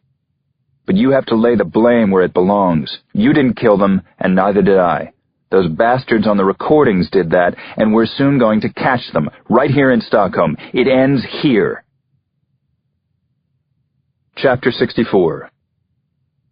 The suspects from the Museum of Modern Art were identified almost immediately on the security recordings from the Grand Hotel. They appeared on 4 different film files, 2 from the lobby and 2 from the corridor on the 4th floor. The fair-haired man and the dark-haired woman were caught on camera in the hotel lobby at 2:17 on the afternoon of June 15th.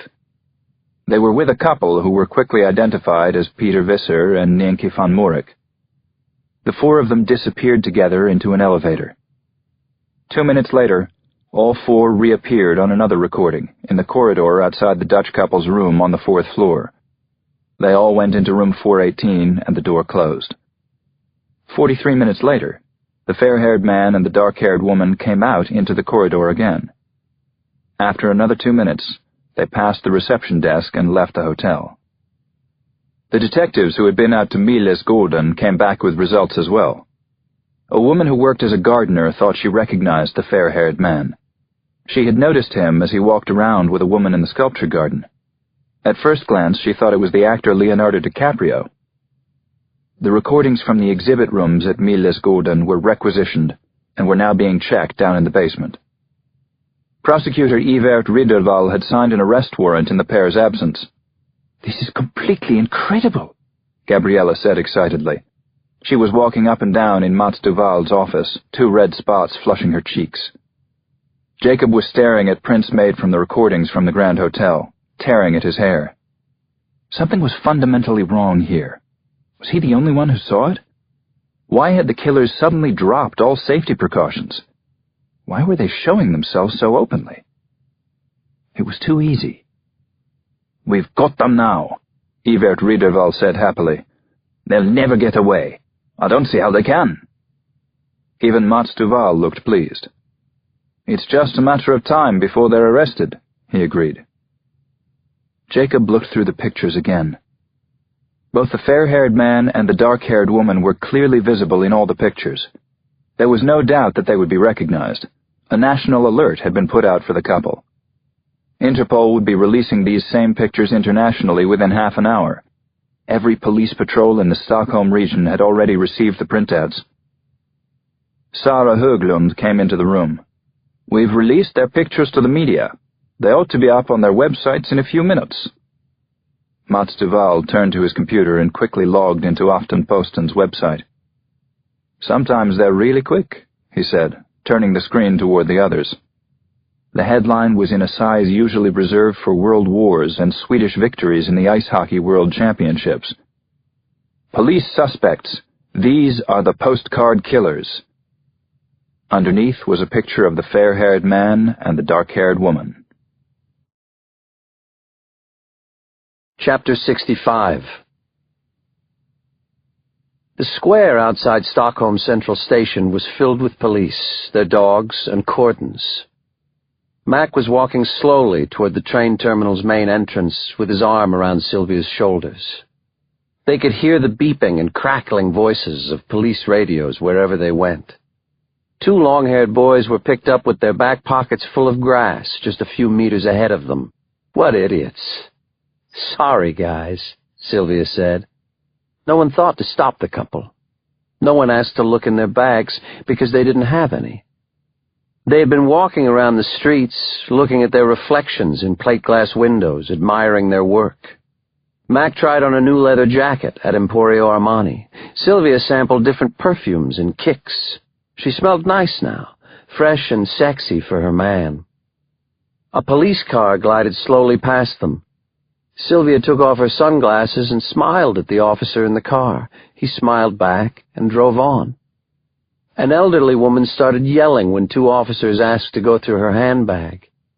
3 teenage boys ran past like the hounds of hell were after them, followed by 2 plainclothes policemen. "Come on, let's go in," Sylvia said.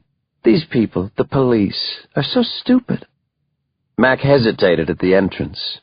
Sylvia gave him a quick kiss on the cheek. "You're such a star, Mac." With their fingers laced together, they walked into the lion's den. Children were crying, dogs barking, adults complaining. Loudspeaker announcements about delays and canceled trains followed one after another. The crowd got thicker and more agitated with every step they took. Some people had already missed trains because of the mindless searches. After just 10 meters or so, they reached the first police checkpoint. Max stiffened when he caught sight of his own portrait in the hands of a well-built policeman with a big Alsatian panting at his side. But Sylvia pushed her way through to the policeman and tapped him on the shoulder. "Excuse me," she said, "but what's going on?" The policeman turned around, looked right at her, and quite literally jumped. "I see you've got my picture there," she said, wide-eyed, pointing to it. "What's this all about?" Chapter 66. They were American citizens. Their names Sylvia and Malcolm Rudolph from Santa Barbara, California. Their arrest was entirely undramatic.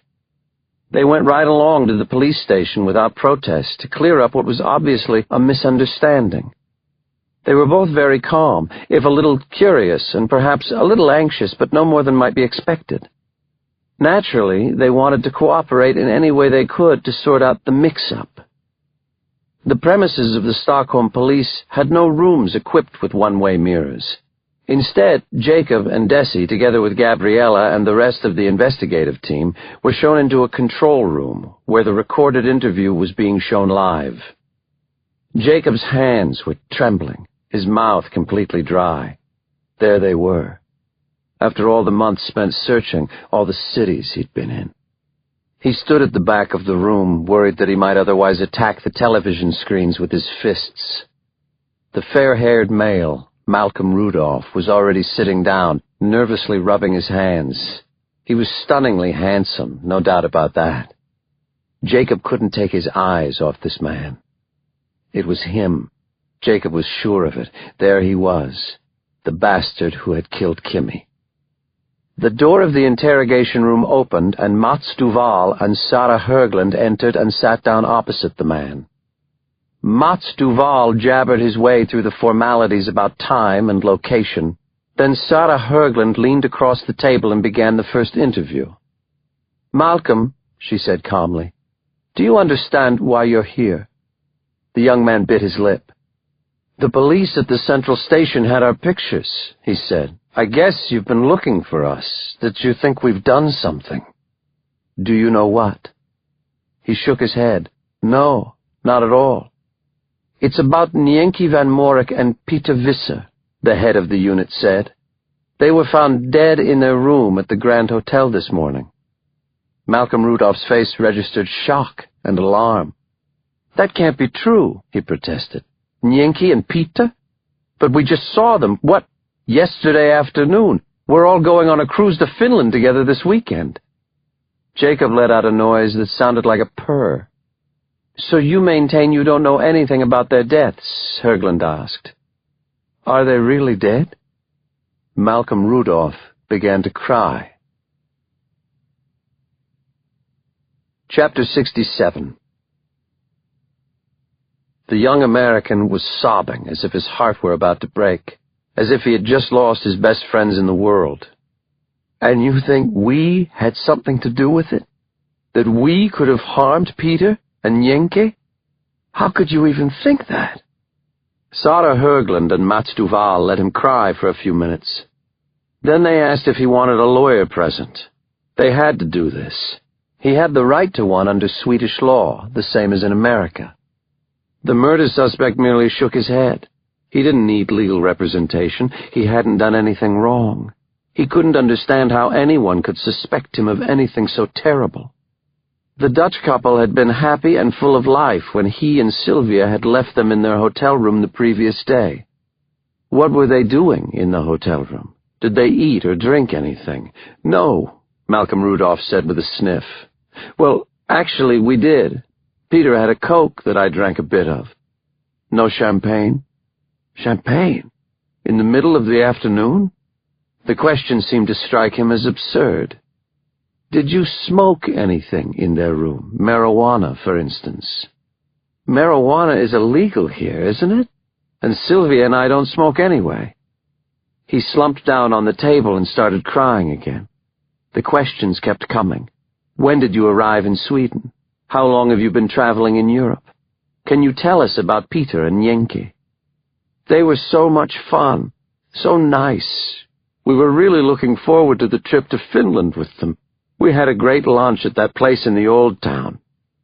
The detective's questions bounced off him, many unanswered, then into the control room. Where were you on November 27th last year? December 30th? January 26th this year? February 9th? March 4th?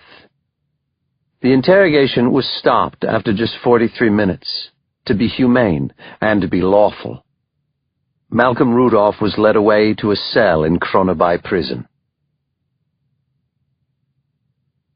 Chapter 68. Jacob had to stop himself from smashing his fist through the cement wall. He was forced to take a quick walk out in the corridor to calm himself down, if that was even possible. He came back into the control room just as the young woman was taking her place in the interrogation room. Sylvia. She seemed more collected than her husband and answered the questions calmly and clearly. When she heard that the Dutch couple had been murdered, she put her hands to her face and wept quietly for a moment. Then she confirmed Malcolm's story. They'd eaten lunch with Ninky and Peter and were planning a joint trip to Helsinki next weekend. How did you arrange it?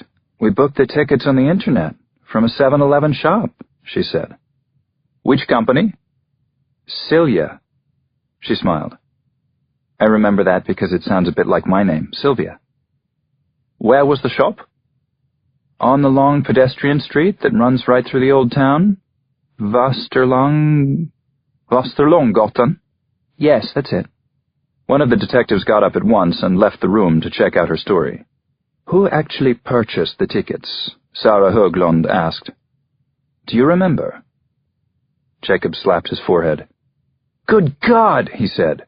What sort of performance is this? Question time in Sunday school? Jesus, ask her some tough questions, for fuck's sake. Gabriella came over and stood right next to Jacob. Her eyes were red and her breath smelled of coffee. Pull yourself together, she said. You're behaving like a kid. Let Sarah and Mats do their jobs. That's precisely what I mean, Jacob yelled. They're not doing their jobs. They're sitting there making nice with her. She's a cold-blooded murderer. Look at her. She's so calm. Take it easy, Jacob, Desi said, putting her hand on his arm. He ran his hand through his hair and swallowed audibly. On the television screen, the interrogation slowly continued. No big ups or downs. Where were you on November 27th last year? Sylvia Rudolph played thoughtfully with a curl of hair. She was very pretty, though not as striking as her husband. I can't remember offhand. Can I check in my diary? I might have something there. Mats Duval switched on his electronic notepad. Let's take something more recent, he said. Where were you on February 9th this year?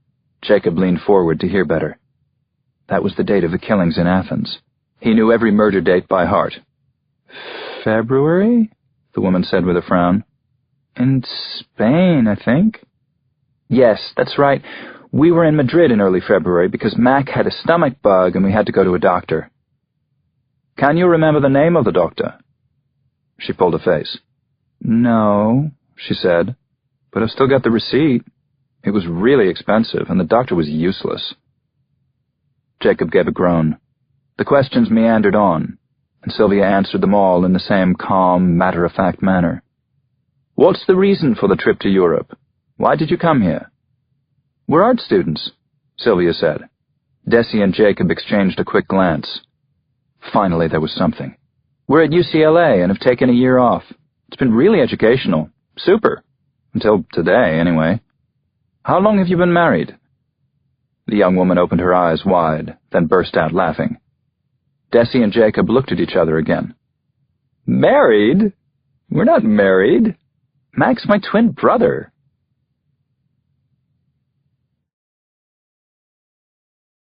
Part 2. Chapter 69. Desi phoned Fosberg at the paper once Sylvia Rudolph had been taken back to her cell. "How's it going?" the news editor asked. "Have they confessed yet?" "You know I can't answer that. I'm not here as a reporter," Desi said. "What's the reaction at the paper?" "We've got extra pages in all of tomorrow's editions. This is huge. Everyone's totally focused. We've got newspapers around the world contacting us. There's even a guy from the New York Times sitting at your desk. I hope you don't mind him borrowing it. I meant the reaction to my letter and the 2 murders. I can see I'm getting a whole load of crap on the net." "Oh, that? Well, no one's bothered about that." "Come on," Desi said. "What are people really saying?" Fosberg hesitated. "Alexander Anderson is upset and going around talking a load of rubbish. He's saying that you're unethical and desperate for headlines and quite a lot of other stuff. But that's nothing to worry about. He's just jealous of the attention you're getting." Desi closed her eyes. She knew it would turn out like this. She told them it would. "Are they saying anything in the proper media?" Fosberg sighed. "Forget about all this, Desi. The killers have been caught. Everyone's happy. Go have a beer or something." He hung up. "The killers have been caught. Everyone's happy." Desi desperately wished it were that simple.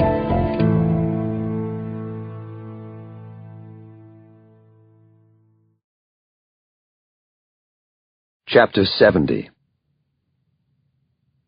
At 8:30 that evening, Sylvia Rudolph volunteered that she had new information for the police. The interrogation resumed at her own request. Her face was paler now, and she had obviously been crying.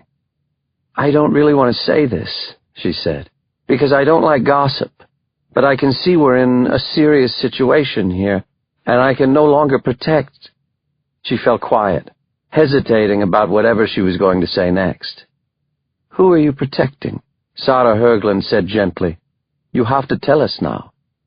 Sylvia Rudolph discreetly wiped away a tear. Then she took a deep breath. "I didn't tell you the whole truth earlier," she said, and Jacob and all the others in the control room leaned toward the screen at the same time. "We didn't set out for Europe just to look at art. I had to get away from Los Angeles, and Mac offered to come with me." Mats Duval and Sarah Höglund waited in silence for her to go on. "There's someone who wants to hurt me," she said in a very quiet voice. "He's an old boyfriend, although if you ask him, he'll say we're still together. He just can't accept the fact that I'm finished with him. He used to hit me. He can't stay away from me." Sylvia Rudolph started to cry softly. Sarah Höglund put a reassuring hand on her arm. "It feels awful to say something so bad about another person," the young woman went on, taking the police chief's hand and squeezing it. "But I really think Billy is capable of doing anything if it would hurt me. He might have followed me to Europe." Chapter 71. The investigating team was gathered in Mats Duval's office. They made a hollow-eyed, determined crowd as they settled on the sofas and chairs. "We've gone through the hotel room in the Amaranten," the superintendent said. "A preliminary search hasn't revealed anything that can help our case. Quite the reverse, in fact." He looked through his papers. "Malcolm Rudolph really was tested for salmonella on February 9th in Madrid, the same day the murders in Athens were committed. Here's the receipt." Jacob shut his eyes, covering them with his hand. He almost couldn't bear to hear any more. Mats Duval went on to summarize the state of the investigation. No drugs had been found in the hotel room, neither marijuana nor any muscle relaxant containing cyclopentolate. No weapons had been found. No knives or scalpels. Inquiries at the 7-Eleven shop on Västerlånggatan confirmed that one of their computers had been used at lunchtime on Tuesday to book a Helsinki cruise with Silja Line for 4 people. The 4 passengers were Peter Visser, Ninki van Morik, Sylvia Rudolph, and Malcolm Rudolph. No stolen property, neither that of the victims in Sweden nor from anywhere else in Europe, had been found, and no champagne. In fact, there was nothing to suggest that Sylvia or Malcolm Rudolph had ever been in contact with any of the other murder victims. A response from Berlin indicated that no trace of the Rudolph siblings had been found at any of the European crime scenes. On the other hand, their fingerprints were found in various places in the room in the Grand Hotel. There was complete silence after the superintendent finished with his list. Reactions? It's them, Jacob said. I know it is. I don't know how they've done it, or what the purpose of this little charade of theirs is, but they're guilty as fuck. And how do we prove that, sir? Sarah Höglund said. They've looked at paintings, which isn't a crime, at least not here in Europe. They've been traveling around, and they've visited friends in their hotel room. What can we possibly charge them with? And based on what evidence? Jacob recalled the reassuring hand she had laid on Sylvia Rudolph's arm. We have to go through the confiscated material more thoroughly, he said. There's something there, something we've missed. Let me help you, please. They turned themselves in, Sarah Höglund said. They're being very cooperative. They've declined legal representation, they're horrified by the deaths of their friends, and they've got an alibi for the murders in Athens. There was an oppressive silence when she stopped talking. This won't hold, Evert Ridderwald said. We have to have something more than this. I can hold them until lunchtime on Saturday. Then I'll have to let them go. Chapter 72. Jacob stepped onto the street. His whole body was numb and felt hollowed out. He couldn't imagine a worse scenario than these two killers walking free. As if it weren't bad enough that they had killed and humiliated their victims, they'd be able to stand there laughing at everyone afterward. He had to stop himself from kicking over a motorcycle leaning against the wall. See you tomorrow, Desi said, walking past him with her bike helmet in her hand. Wait up, Jacob said instinctively, holding his hand out toward her. Hold on. She stopped, surprised. He looked at her, his mouth open, apparently not knowing what to say next. Don't go? Can't stand being alone anymore? I can't go back to my prison cell at the hostel? Not tonight? They're laughing at me. Can't you hear them laughing at me? Jacob, the journalist said, walking over to him. What's wrong? I mean, I know what's wrong in a particular sense. But what's wrong? He made an effort to breathe normally. There are a few things I've been wondering about. Have you got a couple of minutes? She hesitated. It won't take long, he said. You've got to eat anyway, haven't you? I'll pay tonight. I'll even make an effort to be civil. I'm so exhausted. I need to go home. We can get something along the way. Chapter 73. They headed off down toward the central station side by side. What does it mean that the Rudolphs are being held according to Swedish law? Jacob asked. The prosecutor can hold them for up to 3 days while he prepares the arrest. Can they post bail? No, we don't have that sort of system here. Have you ever eaten a flatbread roll? A what? They stopped at a little kiosk selling hot dogs and hamburgers. Desi ordered something in her incomprehensible language and let him pay for whatever it was. Gradually, the solid panic inside him started to let go and open up some. Here you are, Desi said. She handed him a sort of pancake filled with mashed potato, hamburger dressing, grilled hot dog, chopped dill pickle, onion, mustard, ketchup, and prawn mayonnaise, and all wrapped in foil. Jesus, he said. Just eat, Desi said. It's really good. I thought you didn't eat meat, Jacob said. She looked at him in surprise. How'd you know that? He took a deep breath and tried to relax his shoulders. Just something I noticed, I guess. What do you think of the Rudolphs? Are they our postcard killers? Probably, she said. Mine's vegetarian, by the way. They sat on the bench inside a bus shelter and ate the sticky rolls. Jacob, who considered himself an expert in junk food, had to admit she was right.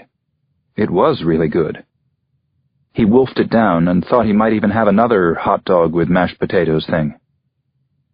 Desi Larson had a calming effect on him. He'd known that almost from the beginning, but he'd never felt it more than he did right now. He looked at this woman next to him in the yellow glow of the streetlights. She was actually very beautiful without being conspicuously pretty. Her profile was classically clean and simple. She didn't seem to wear any makeup at all, not even mascara. "What makes you think they're guilty?" he asked, studying her reaction. She glanced at him and wiped her mouth with a napkin. "The bodies," she said. "We know they're arranged as works of art, and the Rudolphs are art students. I don't know, but there's something there in that mix of art and reality. Also, I don't believe them, especially her." He threw the foil wrapping and the small remains of mashed potato into the bus shelter's trash bin. "What do you mean, that mix of art and reality? Either it's art or it's reality, right?" Desi gave him a serious look. "It's not unusual for art students to blend them together. We had several cases like that a year or so ago. First, there was a girl who faked a nervous breakdown in a psychiatric ward as part of a degree show for the art school. She hid the resources of a whole ward focused on her for an entire night.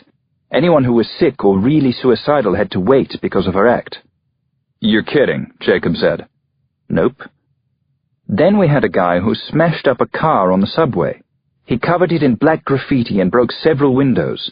He filmed the whole thing and called it territorial pissing. Believe it or not, it was exhibited in an art show. The cost to repair the car was 100,000 kroner. "And I thought we had a monopoly on crazies in the States," Jacob said, looking at his watch. "Speaking of the States, there are a few things I have to check on there. Do you know where I can get hold of a computer?" She looked at him, her eyes large and green. "I've got one at home," she said. Chapter 74. It was the first time in nearly 6 months that he'd been in somebody's house. It felt odd, almost a bit ceremonial. He took off his shoes by the door because that's what Desi did. She lived in a minimally furnished 4-room apartment with very high ceilings, a lot of mirrored doors, ornate plasterwork, and a wood-burning stove in every room. Jacob couldn't help whistling out loud when he entered the living room. 3 large windows opened onto an enormous balcony with a fantastic view over the entrance to Stockholm Harbor. "How did you get hold of a place like this? It's great." "Long story," she said. "The computer's in the maid's room. There's no maid, of course." She gestured toward a little room beyond the kitchen. "Have you got any wine around here?"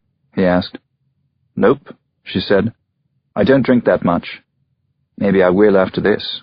She turned the computer on for him. He noticed she smelled of fruit. Citrus. Very nice.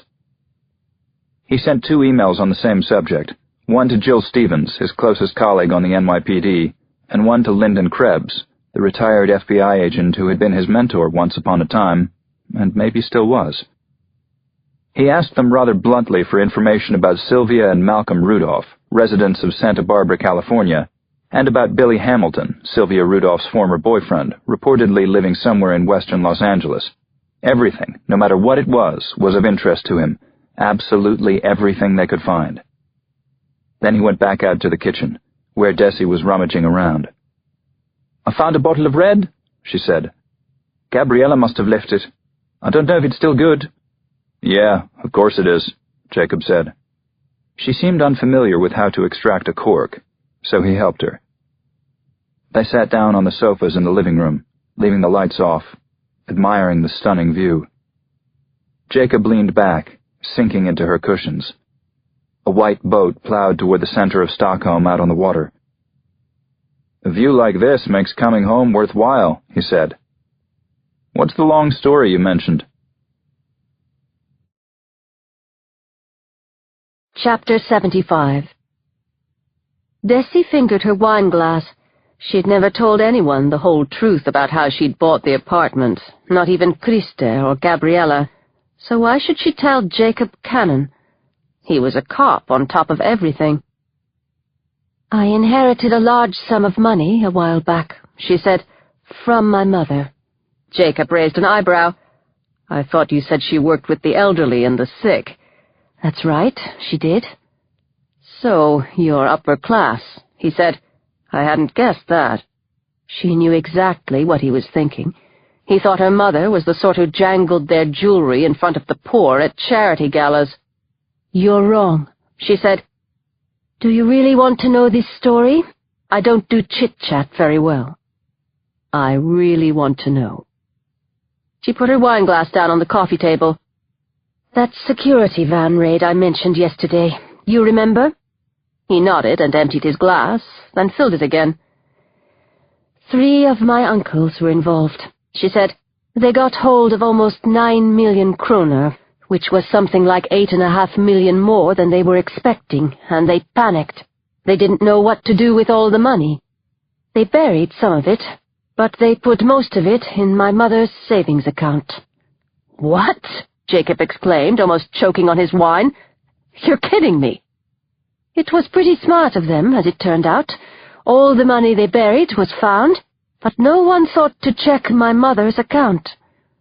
She watched carefully for his reaction. Was he about to turn his back on her, dismiss her as the daughter of a scheming criminal? "Your uncles can't have been the sharpest knives in the drawer," he said. She avoided his gaze as she went on with the story.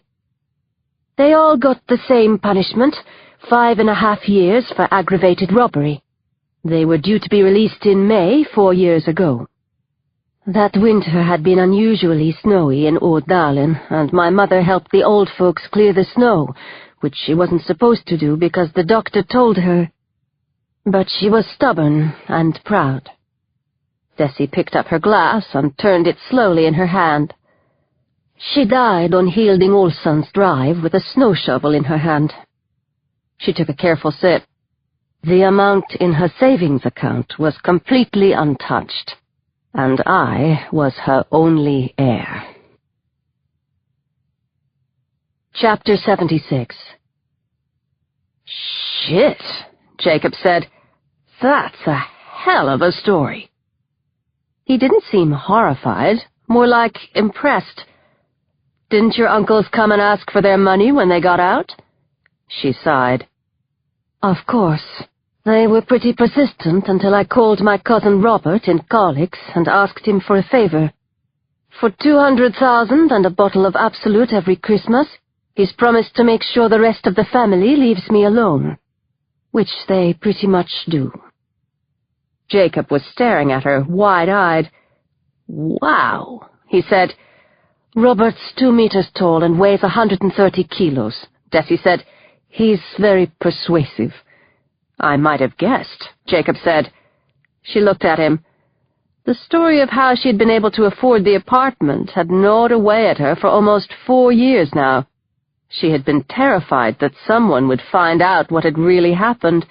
Now she had dragged her secret out, and Jacob didn't seem the least bit bothered. Instead, he seemed amused. All of a sudden, she realized she was weak with tiredness from all the tension of the day. She stood up, clutching her glass like someone's hand. "I really have to go to bed," she said. Jacob took the almost empty bottle back to the kitchen. He pulled on his shoes by the door and stood up straight again. He hesitated by the door. "You're pretty cool," he said in a quiet voice. "You're pretty weird," she said. "Do you know that?" He shut the door soundlessly behind him. She leaned her forehead against the door and listened to the sound of his footsteps as they disappeared down the marble staircase. "Plus, I'm stubborn and proud," said Desi. Chapter 77. Thursday, June 17th. Malcolm Rudolph had draped his body so that he was half lying in his chair in the interrogation room. His legs were wide apart, and one arm was hooked around the back of the chair. His tousled hair had fallen across his forehead, and the top 2 buttons of his shirt were undone. It was cool. We were traveling around studying art and life, he said over the sound coming from the television monitor. And death, Jacob thought, as he sat in the control room listening to the murderer talk. Above all, You studied death, you bastard. It was really great to begin with, the fair-haired man said, and yawned. Although it's gotten a bit boring in recent weeks, actually. So to start with, they thought it was fun killing people, Jacob thought. Then that became routine as well. How would you like an axe through your skull? Would that be cool, or just half cool? Mats Duval and Sarah Högland were going through the log of the Rudolph's movement in Europe over the past 6 months. Their passports showed that Malcolm and Sylvia Rudolph had landed at Frankfurt Airport 8.5 months ago, October 1st. Since then, according to Malcolm, they had been traveling around, looking at paintings and enjoying life. They had kept within the part of the European Union governed by the Schengen Agreement. In other words, the countries that no longer insisted you show a passport when you crossed between them. So they had no stamps to show where they had been. The investigating team therefore had to look for that information elsewhere, which was more easily said than done. Apparently, neither of them owned a cell phone, so there were no calls that could be traced. They each had a credit card, both Visa, which they very rarely used. They had withdrawn cash with a credit card on 2 occasions, in Brussels on December 3rd and in Oslo on May 6th. A credit card had also been used to pay for Malcolm's medical treatment in Madrid in February. On March 14th, a hotel bill in Marbella in the south of Spain had been paid with Sylvia's card, and on May 2nd, Malcolm had bought 4 theater tickets in Berlin with his. The cruise to Finland over the coming weekend was the last time the cards had been used. Jacob followed the questioning out in the control room with his jaw clenched. Desi was sitting next to him, just as absorbed in the interrogation as he was. The murders in Berlin took place on May 2nd. Did they really go to the theater afterward? She whispered, but he shushed her. To go back to our discussion about Stockholm, Sarah Högland said on the screen, "Why did you decide to come here?" Malcolm Rudolph gave a nonchalant shrug. "It was Sylvia who insisted we come," he said. "She's interested in form and design, in the whole Scandinavian simplicity thing. Personally, I think it's seriously overrated. I find it cold and impersonal and rather a bore." He yawned again. His grief at the death of his Dutch friends had evidently faded. Mats Duval adjusted his tie. "You have to take this more seriously," he said. "You were the last people to see Peter Visser and Yankee von Morik alive. You were caught on the security cameras in the corridor. Don't you realize what that means?" Jacob leaned forward, inspecting the bored young man. Was the little shit just sitting there smiling? What did he know that the police clearly didn't? "We can't have been the last people to see them alive," Malcolm Rudolph said, "because they were still alive when we left. Someone else killed them, obviously. You can't have looked at the recordings long enough." Sarah and Mats glanced at each other, and their faces showed signs of alarm. Had anyone actually watched the security recordings in their entirety? One would hope so, but it had been so chaotic. Sometimes things were missed or got messed up when a case was really hot. They broke off the interrogation and ordered all of the security recordings from the Grand Hotel to be taken out once more.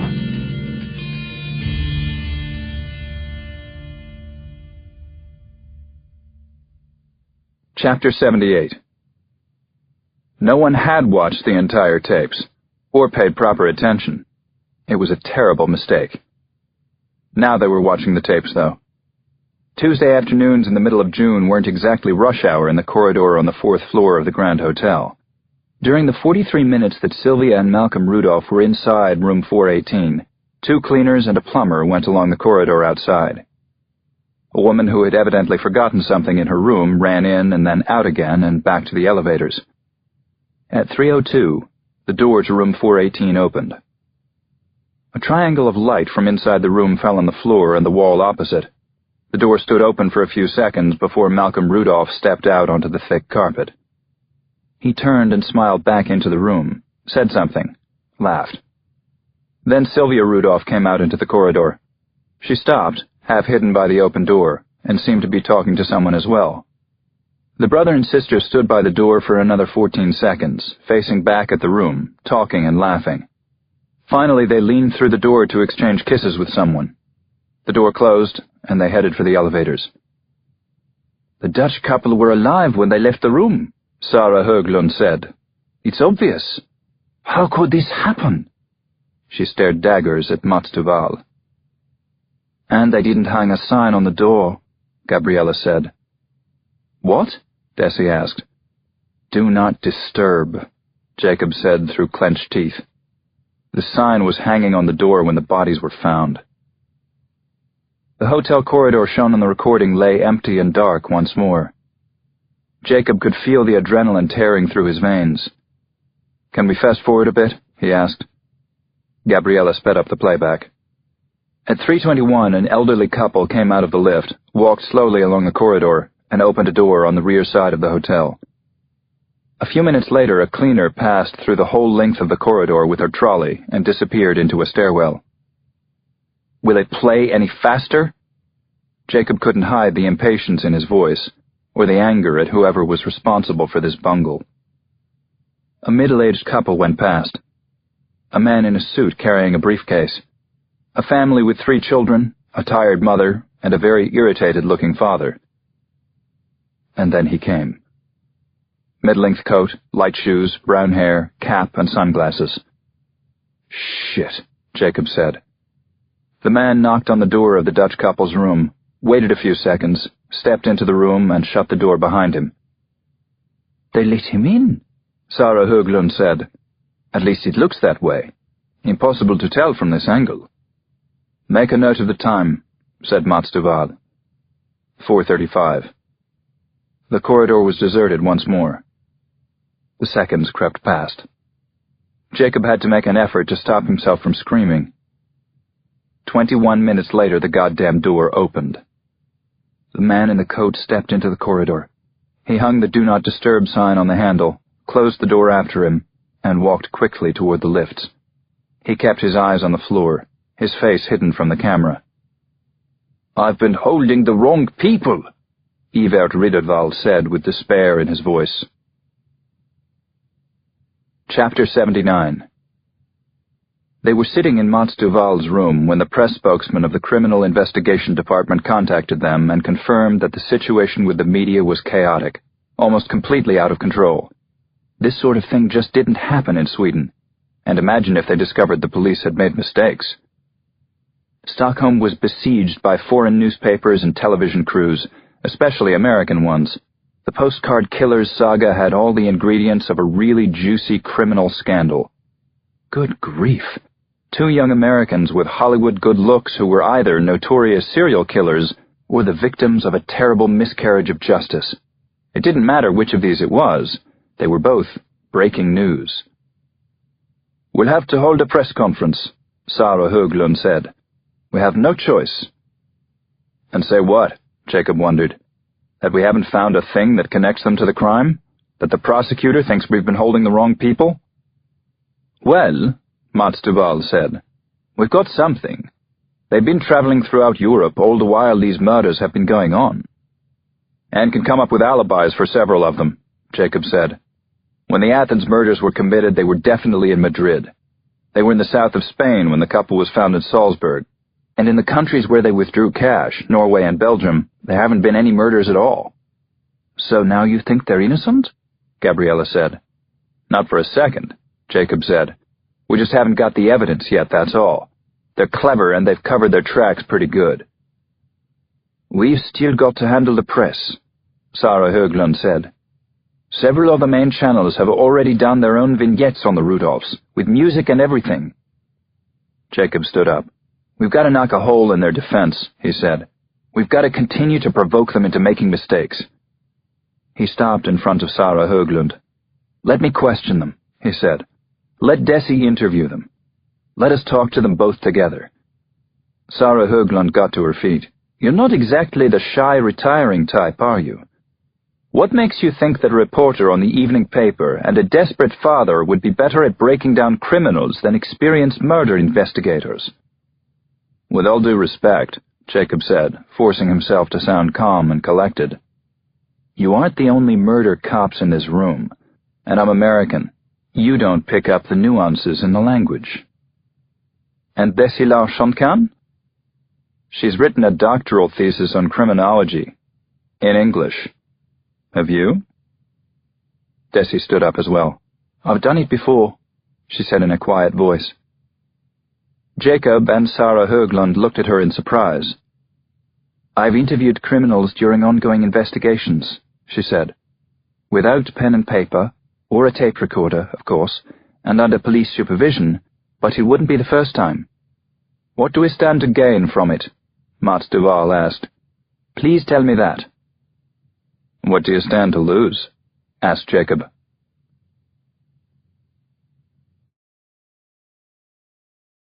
Chapter 80. The press conference was out of control from the very start. Several American television channels were broadcasting live and had no desire to sit through Yvette Rideval's painstaking details of the progress of the investigation. Their reporters started shouting questions almost at once, which revealed yet another complication. Yvette Rideval was extremely bad at English. He was also rather hard of hearing. He just about managed to read out the details that the investigating team had jointly put together for him, but he could neither hear nor understand what the reporters were asking him. A sufficient lack of self-doubt can get you anywhere, Desi muttered as she stood next to Jacob at the back of the room. And we have a stunning example of that in front of us, Jacob agreed bitterly. Yvette Rideval had insisted on holding the press conference himself, because he was, after all, the head of the investigating team. Sarah Höglund, who was standing on the podium next to him, eventually leaned purposefully across the table, picked up the prosecutor's script, and started reading. Her English bore traces of the east coast of the United States, and Jacob recalled that she had a good knowledge of the NYPD. Maybe she'd trained there, or worked with them once upon a time. In actual fact, she said very little other than that the investigation was continuing, and that certain evidence had been obtained, but she couldn't go into details because of the significance of the material to the investigation. Fuck it, they haven't got anything, said a reporter from one of the Swedish news agencies to his colleague. They were sitting right in front of Desi and Jacob. Shall we go? Jacob whispered. Yes, please, now. They got to the exit before the reporter from Dagens Eko caught sight of Desi. Desi, he called after her. Desi Larsson? She turned around, surprised that he had recognized her. Yes, she said, and the next moment she had a huge microphone pressed up under her nose.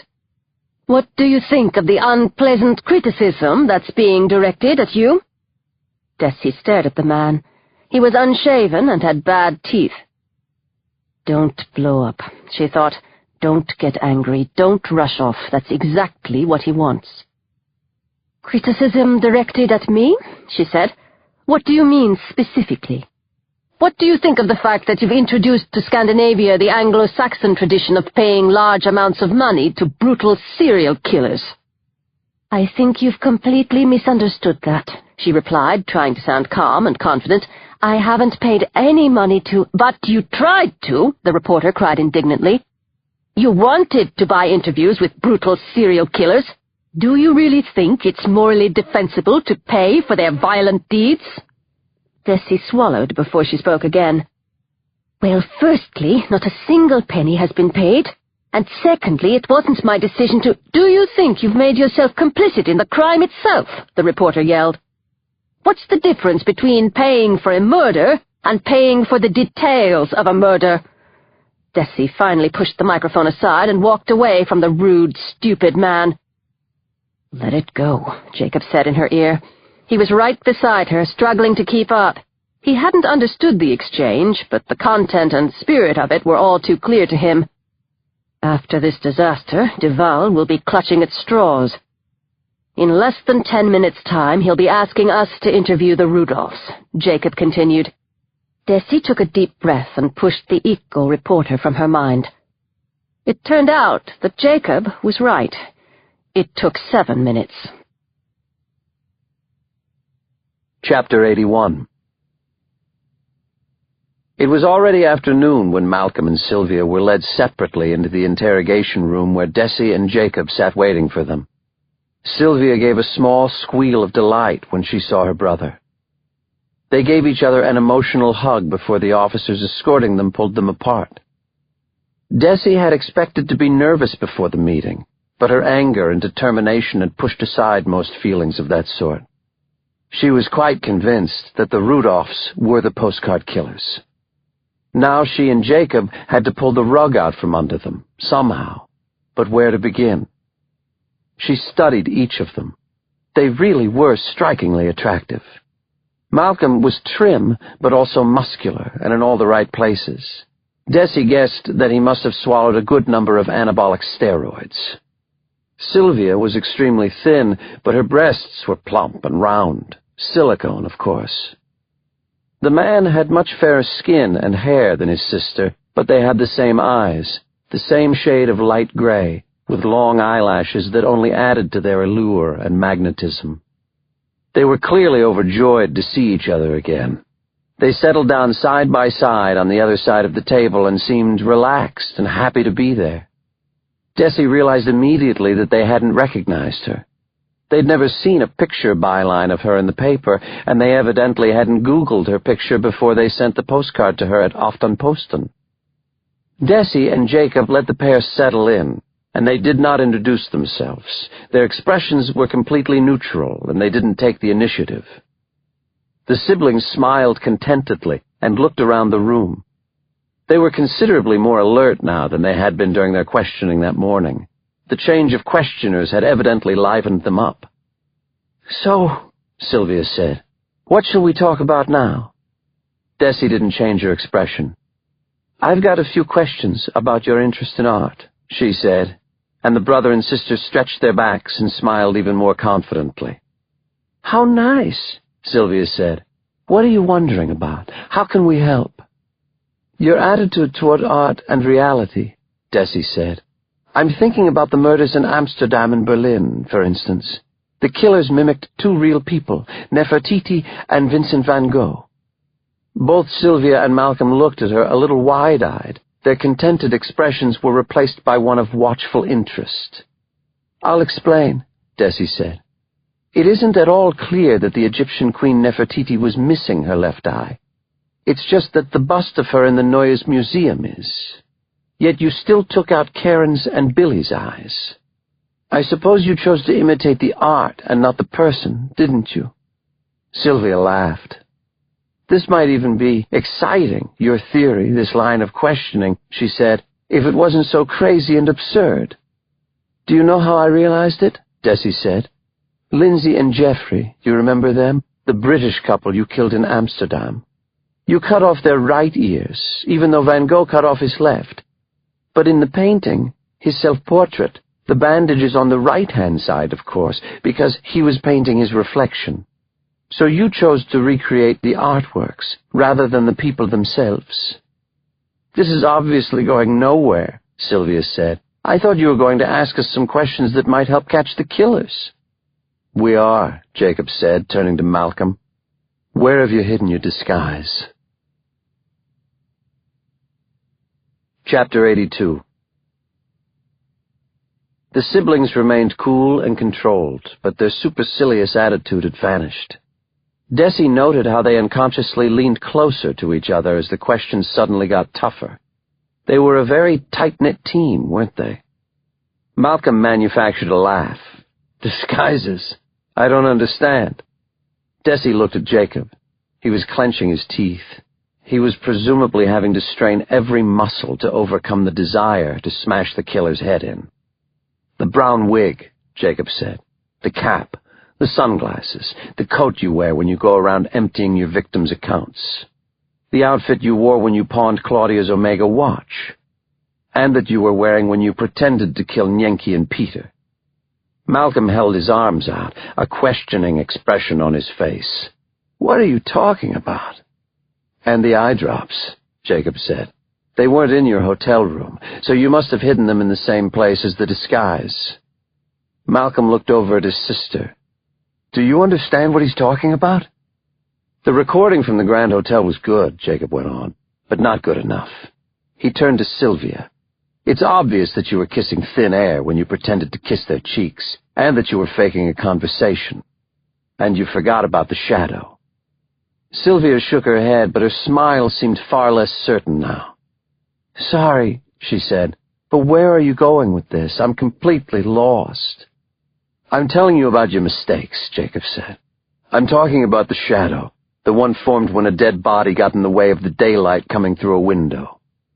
Sylvia's eyes narrowed and turned quite dark and small. "This is harassment," she said. "The statue from Miles Gordon," Desi said. "The one clearly visible on the floor of the corridor when you opened the door to Peter and Nyenki's room. That's the shadow he's talking about." "We want a lawyer," Sylvia said. Chapter 83. The pair clammed up. They refused to say another word without a lawyer present. The interrogation was stopped. The two of them were taken back to their cells, and Desi and Jacob headed off to Mats Duval's office, where the investigating team had gathered. Sarah Högland looked distinctly pleased. "That business with the shadow worked very well," she said. "A shame we made it up," Jacob said. "Otherwise we really would have a case. Anyway, it's a start.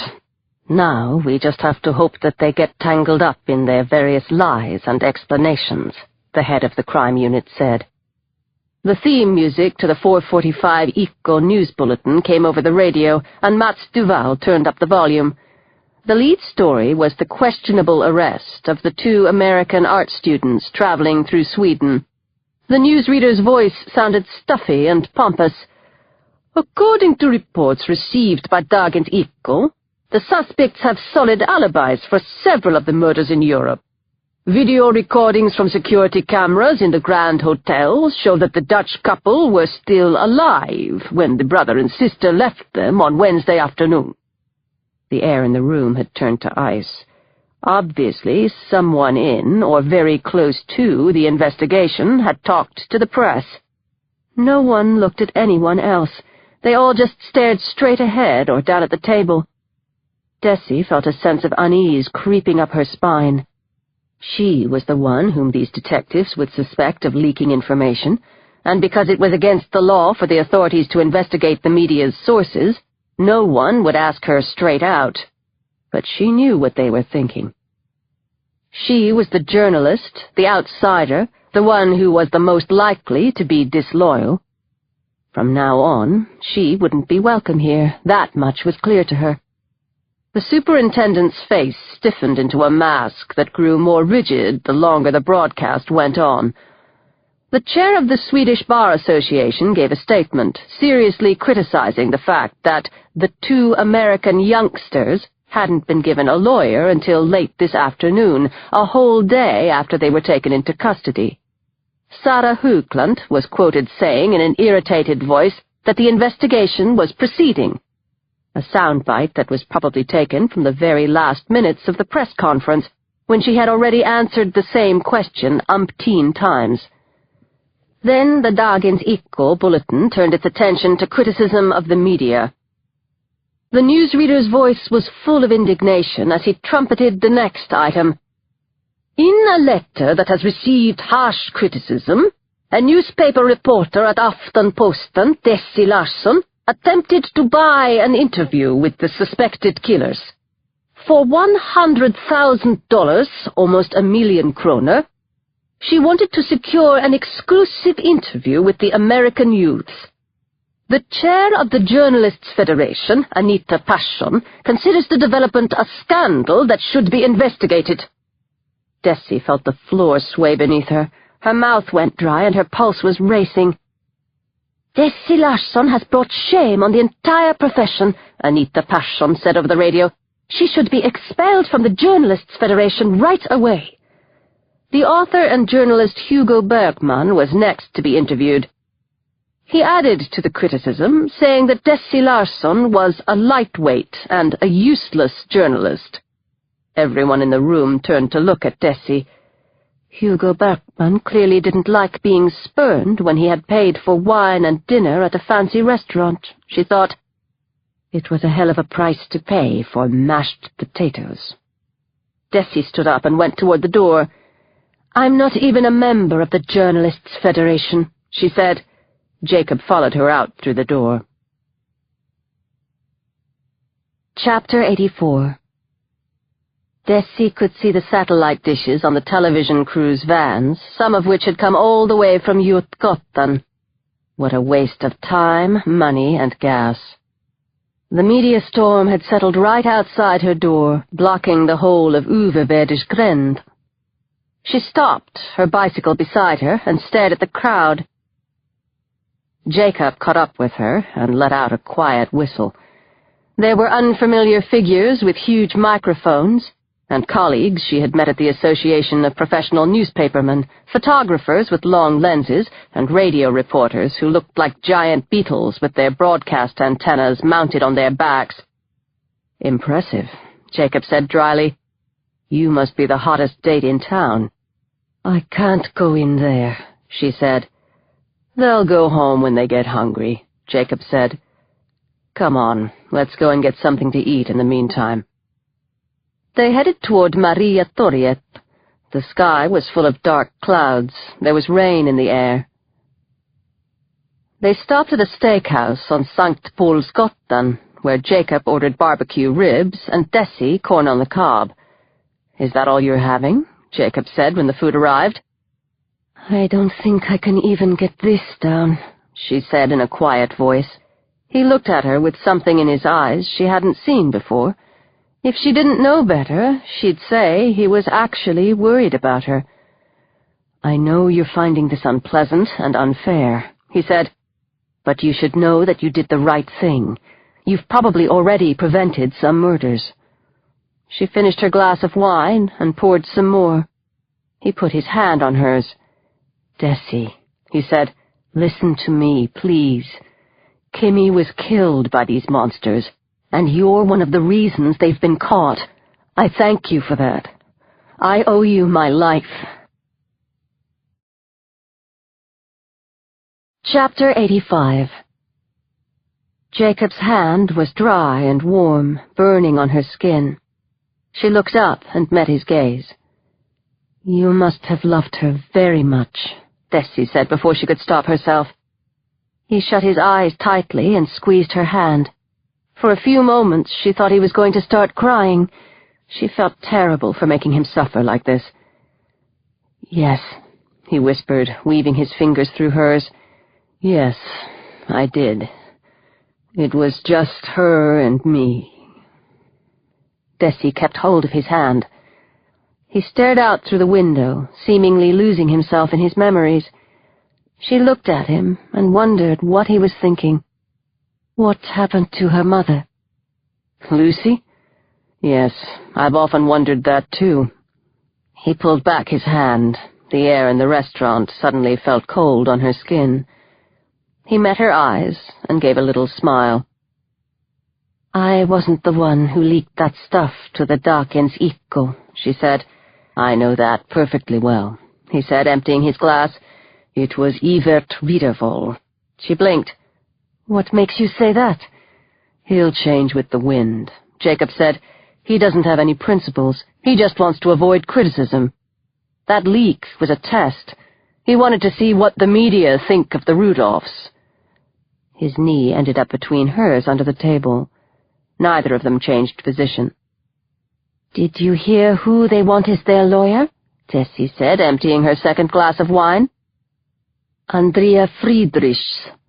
"And?" Jacob said, filling her glass. Desi took a deep sip.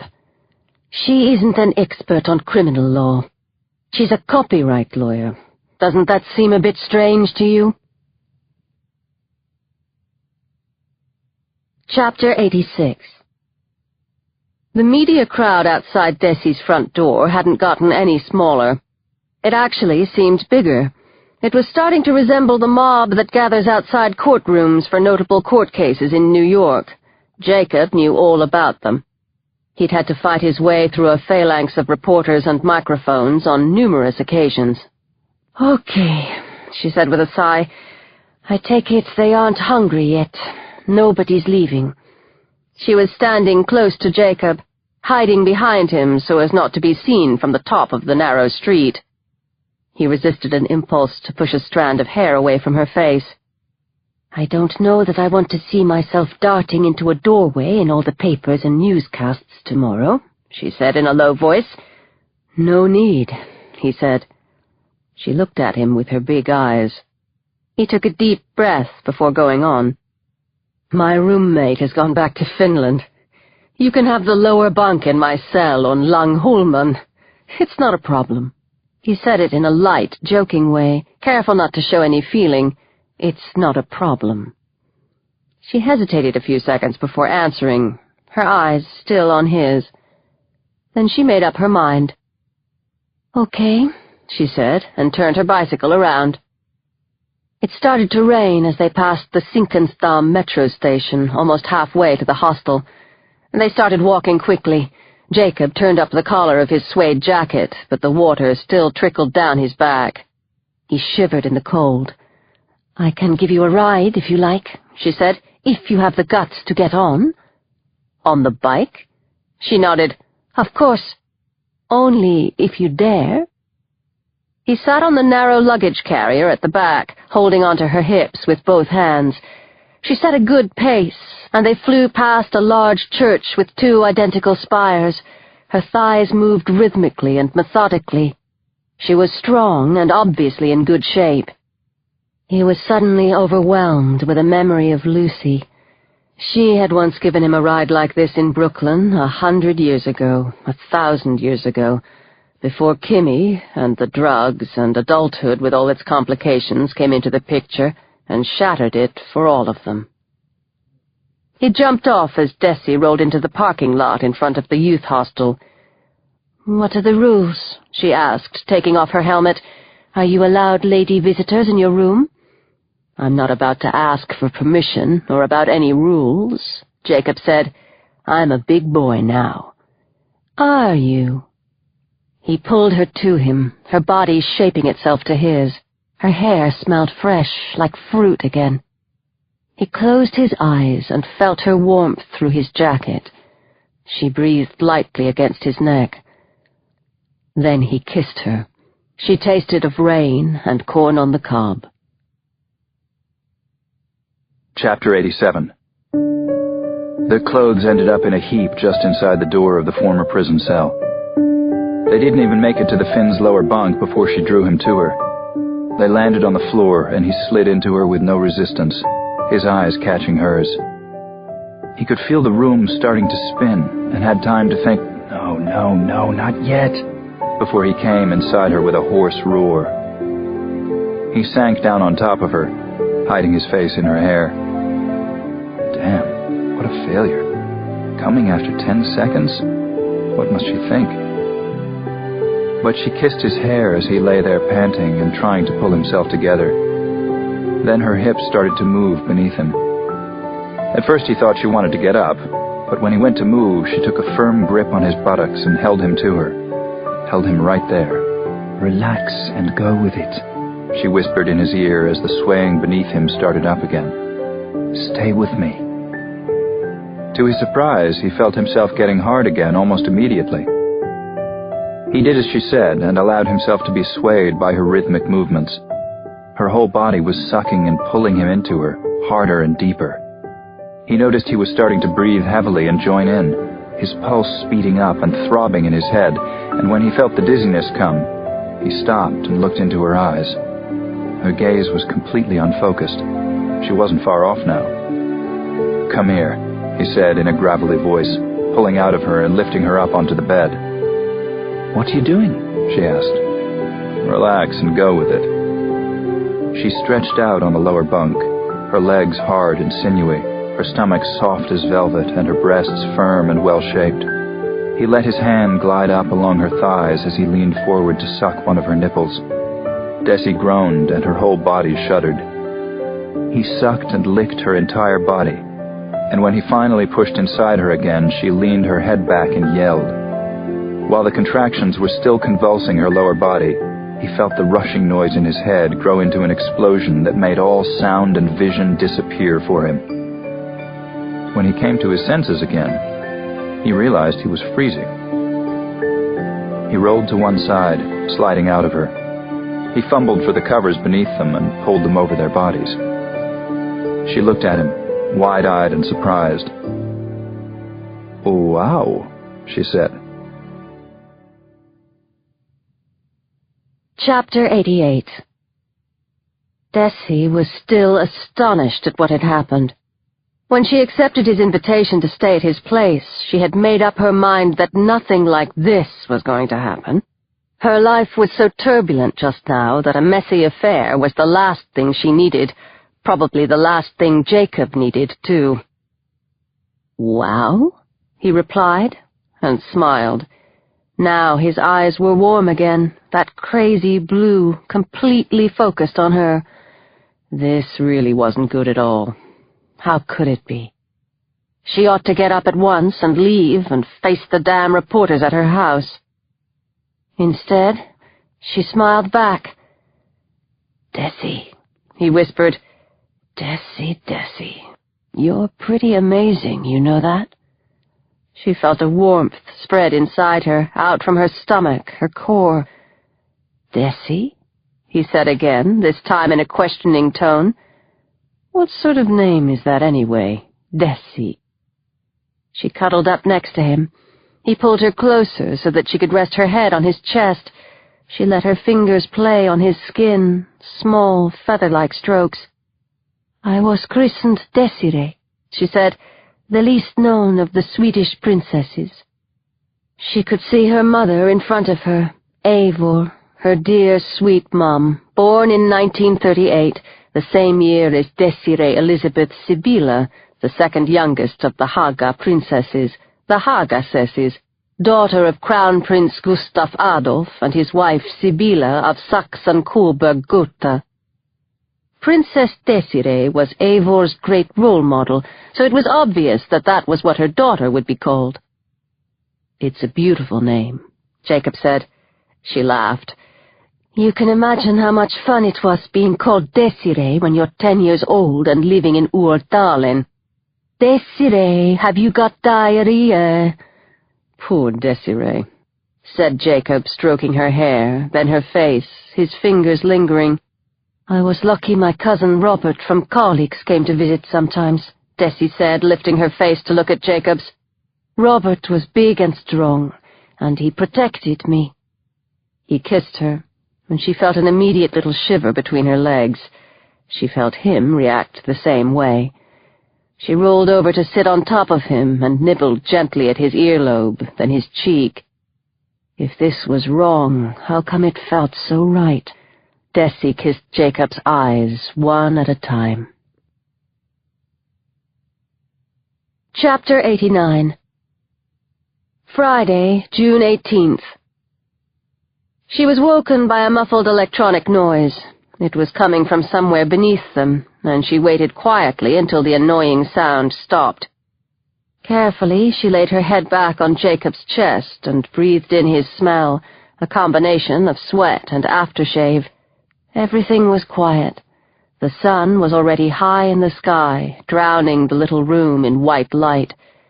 Desi wondered how long she had been asleep. An hour, maybe 2? She wanted to lie here forever, never have to get up from this bed or leave this man, never do anything else for the rest of her life but make love to him until the day they died, or possibly until the lack of caffeine made her change her mind. It would soon be unbearably hot in here, in his cell. That much was a certainty. She wriggled her way out of his embrace, pulled herself up on one elbow, and looked at his sleeping face. He looked so young when his face was relaxed and all his worries were far away. His hair curled over his forehead and spread out on the pillow. He couldn't have had it cut for at least 6 months. Not since Kimmy. She thought about Jacob's daughter now, picturing her face. How unbearably sad to lose her like that, to outlive your own child. The electronic noise started up again, longer and more persistent this time. It was her cell phone. Damn! It was in her knapsack, which had slid under the bed the night before during their somewhat chaotic entry into the little room. She waited until it stopped buzzing. Jacob stirred in his sleep beside her. She leaned over the edge of the bed, pulled out the knapsack, and fished out her phone. 1 missed call, 1 new message. She clicked on the message. It was a news flash from the main Swedish news agency, short and concise as usual. She gasped. "Oh, no." Jacob's heavy breathing stopped, and she realized he was awake. She'd woken him. She felt his warm hand on her back, a caress that carried the promise of something more.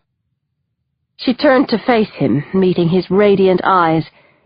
His smile faded when he saw the look on her face.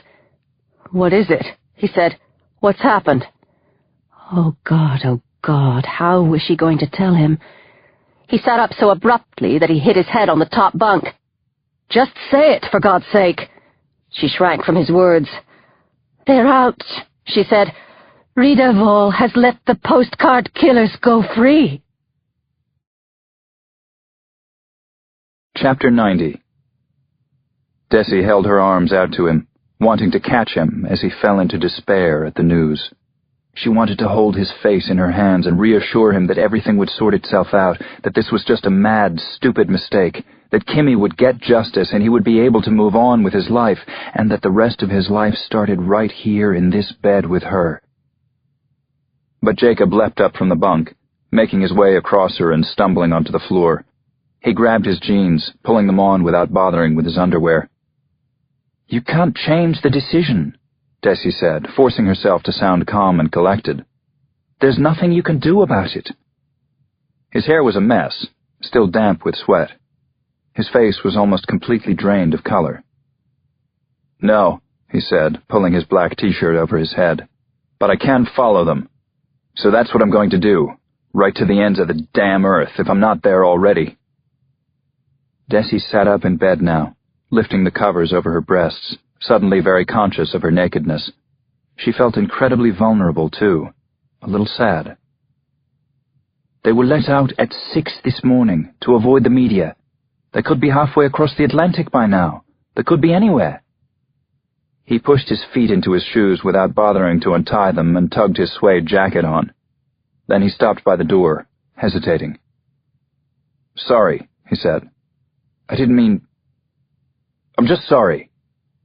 The doorframe shook as he slammed the door shut behind him. Jacob is gone, Desi thought. The policeman is back. Chapter 91. The newsroom was empty, deserted as though a bomb had gone off inside. Forsberg was sitting on his own behind his desk, half asleep, his eyes rimmed with red, watching a TV screen. His jowls seemed to have grown larger overnight. "Where is everyone?" Desi asked, sitting down next to him. The news editor nodded toward the television. "The Grand Hotel," he said. "Our favorite killers have booked into the honeymoon suite, if you can believe that. The whole of the world's press is there, including all our esteemed colleagues." Desi stared at him. "Are you serious?"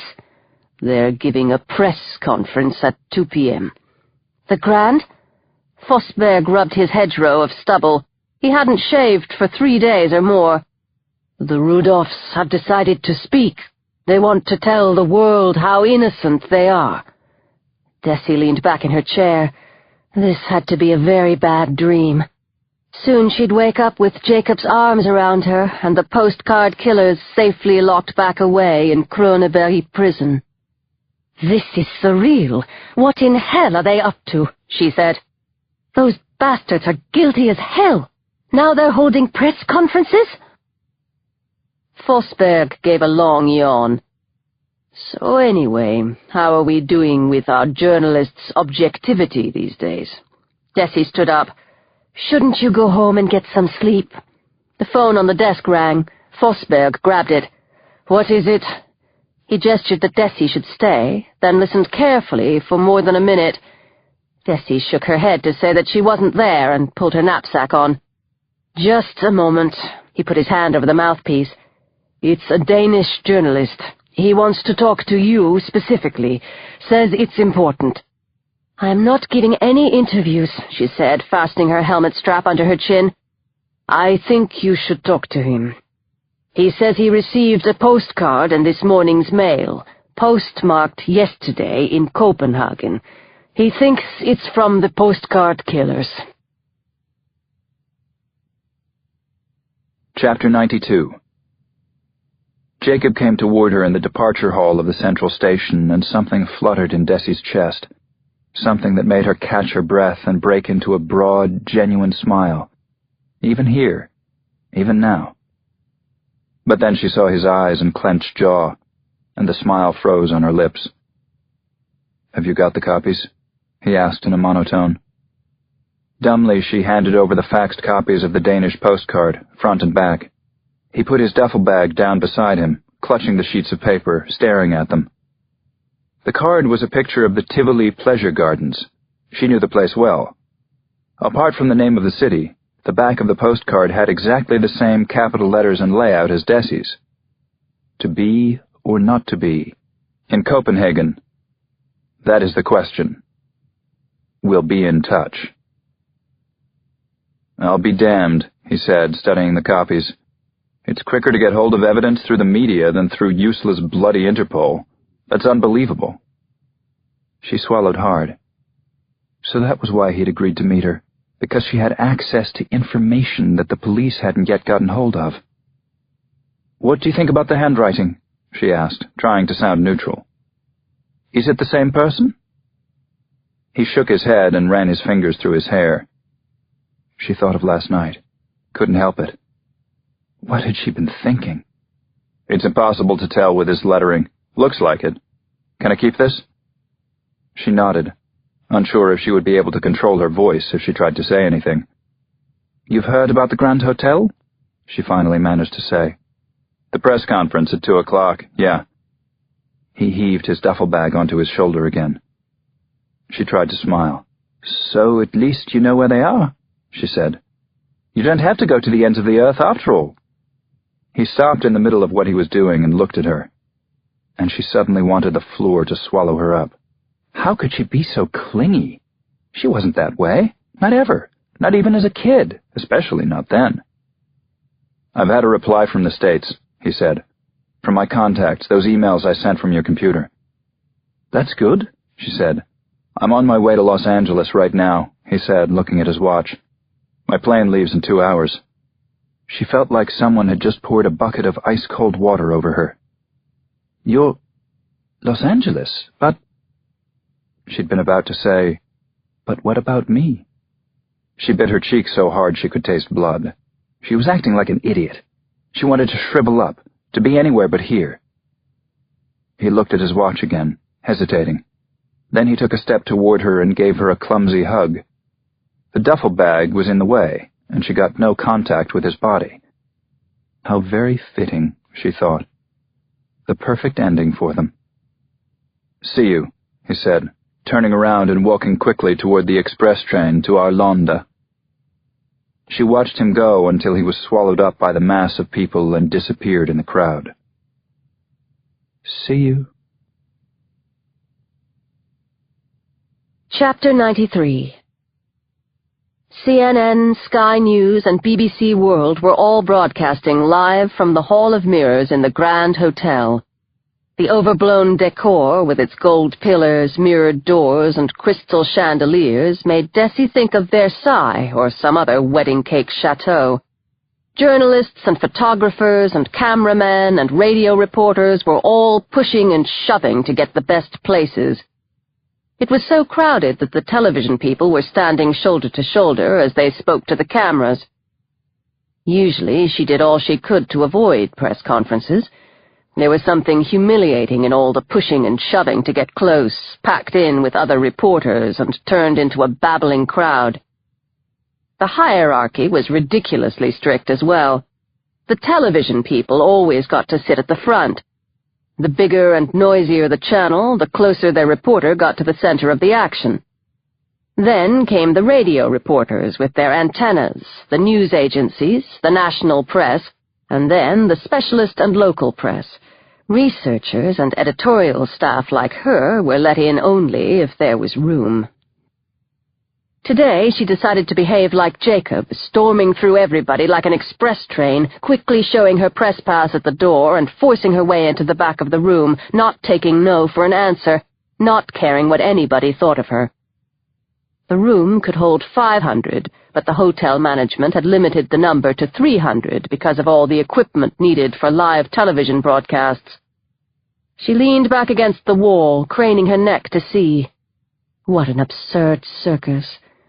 At the front of the room was a small, important-looking podium with metal steps on both sides. The jungle of microphones shouted out the fact that this was where the siblings were going to proclaim their innocence to all the world. The level of sound in the room was rising steadily, like the tension in a stadium during the World Cup final. Desi closed her eyes. She felt almost completely paralyzed inside. Events in the room were reaching her through a thick, toughened, glass-like material. It felt like that anyway. How could everything have gone so wrong, and so quickly? Her cell rang, and she only noticed it because she was holding it in her hand. It was Forsberg. "How does it look? Did you manage to get inside? How close are you?" "I thought this whole spectacle was going out live on 17 channels," Desi said. "Can't you see for yourself?" "They're just showing a forest of microphones. I can't tell anything. Have you seen Alexander Andersson?" "I don't think we're in quite the same place," Desi said. "I'm standing right at the back." Forsberg took a deep breath. "Is it true that you interviewed them?" he said, "while they were being held?" She kept her eyes fixed on the podium. Something was happening in the front. "Don't believe everything you hear. They're coming in now." The hall of mirrors exploded in a storm of flashbulbs and spotlights. From a door on the left, Malcolm Rudolph walked into the room. He was wearing a light blue shirt unbuttoned at the neck and a pair of fashionably torn jeans. His sister, Sylvia, was walking behind him, her billowing chestnut-brown hair glittering in the flashlights. She was dressed entirely in white. "Shit," Forsberg said in her ear. "She's beautiful. How does she look in person?" "I'll call you later," Desi said, ending the call. After Sylvia came a tall, thin woman whom Desi recognized as Andrea Friedrichs, their lawyer, their copyright lawyer. The central characters stopped in front of the jungle of microphones and stood there for 3 long minutes so that they could be photographed properly. Then the lawyer leaned forward and said in the Queen's English, "If we could get started with this press conference." Chapter 94. The Rudolph's message to the world was crystal clear. A miscarriage of justice had narrowly been avoided today. This was repeated time after time during the 45-minute live broadcast. The MC for the performance was Andrea Friedrichs, and Desi had to admit that she performed her duties with aplomb. She said that thanks to the civic-minded courage of prosecutor Evert Riederval, these innocent young people had been spared yet another day of stressful interrogation, and another night in a Swedish prison cell. Obviously, the Rudolph siblings had nothing to do with the Postcard Killers. The very idea was preposterous. The lawyer systematically went through all the points that proved they were innocent. She reeled them off from memory, no notes. They were in Madrid when the killings took place in Athens. They were in the south of Spain at the time of the Salzburg murders. They were buying theater tickets when the murders in Berlin were carried out. The Dutch couple, Nyenki van Morik and Peter Wisse, were clearly still alive when the Rudolphs left their hotel room. The Swedish police had arrested and held them because they were looking at art. "I have never seen such an extreme case of high-handed policing," Andrea Friedrichs said. Desi looked around the room, noting her colleagues' sympathetic demeanors. They clearly shared the lawyer's righteous indignation. Maybe she was wrong. Had she let herself be misled by Jacob, a man who clearly wasn't able to be objective in this case? How could he be? He had lost a daughter. Were the Rudolphs innocent? She swallowed nervously and was forced to consider the possibility. Then it was the siblings' turn to speak for themselves. Malcolm went first. He was in tears again as he described his sorrow when he was told of the deaths of their Dutch friends. The photographer's flashes reached a crescendo as he hugged himself around the chest and the tears ran down his handsome face. Sylvia was more collected, but at the same time extremely humble and likable. The Postcard Killers were the worst murderers ever seen on the European continent. She appreciated that the police had to investigate every lead. She really did. The fact that she and her brother had coincidentally and innocently been drawn into it all was a great shame. She at least was grateful that the Swedish judicial system more or less worked, and that two innocent suspects were no longer being held, even though there were some reactionary police officers who were happy to ignore such things as motives and evidence. Would we really have carried out a brutal double murder and then gone to buy tickets to a streetcar named Desire? She asked, her eyes filling with tears. What do they think we are? A couple of callous monsters? No, we came to Europe on vacation, to see museums, to visit your great cities. Is that a crime? A cascade of flashes exploded everywhere in the room. There was even some applause. Desi pushed her way to the door, took out her cell phone, and rang Fosberg. What a show, the news editor exclaimed. We're the lead on CNN. She noted his empathy toward the Rudolphs. I'm going away for a few days, Desi said, just so you know. What do you mean, away? Where to? Copenhagen, Desi said, closing her phone.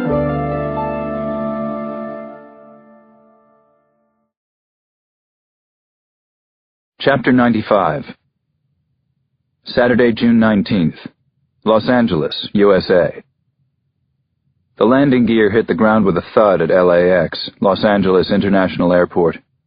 Jacob was back on American soil for the first time in 6 months. This wasn't how he had imagined his return, if he had actually come back at all. But he'd had to come back. This was where the Rudolphs had lived and created their scheme. The air outside the terminal building was thick with exhaust fumes. He stood for a moment looking at his surroundings from the parking lot outside the rental car office. It was such a familiar scene, the sea of private cars spreading out around him, the advertising billboards, the voices, the sound of traffic in the streets. The U.S. was just as he remembered it, just a bit more unsubtle. He rented a Chrysler with GPS. He didn't know his way around L.A. and had no desire to learn right now, not on this trip. Programming Citrus Avenue into the wretched machine turned out to be tougher than finding the address on a map, so he gave up and drove north along Sepulveda Boulevard in heavy city traffic. God, the traffic. It was even worse than in New York. He would never come to grips with Los Angeles, he was thinking to himself. A sort of romantic shimmer lay over the whole city. Here was Hollywood and the dream factory and a glamorous life in the sun. For some people, anyway. Personally, he could see only the crass advertisements, the elevated freeways, and the endless blocks of ugly single-story villas. California wasn't exactly his bag of potato chips. He ignored the freeways and followed Sepulveda for miles until he reached Santa Monica Boulevard. He swung off right and drove on until he nearly fell asleep at a streetlight. He'd been warned that jet lag from Scandinavia was no joke. It sure wasn't. The time difference was 9 hours. Here it was only 7 in the evening, but after 6 months in Europe, his body thought it was 4 in the morning. Exactly 1 day before, he had been lying in a narrow bunk in an old prison cell, feeling more alive than he had since Kimmy died. He hadn't showered since he left her, and he could still make out the smell of fruit from her body on his. He pushed the confusing thought aside and parked the car near a loading bay on Beverly Drive. 2 quick coffees and a parking ticket later, he was more or less ready to go on. Number 1338 Citrus Avenue was a fairly run-down 2-story rental with a flat roof and a walkway, just a few blocks from Grauman's Chinese Theater on Hollywood Boulevard. Lyndon Krebs opened the door before Jacob had time to even ring the bell. Chapter 96. "You old bastard," the FBI agent said with feeling, hugging him. "Come in, for God's sake." Jacob stepped into a sparsely furnished room with a deep pile beige carpet that had seen better decades. His mentor had aged. His hair was white and his sun-tanned face was covered in a network of wrinkles. But his eyes were the same, dark brown and crackling with intelligence. And suspicion. God, Lyndon, you look like an old man. The FBI agent laughed hard and closed the door behind him. Prostate trouble, Jacob. Cancer's eating me up, slowly but surely. Jacob let his duffel bag fall to the floor and sank down on a chair at Lyndon's round dining room table. So, what have you heard? Anything? I got a message from Jill in New York, Lyndon said, taking out 2 Budweisers. They're wondering when you're going to stop running around Europe chasing murderers. They say they've got enough of those in the 32nd and could do with your help. Today, if not sooner. Jacob laughed so loud and long that the noise almost shocked him. Well, he said, I'm certainly not planning to settle in this dump of a city. Lyndon smiled. You know what they say. L.A. isn't a cat that jumps into your lap and licks your face. But with a little time and patience, it just might. And Jacob replied the same way he had for the past 20 years whenever pets were mentioned. No cats for me. Kemmy's allergic. Lyndon Krebs suddenly became very serious and looked much more like himself, which meant even more suspicious. I've got a whole lot to tell you, he said. Chapter 97. Copenhagen, Denmark. It was really still night, but the sun was already up. The pretty American girl named Anna took a careful sip from the last of her margarita. She didn't usually drink this late, but they had decided to do crazy things while they were traveling and break all the rules. She looked up at Eric and moved closer to him. Sometimes it felt like she could never get close enough. The hip club was throbbing with music, but it was almost possible to talk in the upstairs bar. Not that anything sensible ever got said at this time of day, not in bars like this one. One more then, huh? The guy who had bought their drinks was panting against her neck again. He was cute, but still. She pressed herself against Eric, away from the other man. No thanks, she said. I've had enough. Go on, Eric whispered in her ear. Just one more. We're all having fun. Anna gulped and said, Okay then, to fun. The other guy ordered her another margarita. Anna looked at her watch. It was late. Whereabouts in the States are you from? The guy asked her as he handed her the drink. The salt around the rim rained down on her fingers. Tucson, Arizona, Eric said. He was always so polite to everyone. There's nothing but desert there, am I correct? Not quite, Eric said. Anna tugged at his shirt sleeve, even though she knew he didn't like it when she did that. I want to go back to the hotel now, she said. Please, Eric. Have you been traveling long? The girl asked, sucking on the straw in her empty glass. 2.5 weeks, Eric said. We really like Scandinavia. It's totally awesome. Yeah, isn't it? The girl said. She moved closer to Eric and kicked off one of her sandals. Anna watched her toes climb up Eric's sneaker. You know what they say about men with big feet, she said, looking up at Eric from behind her hair. Eric smiled in that way that made his eyes twinkle. Anna blinked. What in the hell were they doing? Flirting with each other while she was standing here right next to them? Eric, she said, I really am tired, and we're going to Tivoli tomorrow. Eric gave a shrill laugh, as if he'd heard something really childish. The girl laughed along with him. I think this feels like a magical evening, the girl said. I'd really like a souvenir of tonight. Wouldn't you, Anna?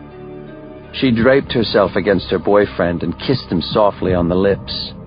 The guy buying the margaritas gave a slightly forced laugh. This could get expensive, he said. It was almost as if he was reading a script. There can't be any shops open at this time of day, Eric said. The guy stiffened. Hell, he said, you're right. So let's get a bottle of champagne. He signaled to the bartender again. The girl tilted her head and smiled at Eric. I'd really like to drink it with the two of you, she said, in your hotel room. Anna felt herself tense up, but Eric raised his glass in a toast. He had drunk too much, and nothing could stop him when that happened. She'd known that before she married him. He pulled her tight to him. Come on, he whispered right in her ear, his breath hitting her eardrum. We wanted to meet new people on our trip, didn't we? These two are great. Anna felt like she wanted to cry. Eric was quite right. She really had to stop being such a deadhead. They should go back to the hotel and party.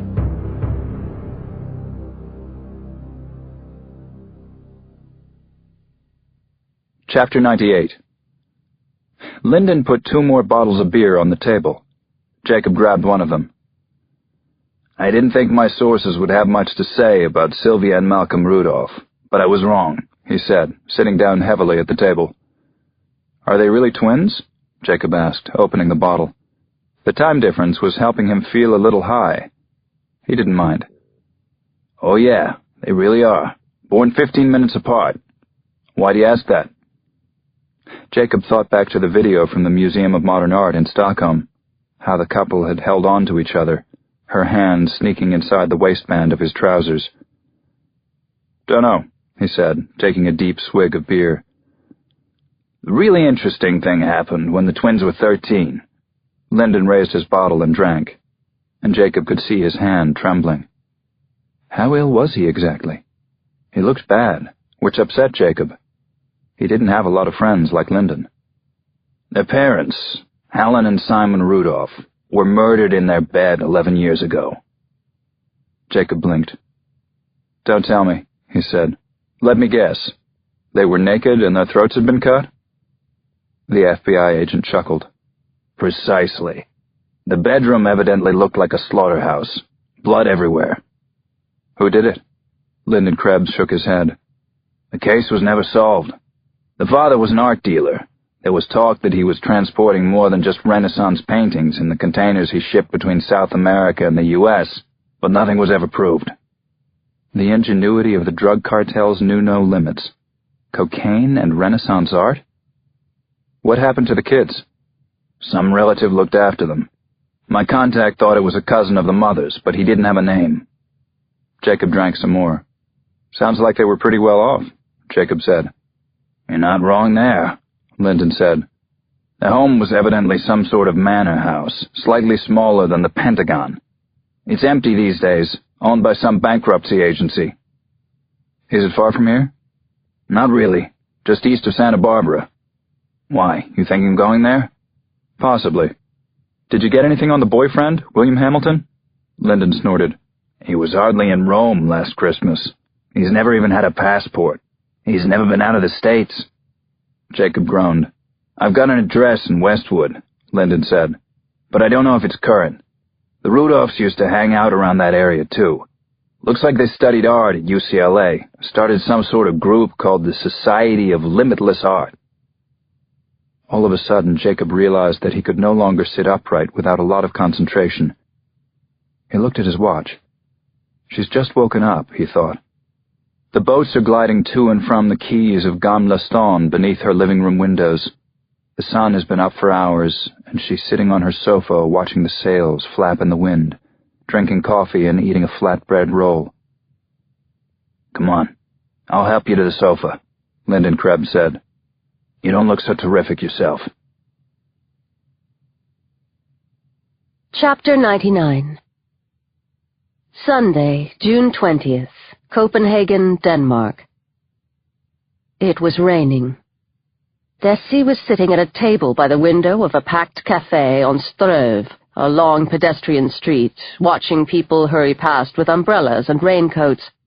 She was surrounded by families with young kids out for the weekend, the youngsters sleeping in buggies or sitting in kids' seats and gurgling while their mothers drank lattes and their dads had a Sunday beer. Is the seat taken? She looked up. A young father with tousled blonde hair and a little girl in one arm had already taken hold of the chair opposite her. Yes, she said quickly. I'm waiting for someone. Sorry, he'll be here shortly. The father let go of the chair and gave her a sympathetic look. Sure, no problem. She had been sitting at the table on her own for over an hour now, but she actually was waiting for somebody. Niels Thorsen, a crime reporter on the Danish paper Extra Avisen, had been chosen as the Postcard Killers' Danish contact, a position he was as enthusiastic about as she had been in Sweden. During the past 24 hours, the two of them had gone through all the details, pictures, and evidence that Jacob had left behind when he disappeared. About an hour ago, Thorson had been called back to the office. A letter had arrived in the afternoon mail, addressed to him. White, rectangular, capital letters. Desi watched the father go back to the mother. He said something and nodded in her direction. The woman snickered, and they both laughed. She looked down at the table again and pretended she hadn't seen them. The fact was, she had a lot in common with Niels Thorson. They had the same profession, the same interests, and even the same moral principles. He wasn't bad-looking either. A bit thin on top, maybe. Why couldn't she feel the same way about him as she did about Jacob Kanon? God, she was starting to get loony, wasn't she? It was pretty pathetic, but it was out of her control now. Slowly she wound her hair up, fastening it with a ballpoint pen, and went back to looking at the postcard in front of her. Tivoli, the amusement park in the middle of Copenhagen. Posted while the Rudolphs were being held in Stockholm. She had to face facts here. However much she wanted to believe Jacob, his theory just didn't make sense. Sylvia and Malcolm Rudolph weren't guilty. Not of sending this card, and not of sending the letter that Niels and the police here in Copenhagen had presumably opened by now. Why had she let herself believe it? People will let themselves be convinced of anything, she supposed. Anything was better than a life without meaning. That was why religion existed, and football team fan clubs, and volunteer torturers in the service of dictators. As both a researcher and a journalist, she had regarded questioning everything as her guiding principle. Investigating, thinking critically, not taking anything for granted. All at once, a longing burned her like a hot iron. Oh, Jacob, why aren't you here? How did you get into my head this way? How did you get into my heart?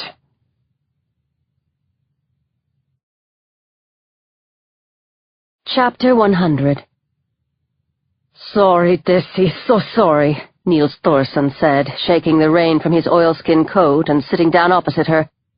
That took ages, didn't it? I apologize. He ordered a fresh beer at once, sneaking a look to see how she was taking his absence. Was it a Polaroid picture? Desi asked. The reporter wiped his glasses on his sweater and put a copy of a blurry photograph in front of her. The setting was unclear, and the focus all wrong. It was difficult to see what the picture was of, actually. Desi squinted and looked closely at the shot. It had been taken from a very low angle. She could make out the foot of a bed, but whatever was on top of it was unclear to her. Have they found the location where this was taken? She asked. It's only a matter of time, Niels said. It has to be a hotel room. Look at the painting in the background. No one would have anything that ugly in their own home. Are there people on the bed? Desi asked. Niels Thorson put his glasses back on. His hands were trembling. The man was clearly frightened, and she understood that better than anyone. I don't know, he said. She held the picture up to her face, shifted it around in the light. Bedding, some items of clothing, a handbag, and suddenly a foot came into focus. Then another, and another. Instinctively, she thrust the picture away from her eyes. There were people there, 2 of them. The evidence seemed to suggest that they were no longer alive. Do you really think that's an imitation of a work of art? The Dane asked. Impossible to say, Desi muttered. She pushed the terrible picture away and began to run through Denmark's most famous works of art in her mind. The Little Mermaid, the statue in Copenhagen's harbour, was obviously the best known, but they were the artists of the Skjern school, the cubist Wilhelm Lundström, and plenty more. She pushed the stray hairs away from her brow. A lot of the other photographs had been very easy to trace back to various artworks, usually well-known ones. This wasn't one of them, was it? Something had changed. I don't think it was the same photographer, she said to Niels Thorson. So, who took this picture? Chapter 101.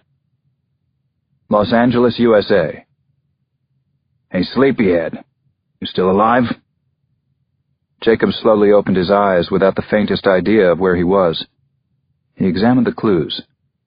A ceiling with a large damp stain, the rattle of an exhausted air conditioning unit, a sharp smell of coffee, a smell he hadn't woken up to for the past 6 months. Ah, there you are. It lives. It snores. I've got some more information for you. Jacob sat up on Lyndon Krebs' lumpy living room sofa. It had been insignificantly more comfortable than the recliner on the flight across the Atlantic. The FBI agent held out a mug of steaming coffee.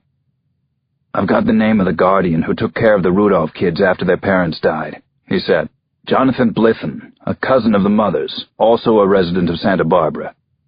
Jacob took the mug, had a sip, and immediately scolded himself. Excellent job, he said. Do you think he'd appreciate an informal visit? Hardly, Lyndon said. He's been dead 3 years. Jacob snapped awake. A sudden and violent death? Lyndon nodded. He was found with his throat cut. Parking lot over on Vista Del Mar Street. He'd been with a prostitute. It was written off as a violent mugging. No arrest. 3 years ago, you say? The twins had just turned 21. They were living here in L.A. No one connected them to the murder. Why would they? Jacob drank the bitter liquid and fumbled for his trousers, then slid beneath the sofa. Suddenly he remembered his night with Desi. He put it out of his mind. I think I'm going to head out to Montecito, he said, pulling his jeans on. How far is it? 100 miles or so, a bit less. You'll be there in 2 hours if you miss rush hour, but... Lyndon Krebs placed a heavy hand on his shoulder. First, you're going to take a shower, he said. Chapter 102. Copenhagen, Denmark. The crime scene was a hotel close to the central station. The hotel looked like it had been built in the 1930s. It was 3 stories and pretty basic, not to say shabby. It fit the pattern for the killers, before the Grand Hotel murders anyway. Desi and Nils Thorsson arrived at the same time as one of the officers from the forensics team. We'll help you carry your equipment up, Thorsson said to them. This was met with wide eyes, but no word of protest. Desi was impressed with Thorsson's sly move. They were waved past the cordon by the uniforms whose job it was to keep the press and public away. The murders had been committed in a double room on the top floor. There were no security cameras in the corridors, Desi noted, the killer's old pattern. 2 of the forensics officer's colleagues had already started examining the room. It was harshly lit by various lamps, and Desi could tell from the smell that the bodies were still there. Several detectives were walking around the room with notepads or cameras in their hands. Desi came to a halt just outside the door. She stood on tiptoe to see past one of the plainclothes officers, and when he leaned over, she got a clear view of the bed. She gasped, couldn't help herself. The scene was beyond horrifying. The man's genitals had been cut off and stuffed in his mouth. The woman's stomach had been cut open and her guts laid out between her legs. She had an empty champagne bottle rammed down her throat. Desi turned away and grabbed at the wall for support. What is it? Nils Thorsson asked. See for yourself, she said, stepping aside to let him through, although I advise against it. Thorsson gulped for air and let out a noise that sounded like he was retching. He staggered back along the corridor. Desi moved to the door. She vividly recalled the scene in the house on Dalarö. The similarities were striking. 2 dead bodies, a man and a woman, their throats cut. But there were differences, too. She hadn't thought it possible, but this scene was even more revolting. It was rougher and more graphic. What nationality are they? Someone from the forensics team asked. American, the senior detective said. From Tucson, Arizona. Anna and Eric Heller, newlyweds, here on their honeymoon. Desi's desire to throw up grew stronger. Her mind was working very fast. The similarities were undeniable, but there was also something different about this scene. Apart from the brutal mutilation, nothing suggested that the bodies had been arranged in a particular way. The couple lay splayed on the bed without any apparent attention to their position, as if they had been thrown there, or had even just fallen asleep that way. This was no Little Mermaid, nothing from the Scairn School either, no famous art. She took out her mobile and called Gabriella. The detective grunted in answer. "Are Sylvia and Malcolm still at the Grand Hotel?" Desi asked. "They haven't left their suite." "You're quite sure?" "The entire hotel is besieged by the press.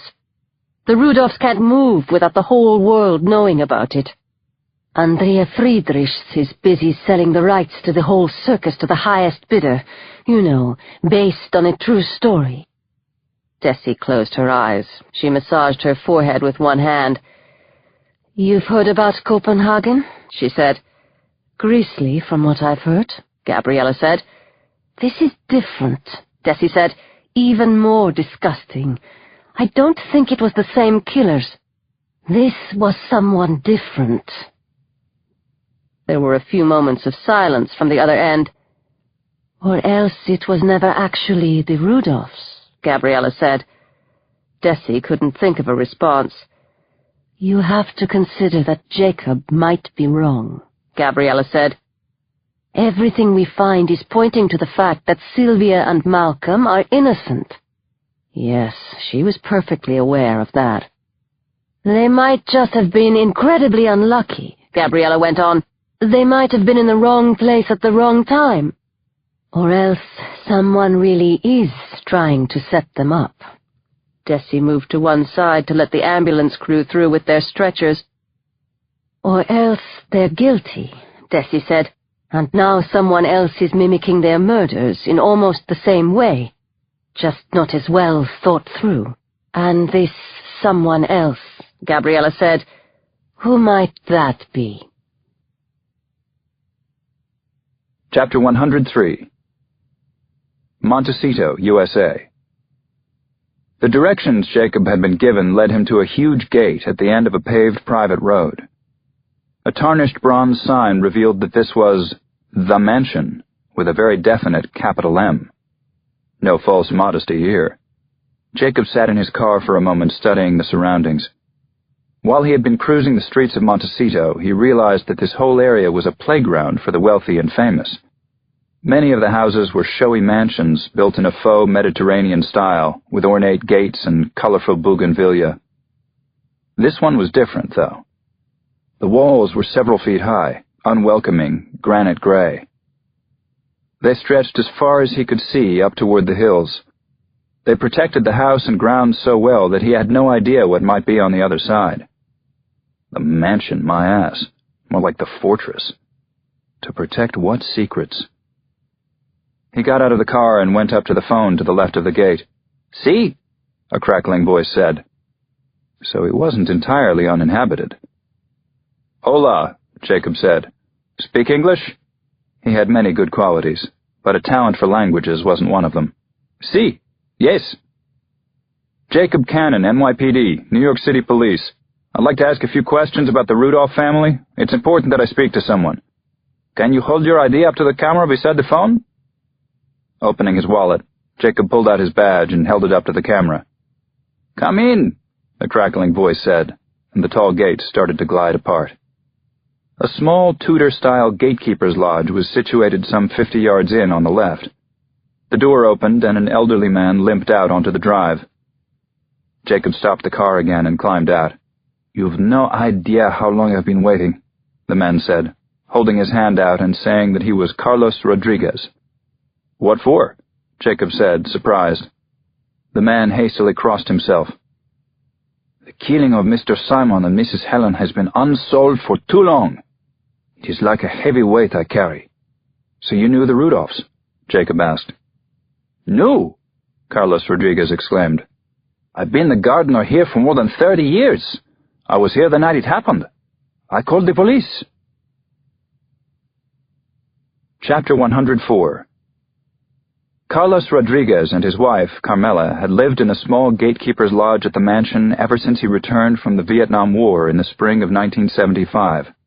Both of their children had grown up there. "Children are the future," Rodriguez said. Do you have children?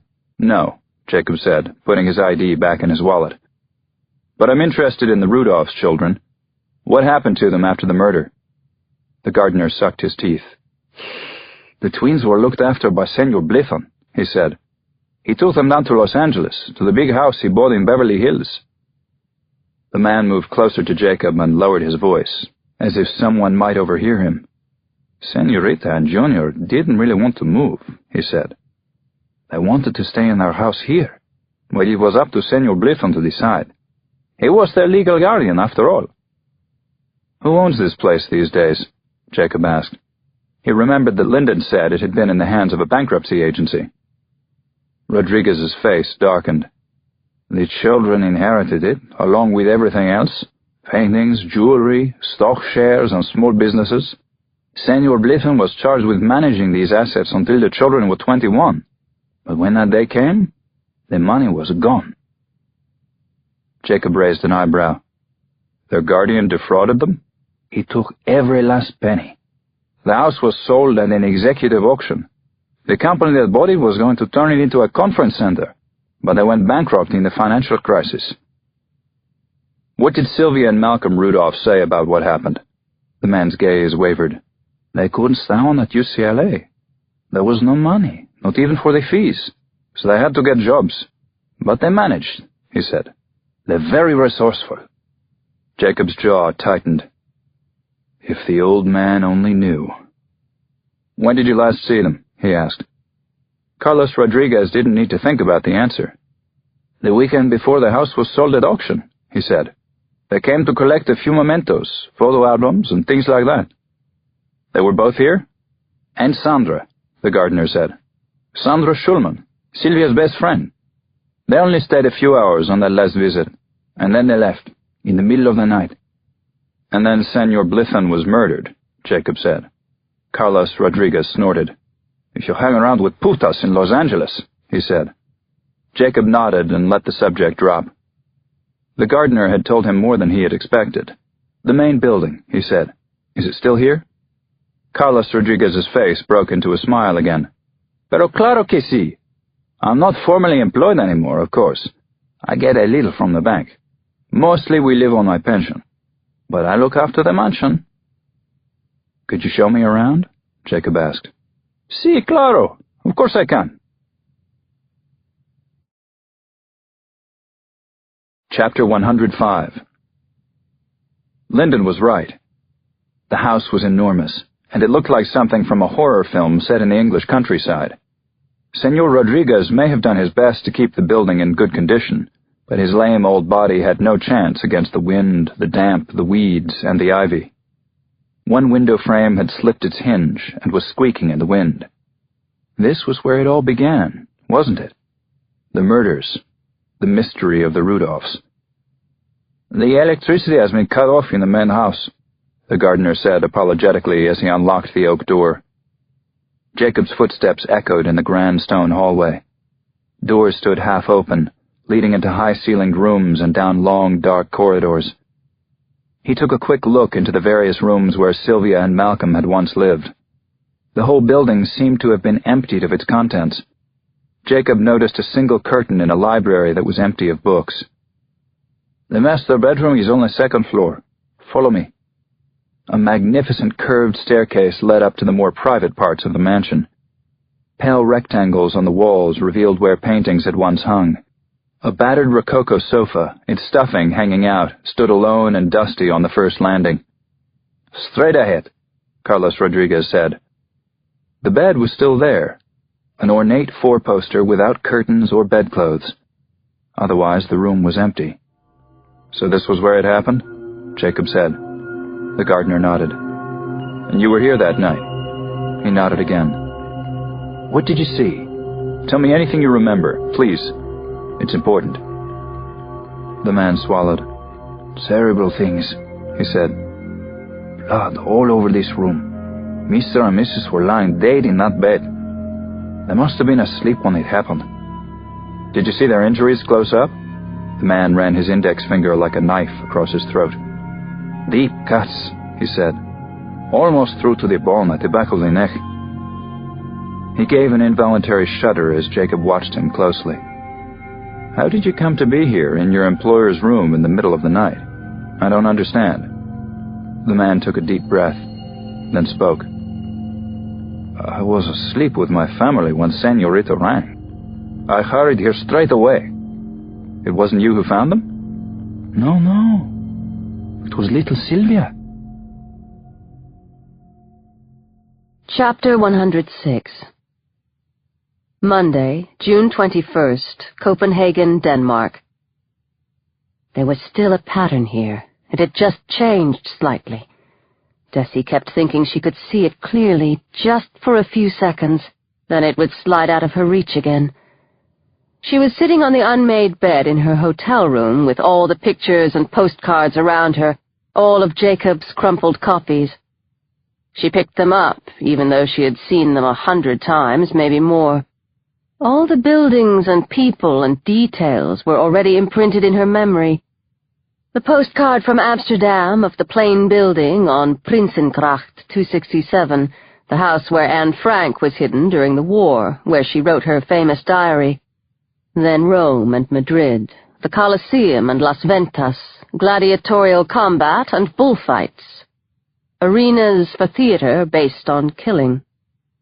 The Paris card was of La Conciergerie, the legendary antechamber of the guillotine. Berlin was a view of the bunker built by Hitler, the most famous failed artist in history. Stockholm showed the main square, Stora Torget, the site of the Stockholm bloodbath. But she couldn't make 3 of the cards fit the pattern of the others. The Tivoli Pleasure Gardens in Copenhagen, the Olympic Stadium from the Athens Games of 2004, or that anonymous shopping street in Salzburg. What did they have to do with death? Desi let the pictures fall to the bed again. Was she imagining this pattern? Was it foolish to try to give any sort of order to the way these sick bastards thought? She stood up and went over to the window. The rain had given way to mist and fog. Cars and bicycles were crossing Kongens Nyttol below her. Why was she really bothering? Jacob had left her. The newspaper hadn't been in touch for days now. No one missed her. To be or not to be. As if you could choose to live or die. Could you? And in that case, what sort of life would it be? She knew she could do just as she liked, continue digging around in this story, or go home, get involved, or let go. Quite regardless of what other people thought and what they thought about her, what did she actually want to do now? She turned around and looked at the mess on the bed. Jacob hadn't managed to contact the Austrian reporter.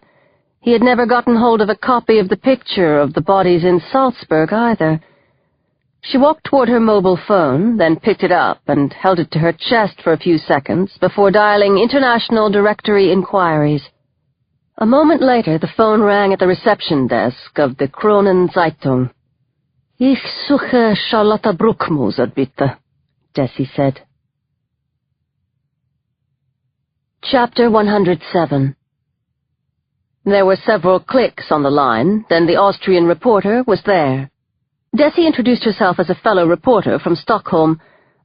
Before I start, I want to apologize for phoning and disturbing you, she said in her rusty schoolgirl German. I was the one who received the postcard and picture in Sweden, she explained. I wonder if I could ask you a couple of questions? I haven't got anything to say, the reporter said, but she didn't sound angry, just watchful. I completely understand, Desi said. I know what you've been through. I read about the killings in Sweden, Charlotte Bruckmoser said, sounding slightly less guarded. Well, here's something you might not know, Desi said, and she told her story. About the photographs mimicking famous works of art, with a few exceptions. About the postcards of places where death and art mixed together, again, with a few exceptions. About Jacob Kanon and his murdered daughter. About Sylvia and Malcolm Rudolph, their alibis, and Jacob's conviction that in spite of everything, they were the postcard killers. The only thing she left out was the night in Jacob's room in the hostel. 2 sharp beeping sounds told her that someone was trying to call her, but she ignored them. Charlotta Bruckmoser was silent for a few moments after Desi had finished speaking. "I haven't read any of this in the papers," she eventually said. "No," Desi said, "and I doubt you could get confirmation of it from any official sources." "What about you? What do you think?" the reporter asked cautiously. "Are the Rudolphs guilty?" Desi took a moment to reply. "I really don't know anymore." Silence again. "Why are you telling me this?" the Austrian woman asked. 2 more beeping sounds. Someone was keen to get a hold of her. "The pictures you received," Desi said. "I'd really like to see the pictures you received." "I'll email you the card and the letter and everything," Charlotta Bruckmoser said. 10 seconds later, there was a ping from Desi's mailbox. The pictures were here. There was blood all over the room, as if the victims had been crawling about while they bled to death. 2 lamps had been broken. The bodies had fallen forward onto their sides and lay about a meter apart on the floor. "Is there any Austrian work of art that looks like this?" Desi asked. "Famous art?" The reporter took her time, replying. "I don't think so," she said, "but I'm no expert. Famous art, though. I really don't think so." Desi clicked open the PDF of the envelope and looked at the address.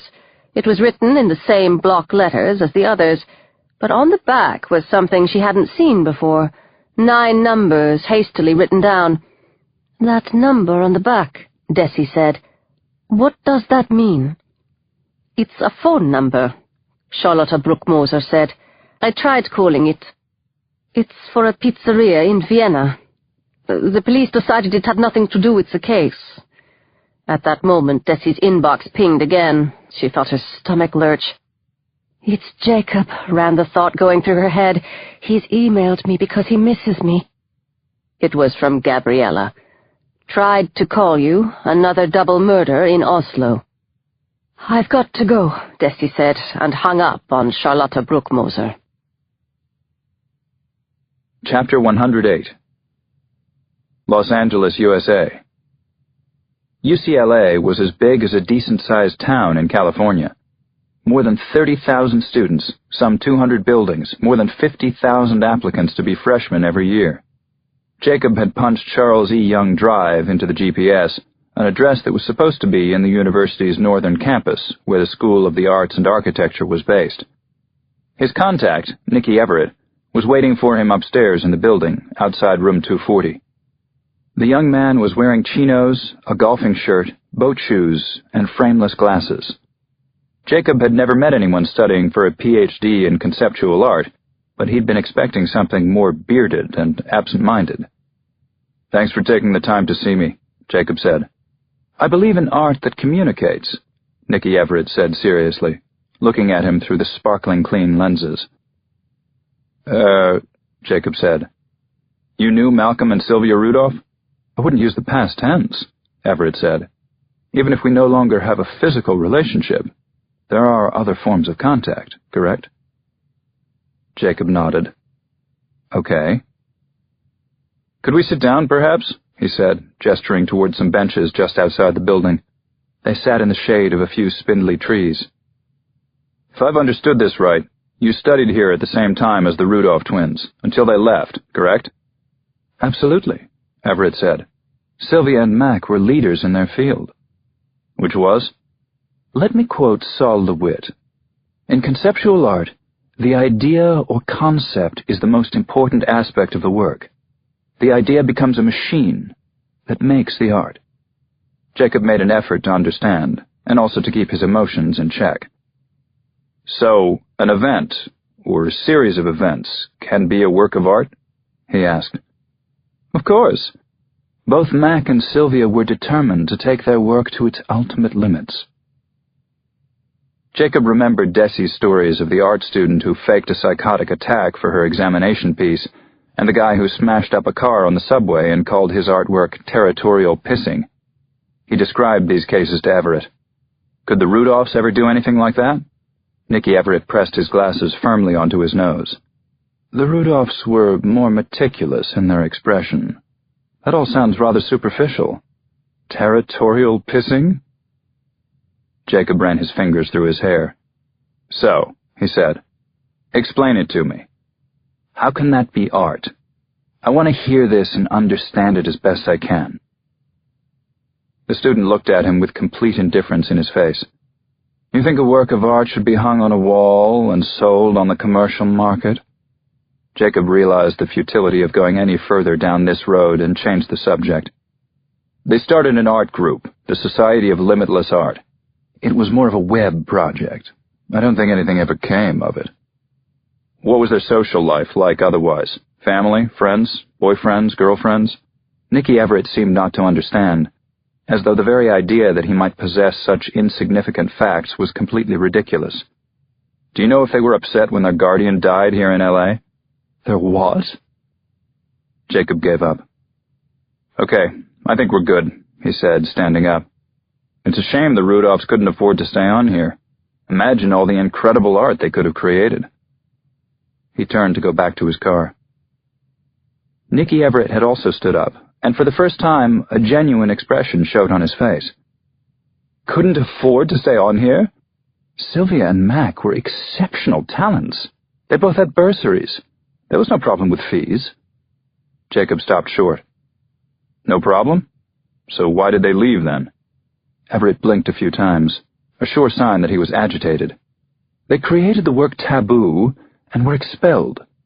They showed up the bourgeois limitations and the hypocrisy of our society, and of this institution, of course. Jacob stared at the student. What did they do? What was taboo? What was it that got them expelled? Nicky Everett's mouth curved into a smile. They committed an act that was entirely relevant within the frame of their art. They had intercourse in a case in the exhibition hall. Chapter 109. Jacob sat in the car with the GPS switched off and his duffel bag beside him on the passenger seat.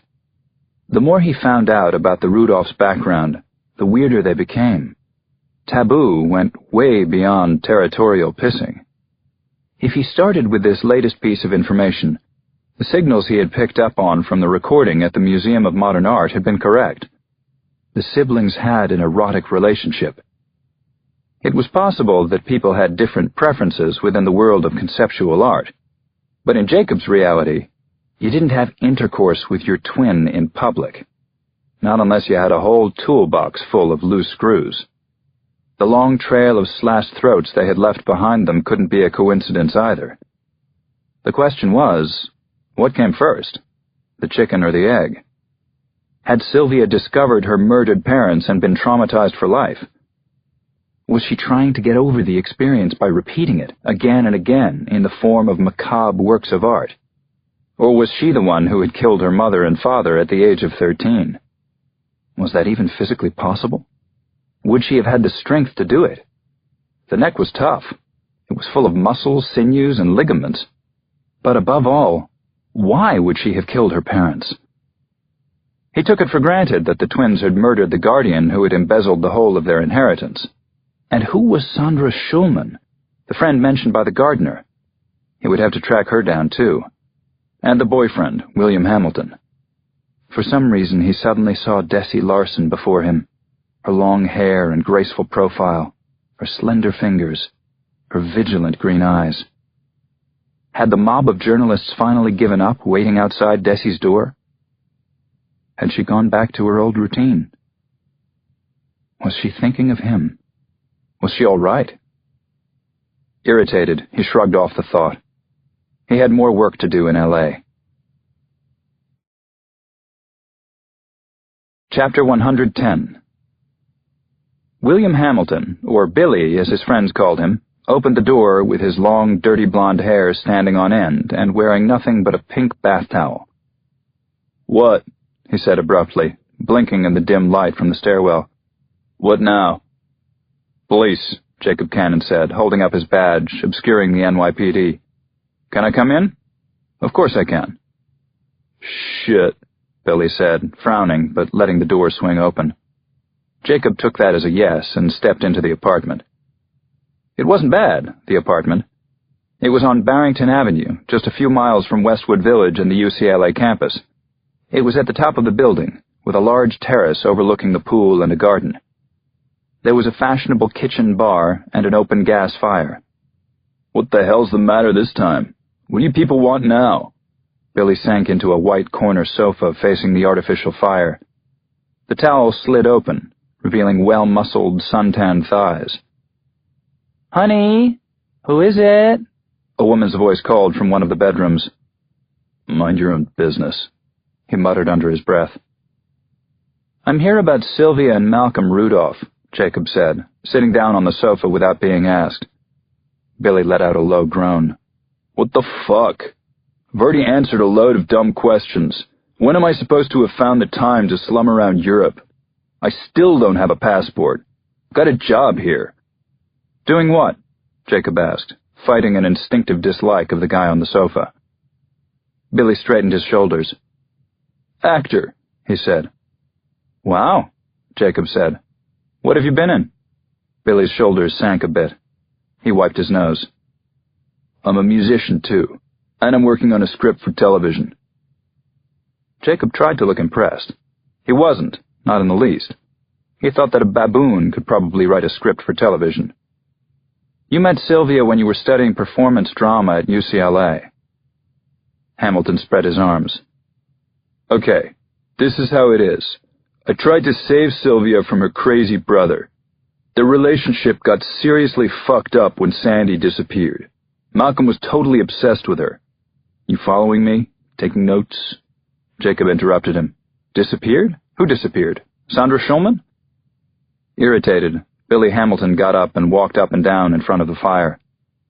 "They were going up to the mansion to get the last of their stuff, but I had an audition and couldn't go. They waited for her, but Sandy never showed up for the car trip. No one knows what happened to her.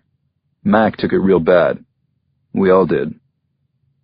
Jacob sat there without moving, trying to fit the information together in his head. Malcolm Rudolph and Sandra Schulman were a couple?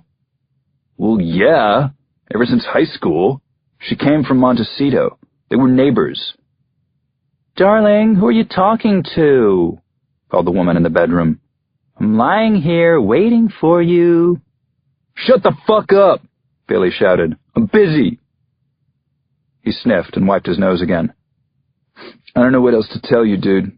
Jacob took that as a signal to move on and started toward the door. "Where was Sandra Schulman living when she disappeared?" he asked. "Same place as Sylvia and Mac. Apartment on Wilshire and Veteran. Ask me, there might have been a threesome. Except that Sylvia was jealous of Sandy. Very. Hey, are you going? Already? What a shame." "What was the number? The apartment on Wilshire?" Hamilton looked scornfully at him. "What do I look like, fucking Google?" Chapter 111. Jacob went back to his car and made a phone call. Carlos Rodriguez answered with the same crackling "Si" as he had at the gate of the Rudolphs' mansion in Montecito. "Jacob Kanon here," Jacob said. "NYPD? We spoke yesterday?" "Si, senor. ¿Qué pasa? How can I help you, detective?" "Just one more question. It's about Sandra Schulman. You said she was with them at the mansion that last weekend before the auction. Is that correct?" "Si? Why?" "You're quite sure?" "Sandra used to play here since she was a little chiquitita. Of course I recognized her. She and Malcolm were boyfriend and girlfriend." "How did Sylvia feel about her?" "Oh, I don't know. She liked having Malcolm to herself. They were very close, brother and sister." "Did you speak to Sandra that evening at the house?" "Si, claro. She kissed me on the cheek." Jacob pushed the hair from his forehead. "You said the twins left in the middle of the night. Did you see them drive away?" "Pero claro que si. They woke me up. The gate can only be opened manually, from inside the lodge." "Did you notice if Sandra Schulman was in the car?" There was silence at the other end. "It was late at night," he said. "You couldn't see anything inside the car." "But you spoke to the Rudolphs?" "With the senorita. She was driving." "But you didn't actually see Sandra Schulman leave the property?" There was a moment's silence. She must have gone with them, because they didn't leave her behind. Jacob covered his eyes with his hand. Thanks, he said. That's all I needed to know. He ended the call and quickly made another. Chapter 112. Lyndon Krebs answered after the first ring. How's it going, you amateur? Are you getting anywhere? Lyndon asked. Can you check on a Sandra Schulman, last known address Wilshire Avenue, corner of Veteran Avenue? Anything special about her? She may have disappeared permanently. Take this as a tip from an anonymous source. She could be buried in the hills above Montecito. Sylvia was jealous of her. Enough said. Jacob could hear the FBI agent's pen scratch. What about William Hamilton? Lyndon Krebs asked as he wrote. Is he still alive, I hope? If the LAPD takes a look there, they'll find a heap of snow in the bedroom. He's alive, but he's an obnoxious little prick. Lyndon chuckled. By the way, he said, I was reading the report on the search of the Rudolph's hotel room in Stockholm. What did that key belong to? What key? Jacob said. The little key that's mentioned at the bottom of page 3. How the hell could you read that, Lyndon? It's in Swedish. Haven't you ever used the site www.tyda.se? Lyndon Krebs said. Just an old man wondering. The police in Stockholm must have checked it out, Jacob thought. Christ, this is mad, he said. Do you know why the twins were thrown out of UCLA? They had sex with each other in public. Ah, today's youth, the FBI agent said. Something else occurred to me. What if there are other killers? What if the Rudolphs have inspired copycats? The thought has occurred to me too, Jacob said. But it doesn't fit. The content of the postcards has never been made public, for instance. If there are more killers, they have to be working together. Sicker things have been known to happen, Lyndon Krebs said. When do you think you'll be back at Citrus Avenue? Jacob grew serious. I won't be back this visit, he said. I'm heading off now. Lyndon Krebs was silent, a silence that only grew. Jacob was treading water. He couldn't bring himself to ask the only relevant question. Exactly how bad was the prostate cancer? Jacob spoke again. Just one more thing. Could you pull a few strings and see if you can find out anything about Lucy, my ex? I should tell her about Kimmy. The old man let out a sigh. I thought you'd never ask. Thanks for everything, Jacob said. Well, adios, amigo, then, Lyndon Krebs replied. Hasta la vista, Jacob said. Till next time. But the line was already dead, and Jacob wondered if he'd ever hear his friend's voice again. Chapter 113. Tuesday, June 22nd, Oslo, Norway.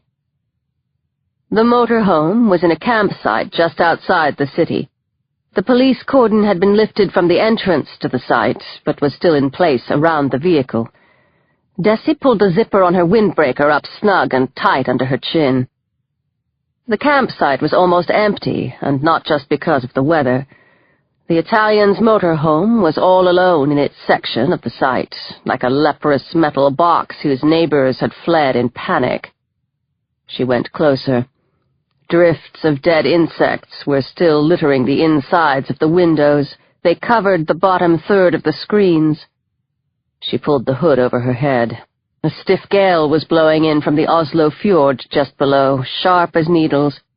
It was the flies that had let on that something was wrong inside the Italian's motorhome. The people in the neighboring tents had complained about the buzzing, and eventually also about the smell.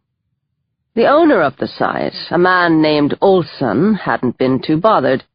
The Italians were paying for their patch on account, and he wasn't fussy. If people wanted to keep flies as pets, he wasn't about to stop them. When the police eventually arrived, the windows were completely covered in swarms of black insects. They were as thick as curtains. It was estimated that the bodies had been there for over a month. Desi pulled out the copy of the Polaroid picture taken before the flies had started to lay eggs. The wind tore at the sheet of paper, and she had to hold it with both hands. The letter and postcard had only been found the previous morning. The reporter the killers had chosen had gone away on vacation the day the card was posted. No one had been checking his mail. When he returned to work at the paper, he found both the postcard, to be or not to be, and the photograph Desi now had before her. Antonio Bonino and Emma Vendola had been on a driving tour of Europe and had arrived in Oslo on the morning of May 17th. They wanted to experience Norway's National Day, the celebrations when the Norwegians mark the anniversary of their country's independence. Emma worked as a secretary at a PR agency. Antonio was studying to be a dentist. They had been married for 2 years. She looked at the victim's picture again. Their hands had been placed close to their faces, the palms to their ears. The killers had stuffed 2 pairs of black tights in their mouths, giving the faces a grotesque expression of pain and horror. She had recognized the work of art immediately, and it was famous. Edvard Munch's The Scream, a painting that had become world-famous to a new generation as the logo for the horror movie Scream. Desi could feel her eyes welling up. She didn't know if it was because of the wind or the thought of the dead couple. They had been saving up to buy this vehicle ever since they got married. 6 bunks, so there would be room for the children when they came along. Did they have time to feel afraid? Did they feel any pain? She turned away from the motorhome and walked toward the exit, not wanting to think about the dead anymore. Instead, she conjured up Jacob's image. His messy hair, the crumpled suede jacket, the sparkling blue eyes. He hadn't been in touch. He'd disappeared from her life as though he'd never been there. This past week could have been a dream, or rather, a nightmare, in which her whole life had been turned upside down by forces she had no control over. Desi shivered. She stopped by the exit and turned around to look back at the abandoned campsite. Willowy birch trees bent beneath the wind. The water down below was grey with white geese. The cordon around the motorhome flapped in the wind. The Rudolphs could have been responsible for these murders. They hadn't been arrested yet in the middle of May. Chapter 114. Stockholm, Sweden. Sylvia let Malcolm go in first. She enjoyed watching the effect he had on poor, dull Andrea Friedrichs. The lawyer clearly became positively moist the moment he walked into a room. "Dear Malcolm," the lawyer said, standing up and grasping his hand with both of hers. Her cheeks glowed bright red. Her eyes swept from his biceps down toward the sweep of his backside. Sylvia sat down opposite her and smiled. "It's great that we're getting close to a financial agreement," she said. The lawyer's smile faded as she glanced at Sylvia. She put on her ugly duckling reading glasses and started to leaf through the papers on the table. They were in one of the smaller conference rooms of the Grand Hotel, the room the lawyer had reserved to conduct negotiations for the global rights to Sylvia and Malcolm's story. "Well, I've had final bids for both the book and the film rights," she said, putting the documents in 2 piles in front of her. "There are 4 parties bidding for both packages, 6 who want only the book, and 3, possibly 4, who just want to make the film. I thought we might go through them together so that you—" "Who's offering the biggest advance?" Sylvia asked. The lawyer blinked at her over the thick black frame of her glasses. "There are a number of different conditions attached to the various bids," she said. "Nielsen and Berner in New York, for instance, have a very interesting proposal including a television series, a computer game, a lecture tour for the 2 of you." "Excuse me," Sylvia interrupted, "but how much are they offering as an advance?" Dear Andrea took a theatrical deep breath. "Not much at all. Their package is the largest in total, but it's conditional upon your full participation in the marketing campaign." Malcolm stretched, making his T-shirt ride up. He scratched his stomach. "The advance," he said, smiling toward Andrea. Her angular face broke into a foolish smile, and she fumbled with the papers again. The largest advance is offered by Yokokos, a Japanese company that really wants only the digital rights. They will make a manga series, with all the spin-offs that entails, collectible cards, clothing, and so on. They want to sell the book and film rights, without you having any say in where they end up. How much? Malcolm asked. $3 million, Andrea said. Sylvia stretched her back. That sounds pretty good, she said. Sign up with Yokokos. The lawyer blinked. But, she said, the agreement has to be refined. We can't leave the question of subsidiary sales open. You have to have control over the finished product. Try to get them up to $3.5 million, Sylvia said. Although that's not a deal breaker, but they have to pay us now. Anything else, and the deal's off with them. Right? We're clear? Andrea Friedrich shifted uncomfortably in her chair. Clearly, she wasn't clear. If I could just remind you about my fee, she said. I can't take a percentage because I'm a member of the Association of Swedish Lawyers. But I presume we're following usual practice? Sylvia raised her eyebrows in surprise. Are we? I don't remember signing an agreement like that, nor does Malcolm. No, I don't. Andrea Friedrich clicked her ballpoint pen in irritation. A quarter of the total is usual in cases like this. We discussed it the first time we spoke. I must tell you that some agents take considerably more. Sylvia nodded. I know 25% is the norm, she said. But in our case, I think 5% is more appropriate. The lawyer looked as though she couldn't believe what she'd just heard. What do you mean? $150,000? That's quite absurd. Sylvia smiled again. You're getting 5%. Andrea Friedrich started to get up from her chair. Her blushes had grown into fiery blotches covering her whole neck. Almost $1.5 million Swedish kroner for a few days' work, Sylvia said. You think that's absurd? I suppose that it is. There is such a thing as legal precedent, the lawyer began. Sylvia leaned over and lowered her voice to an almost inaudible whisper. Have you forgotten who we are? She breathed. And she saw how Andrea Friedrich sank back in her chair, her face drained of color.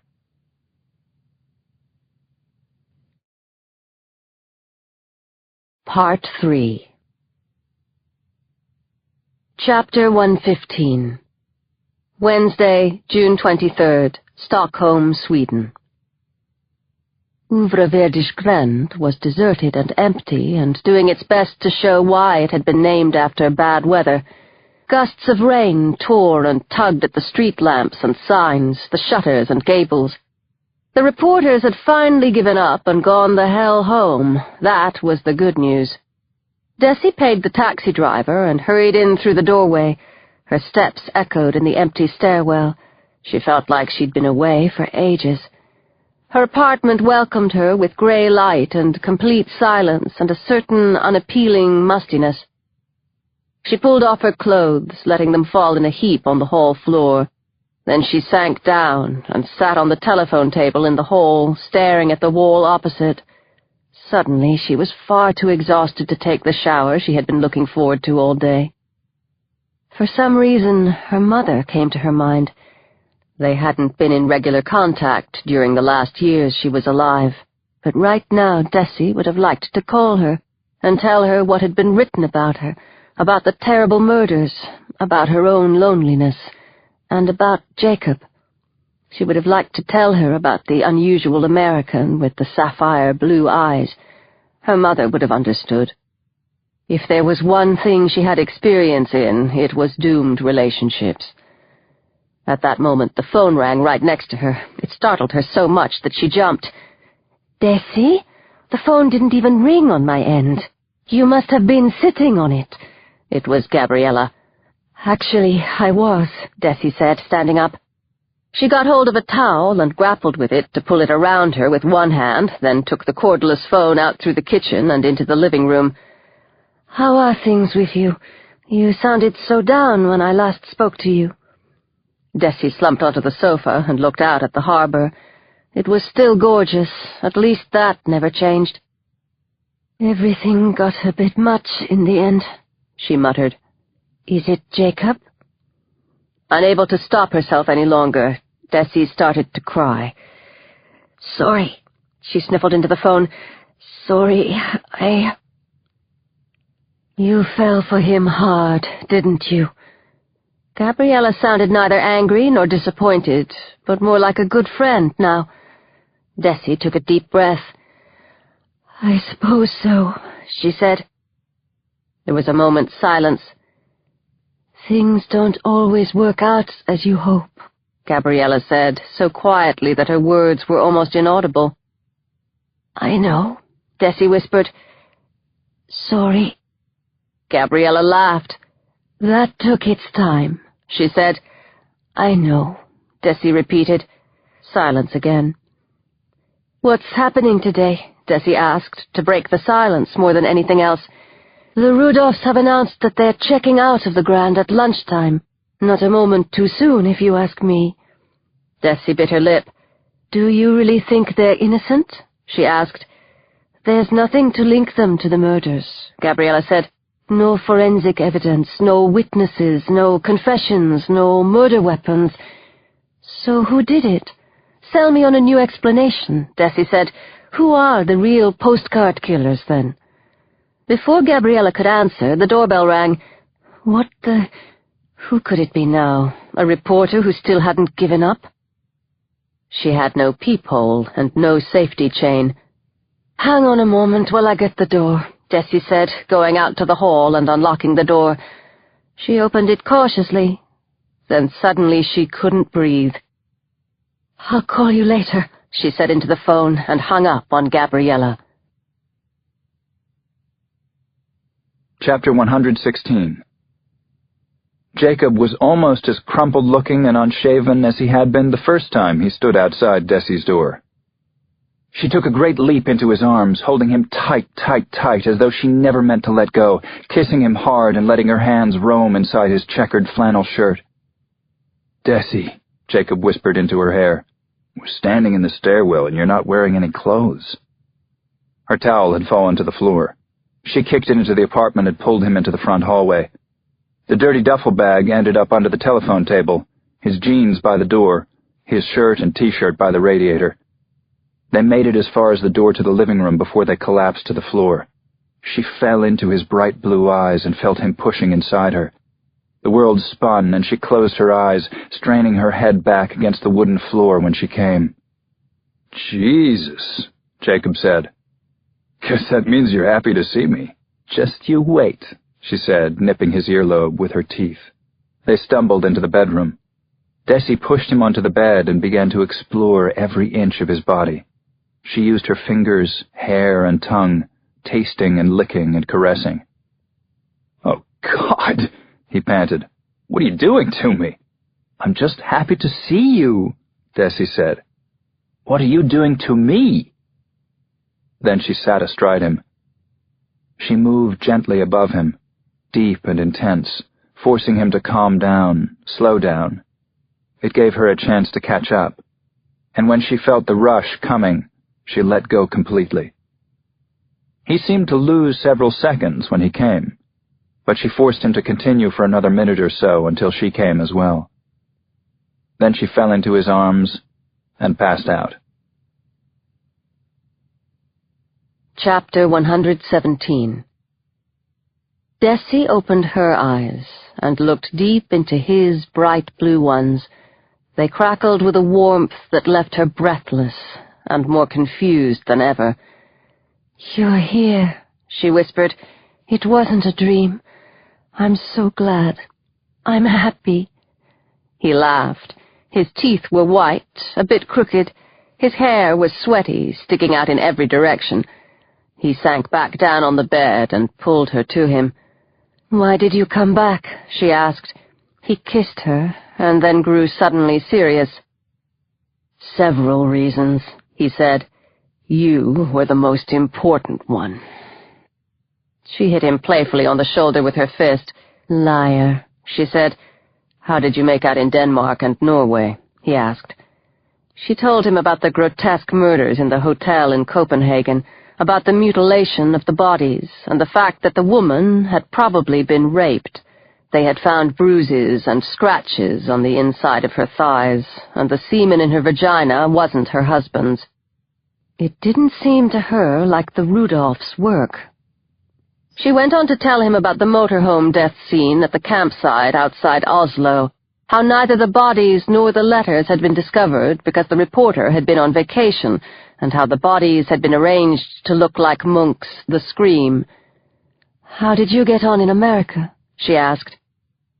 He gave her a summary of his investigations, telling her that the Rudolphs came from an extremely privileged background, that Sylvia had found their parents murdered when she was 13 years old, that their guardian, Jonathan Blithen, had embezzled their inheritance and been found dead with his throat cut, that Mac's girlfriend, Sandra Schulman, whom Sylvia was jealous of, had disappeared after a visit to the Rudolphs' home, that the twins had set up an experimental art group, the Society of Limitless Art, and been expelled from UCLA because of a public act of incest. "A public act of incest?" Desi said. "They called the work taboo. The two of them made love in an exhibition hall." "They really are mad," Desi said, pulling him to her once more.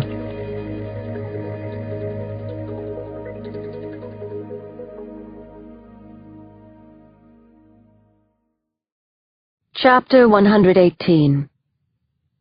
Afterward, they sat in bed and ate an improvised lunch. Jacob was finishing one of her microwaved vegetarian lasagnas. Desi had taken her laptop back to bed and was reading Aftenposten's report of the deal that the lawyer, Andrea Friedrichs, had negotiated for the rights to Sylvia and Malcolm's story. "An advance of $3.5 million, she read, plus royalties and even more money for the subsidiary sale of the book rights. And get this, the lawyer has decided not to charge for her services. She only represented them because it was the right thing to do, she says." "Are they still at the Grand?" She clicked further on the site and looked at her watch. "According to Alexander Anderson's blog, they checked out half an hour ago. They left through the back door to avoid the media scrum outside the main entrance." Jacob threw off the covers, leapt out of bed, and disappeared into the kitchen. Desi looked after him in surprise. "There's nothing that links them to the murders," she called into the kitchen. "Jacob, they're free to come and go as they like." She heard the kettle boil. The next minute he was standing in the doorway with a mug of coffee in each hand. His face was as dark as a thundercloud. "It was them," he said. "I know it was. We can't let them go free." "But there's still no evidence," Desi said glumly.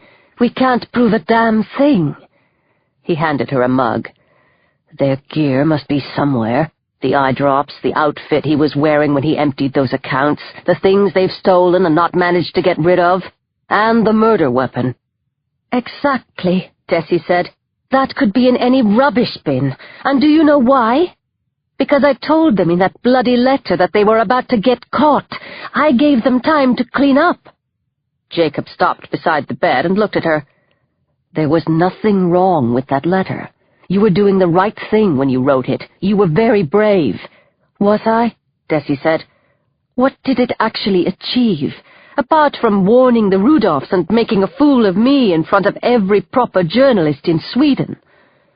He walked angrily across the bedroom floor, turned, and came back. "They didn't throw their stuff away," he said. "Not all of it, anyway. Most serial killers keep trophies. They would have chosen a hiding place as soon as they got to Stockholm. It's entirely possible that it's all still there. I think that it's even likely." He stopped mid-stride. "The little key," he said. Desi blinked. "What?" He reached across Desi and her computer to grab her cell phone from the bedside table. "What's going on?" "At the bottom of page 3 of the official report, there's something about a key. My FBI friend noticed it. I can't help hoping it belongs to some left luggage locker in Stockholm." Chapter 119. Gabriella sighed heavily into the phone. "Of course we looked at the key," she said. There was nothing to indicate that it actually belonged to the Rudolphs. Jacob realized he was grinding his teeth again. This could be the second big error by the police in Stockholm. What do you base that on? It was in the toilet cistern in the hotel room. It could have been there for weeks. Who knows for how long? Jacob had to stop himself from slamming the phone against the bedroom wall. You didn't have to be an expert to know that water cisterns were a favorite hiding place for lots of people, and especially criminals in a new city. Christ! The key belongs to them, he said. It fits a locker, a postal box, or some other form of lockable space, and I hope that's where you'll find all the evidence. Please get on it immediately. The Rudolphs have been ruled out of the investigation, Gabriella said curtly, then hung up. Desi took her cell phone away from him before he smashed it against the head of the bed. Jacob collapsed onto the bed, all his energy gone, his patience, too. He'd flown across the Atlantic twice within a week, and by now his body clock had practically lost track of what century it was. What was the name of that art group at UCLA? Desi asked, pulling the laptop over. He had shut his eyes and was massaging his own neck. The Society of Limitless Art, he muttered. What could he do to persuade the police to open the investigation again, or even to act like real cops? He couldn't just let the Rudolphs disappear. Here's something, Desi said. Look at this. You don't even have to move. Just open your eyes. She turned the laptop to face him. Welcome to the Society of Limitless Art. You are visitor number 4824. The address is www.sola.nu. She said. That's a domain registered on Niue, an island in the South Pacific. They let anyone register any sort of address in just a couple of minutes. Jacob took a look at the screen. They set this up when they were at UCLA, he said. Desi tried clicking on the first tab, Introduction. And here we have the background of conceptual art, she said. Marcel Duchamp tried to exhibit a urinal in New York in 1917. He was refused. I wonder why, Jacob said. Look here, Desi said. Jacob sighed and sat up. The gallery included a long sequence of strange photographs that he would hardly have associated with art. Motorways, trash, an unhappy cow, and a few shaky home movies of, what a surprise, motorways, trash, and presumably the same unhappy cow. It was hard to tell for certain. This is ridiculous, Jacob said. I feel like that cow, though. Does that make me a work of art? Their ridiculous art project got them thrown out of school, Desi said. This sort of thing matters to them. Jacob stood up now, looking for his jeans. He found them out in the hall. He stopped there, trousers in one hand, and stared back into Desi's living room. So this was where it all stopped, in an apartment halfway to the North Pole. He'd done his best, but it wasn't enough. Kimmy's killers were going to walk free. Could he live with that? Who cared? What was the alternative? Hey, Desi called. Look here. What? He went back toward the bed. Sections of the site are locked. It's a puzzle to be solved. We need a password.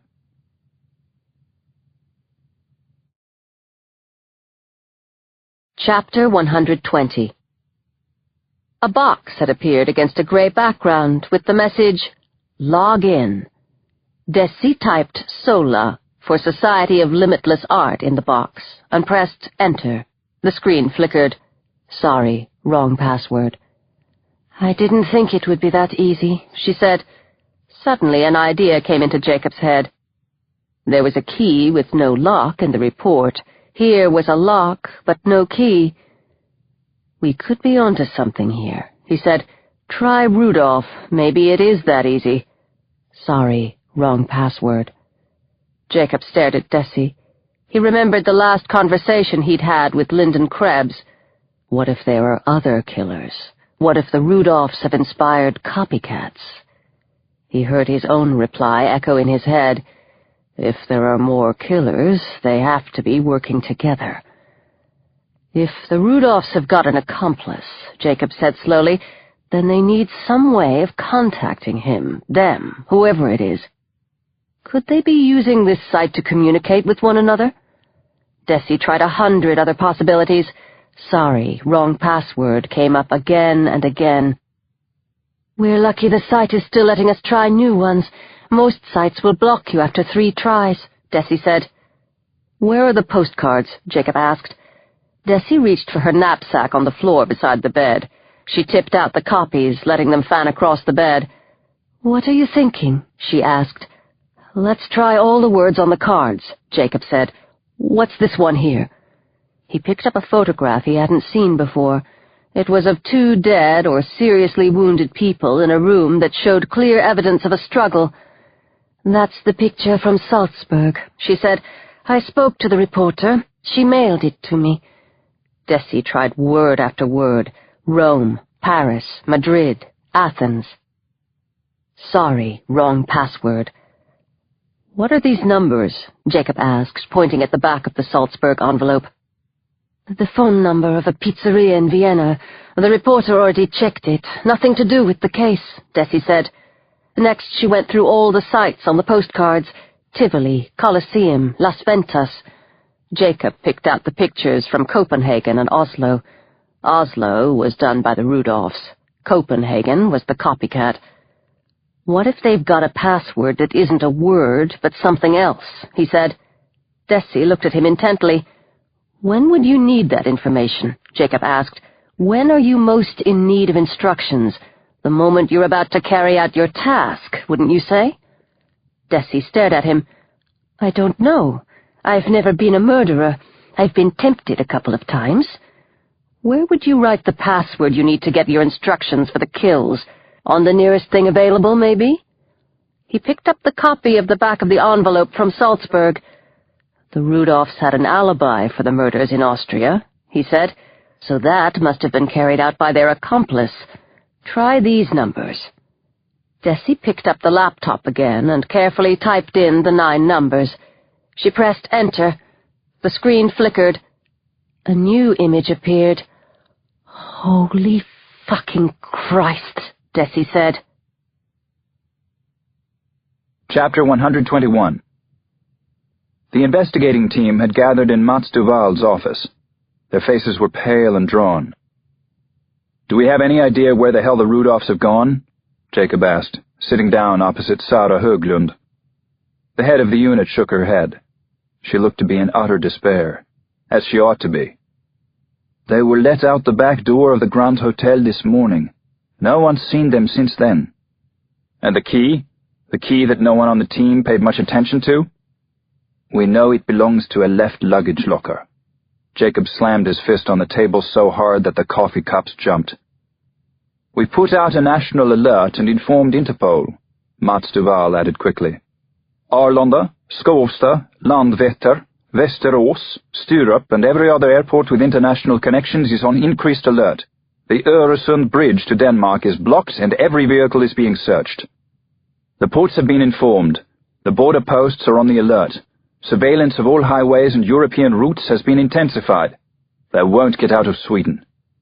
Jacob stood up. For fuck's sake, they've just gotten hold of $3.5 million.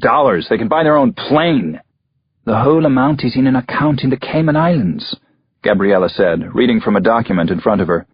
The transfer has been confirmed by the bank they used here in Stockholm. Jacob was close to upending the table and all the useless paperwork on it.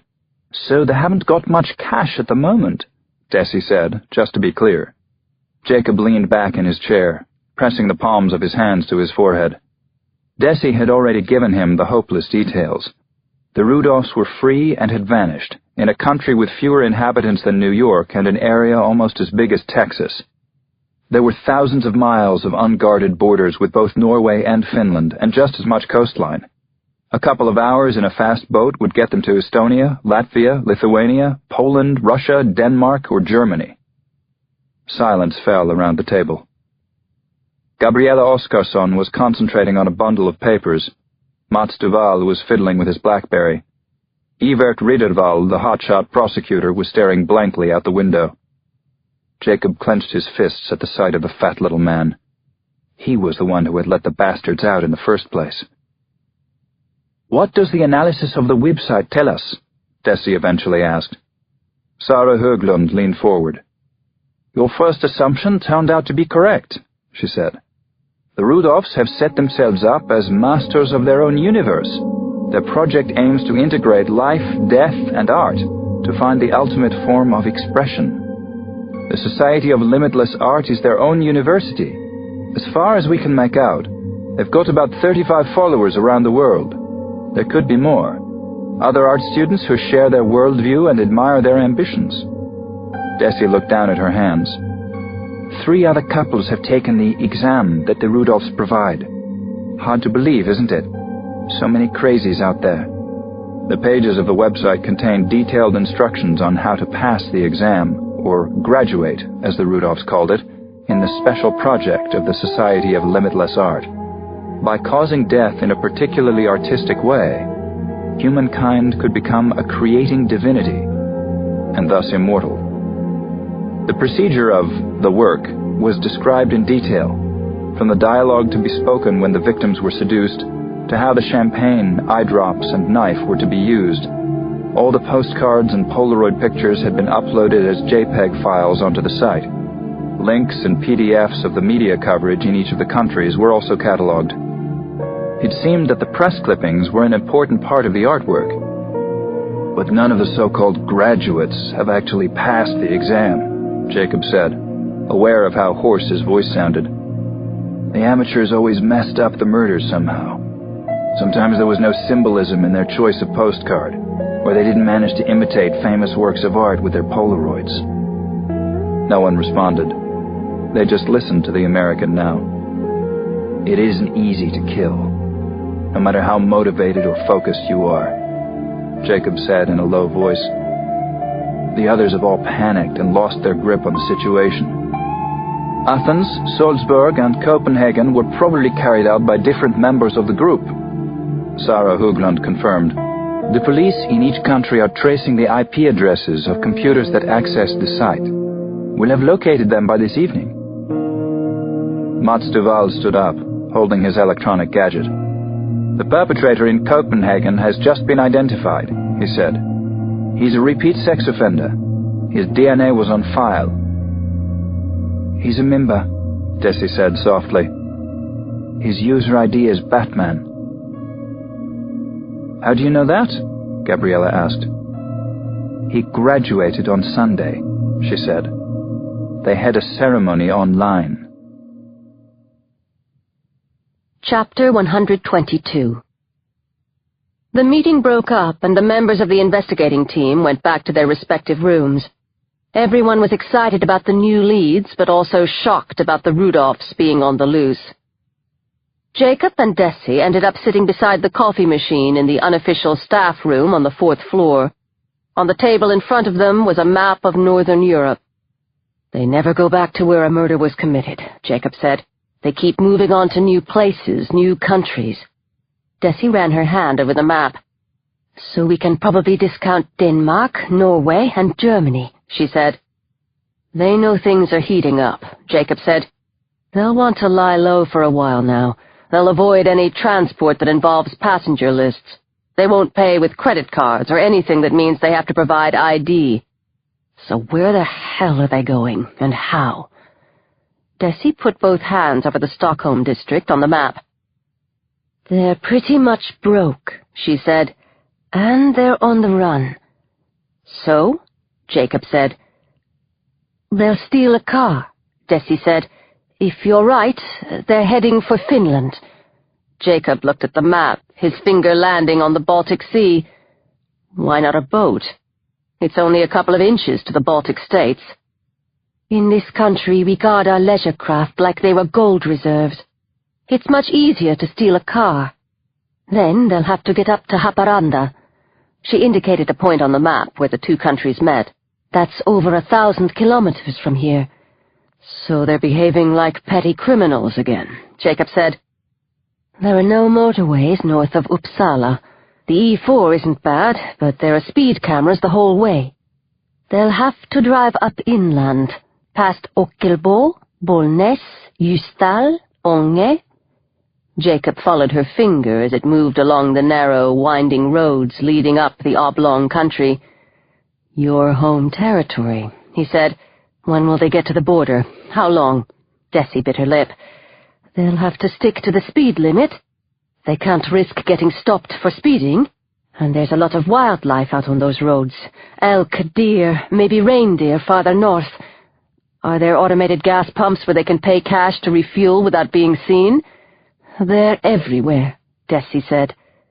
Jacob ran his hands through his hair. "We've got to check all cars stolen in Stockholm this morning, and any that are stolen in the north of Sweden over the next few hours." He put his index finger on the map and screwed his eyes shut. "Postcard Killers," he thought.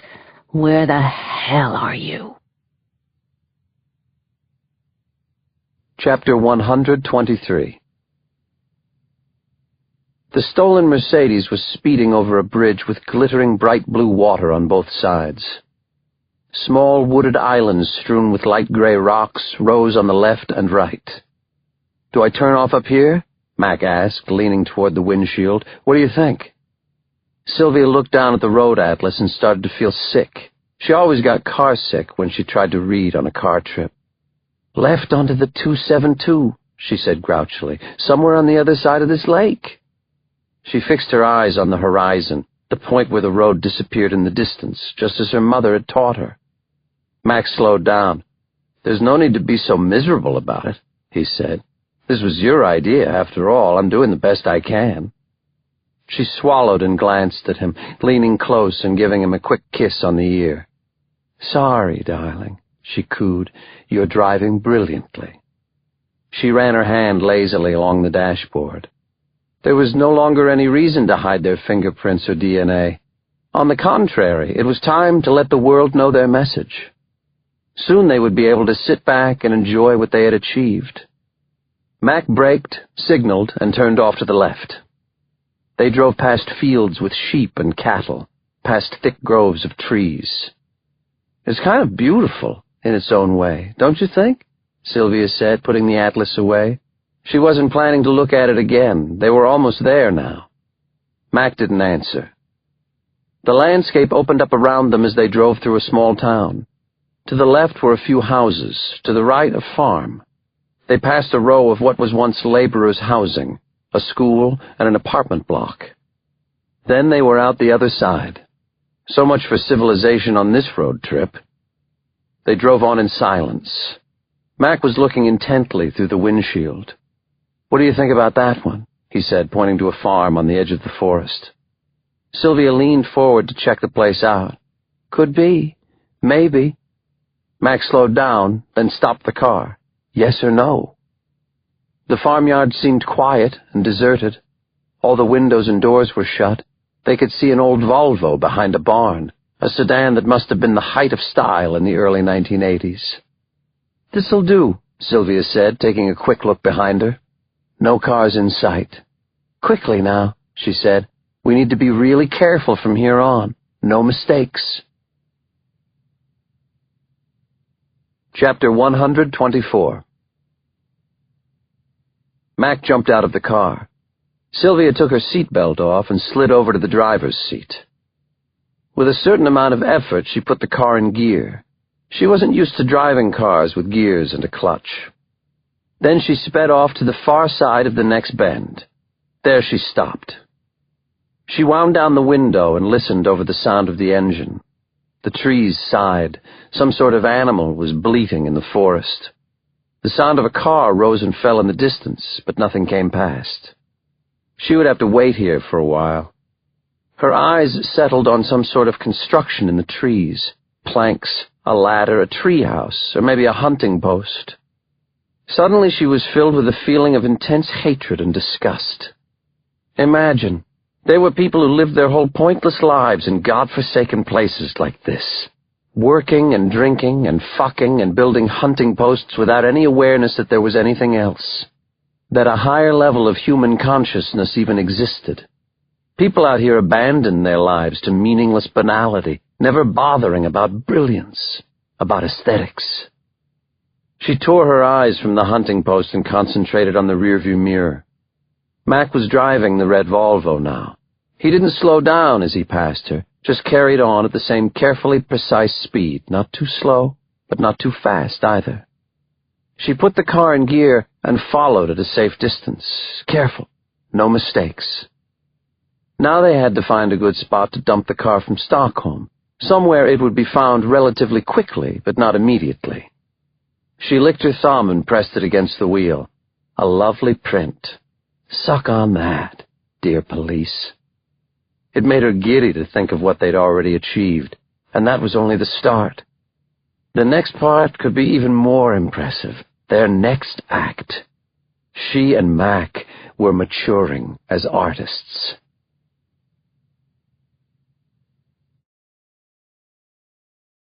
Chapter 125. The whole case was breaking open now, and quickly. The killers from Athens lived in Thessaloniki. They weren't a couple, just two art student friends at the Aristotle University of Thessaloniki, the largest university in Greece. They were arrested on the campus, given away by the electronic trail left on their computers. They were both deeply religious, and both claimed that they were in direct contact with the creating God, the unknowable ruler of all the universe. They admitted to what had happened in Athens, but denied it was murder. Their work was part of a global conceptual artwork intended to reveal humankind's divinity. The murders in Salzburg were traced to a young British couple from London. They were enrolled at a fashionable art college in the middle of London. They hadn't attended any classes for the past 4 months. Their fingerprints and DNA were found at the scene of the crime, and the murder weapon was discovered under a loose floorboard in the couple's apartment. They didn't comment on the accusations. They didn't respond to any of the police's questions, and they even refused to talk to their own lawyer. On their blogs, they had written that every individual was responsible for creating their own morals and their own laws, and that everything else was an affront to the rights of the individual. The killers in Copenhagen were arrested that evening, both the repeat offender, whose details had been in the DNA register, and his accomplice, a younger woman who was deeply remorseful once she was captured. The woman confessed at once in floods of tears, and said that she had changed her mind and tried to stop the killings. Her change of heart had occurred when her colleague had raped the young American woman, which hadn't been part of the artwork design. Desi looked at Jacob and saw how his eyes registered everything that was reported about the murderers, how his jaw clenched every time new information was received. The other police officers exhibited the sort of relief that comes after an arrest and a confession, but not Jacob. The others' shoulders relaxed, became less tense, and the way they walked seemed somehow freer, but Jacob's face remained carved from stone. She knew why. Kimmy's killers were still out there somewhere, probably on their way to Finland.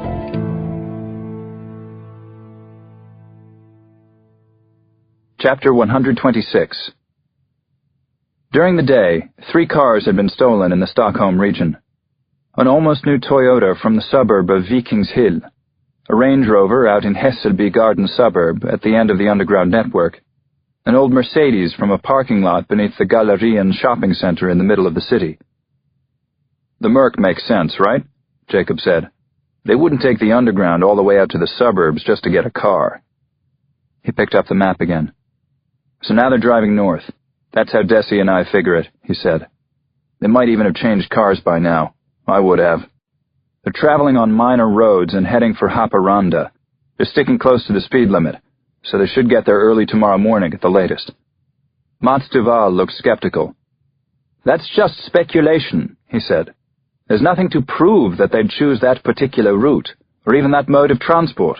We don't know anything for certain. Desi watched Jacob stand up. He was making an effort not to attack anything, or anyone. You've got to reinforce the border crossings in the north, he said. What's the name of that river right on the border? The Tournai River? We can't allocate manpower simply on the strength of guesswork, Mats Duval said, closing up his electronic gadget, a sign that the conversation was over. At that, Jacob stormed out of the room, closely followed by Desi. "Jacob," she began, taking hold of his arm. "Stop. Look at me." He spun around, standing right next to her. "The Swedish police are never going to catch them," he said in a low voice. "I can't let them get away again. I can't do that." Desi looked into his eyes. "No," she said. "You can't." "When's the next flight to Haparanda?" Jacob asked. She took out her cell and called the 24-hour travel desk at Aftenposten. The closest airport was in Luleå, and the last flight that evening was an SAS plane, leaving Arlanda at 9:10. She looked at her watch. It was 9 o'clock exactly. The airport was 45 kilometers away. The first plane the next morning was a Norwegian air shuttle, due to leave at 6:55. "We can be at Luleå at 8:20, Desi said. "Then we have to rent a car and drive up to the border. It's another 130 kilometers away." Jacob stared at her. "Do you know any police up there, or some customs officer who can keep an eye on things until we get there?" "No," she said, "but I can call Robert.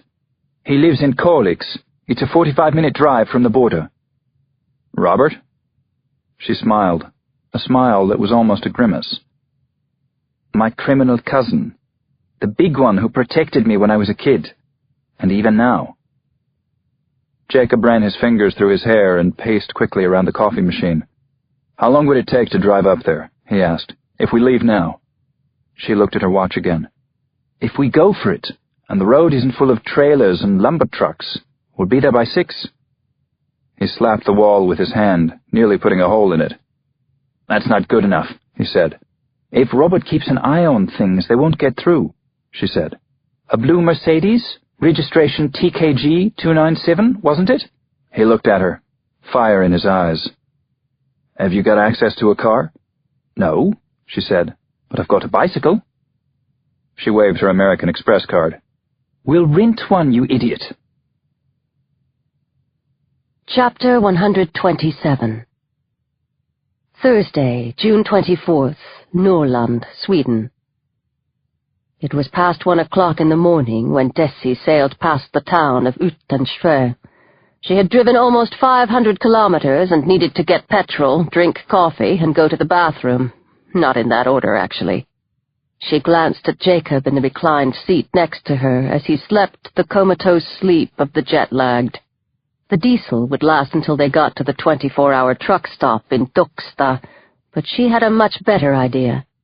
It would mean a slight detour, but it might be worth the trouble. She reached the turning to Lunde, hesitated just for a second, and then headed left along Route 90. The car's rhythm changed, and the very poor road surface made Jacob stir. "What the hell?" he said, confused as he sat up straight. "Are we there?" He looked around, astonished at the early dawn light. Mist was lying in thin veils on the water. Black fir trees reached up to the heavens. Several deer fled across the fields. "We're exactly halfway to Haparanda," Desi said. "Those are reindeer, by the way." He looked at his watch. "This whole midnight sun thing is pretty fucked up," he said, shaking his watch. "And the reindeer, too. Where's Santa?" Desi slowed the car and pointed ahead. "See that?" she said. "Westerlund's bakery. I lost my virginity in the parking lot around the beck." This nugget of information woke him up properly. "So, these are your old stomping grounds? Interesting. You're really a hick." "Until I was 17. I spent a year at Urdal High School in Kramfors, then went to New Zealand as an exchange student. I ended up staying there 9 years. Jacob looked at her. "Your weird English accent," he said. "I've been trying to place it. Why New Zealand?" She glanced over at him. "It was as far away as I could get from being a hick. See that? There's the memorial to the workers who were shot by the military in 1931. Remember our talk, fascist?" She pointed to a sculpture of a dissected horse and a running man that was just visible down by the water. They drove up onto the Sandö Bridge, and Jacob peered down at the river below.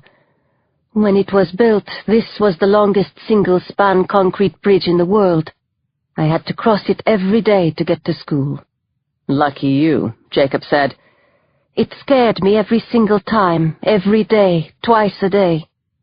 The bridge collapsed once, killing 18 people. The most forgotten tragedy of the last century, because it happened on the afternoon of August 31st, 1939. The day before the Second World War broke out, Jacob said. I have a good memory for history, too. Where are we actually going? Past Klokkestrand, she said.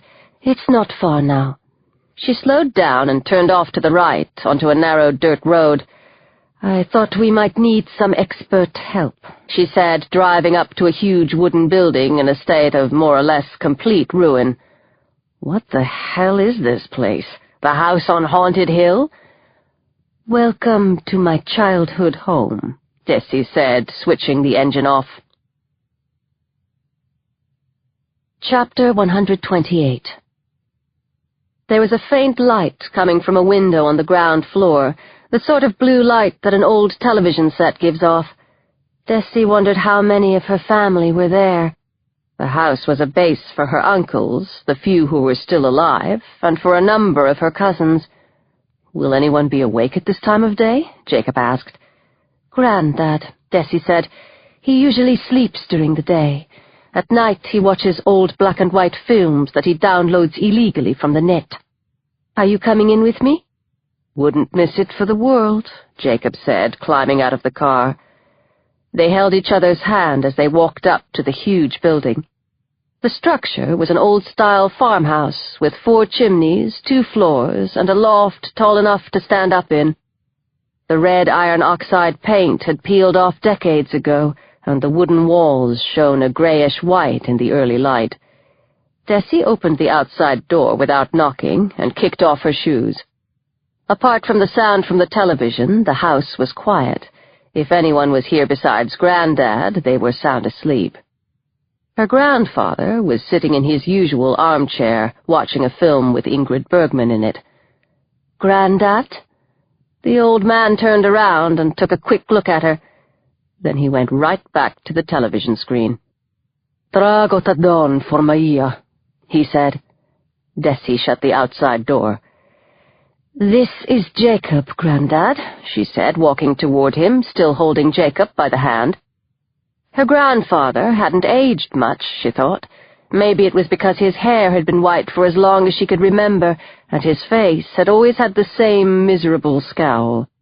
He didn't seem the least bit surprised to see her in his living room for the first time since her mother's funeral. Instead, he just glowered suspiciously at Jacob. Wo je heine verein? Jacob mostly does rough work, Desi said, taking the remote and turning off the television. Then she sat down on the table directly in front of the old man. Granddad, I want to ask you something.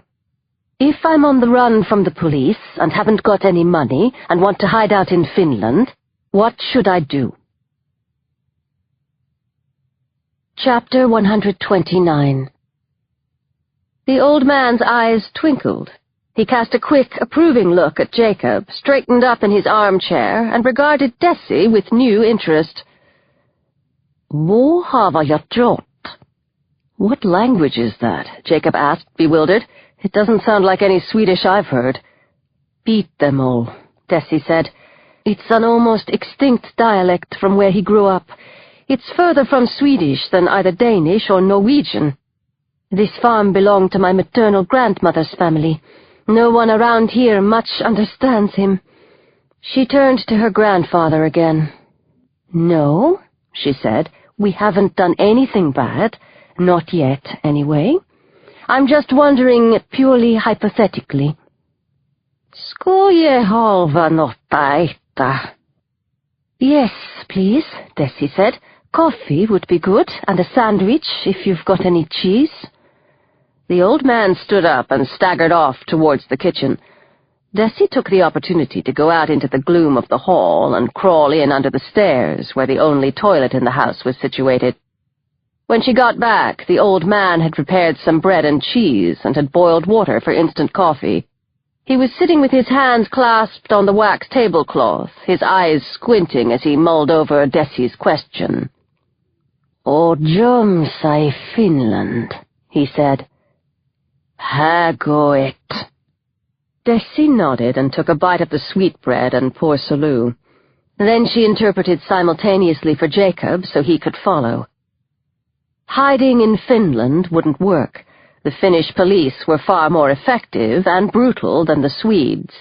Any Finns on the run came over to Sweden as quickly as they could. But if you absolutely had to get to Finland, there was no problem, as long as you had a freshly stolen car, of course. Anyone could cross the Torne River wherever they liked. There were bridges in Haparanda, Övertorneå, Pello, Kolari, Muonio, and Karesuando. Each had its advantages and disadvantages. Haparanda was the biggest and slowest, but the guards there were the laziest, so you might not get questioned. Kolari was the least used and fastest, but you were more likely to be noticed there. You had to choose your route in Muurjärv, north toward Uverkolix, or south to Haparanda. Then you just had to aim straight for Russia as quickly as you could. "Russia?" Jacob said. "How far away is that?" "Jäänekestjär over Kuusamo, herjer som rättchest." 300 kilometers, Desi said. "Christ," Jacob said. "That's nothing. Manhattan to the end of Long Island." According to Desi's grandfather, it was hard to get into Russia, and it always had been. In his day, the no-man's land along the border had been mined with explosives, but they were all gone now. Nowadays, it was the most remote boundary of the European Union. It was tricky, but not impossible. The biggest problem wasn't getting out of the EU, but into it. You just had to leave the car and then walk across, maybe just north of Tammela. There was a main road on the other side of the border that would take you to Petrozavodsk, and from there to St. Petersburg. Desi and Jacob sat in silence until the old man had finished.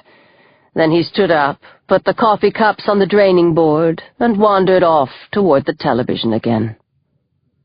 "Stäng åtta dörren för moja där jag går," he said. "We have to shut the door to stop the midges from getting in when we leave," Desi said. "I think he likes you."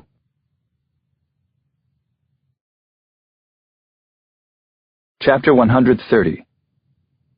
They filled the car with diesel from the farm's illegal agricultural tank. Then Jacob took the wheel. "Where am I going?"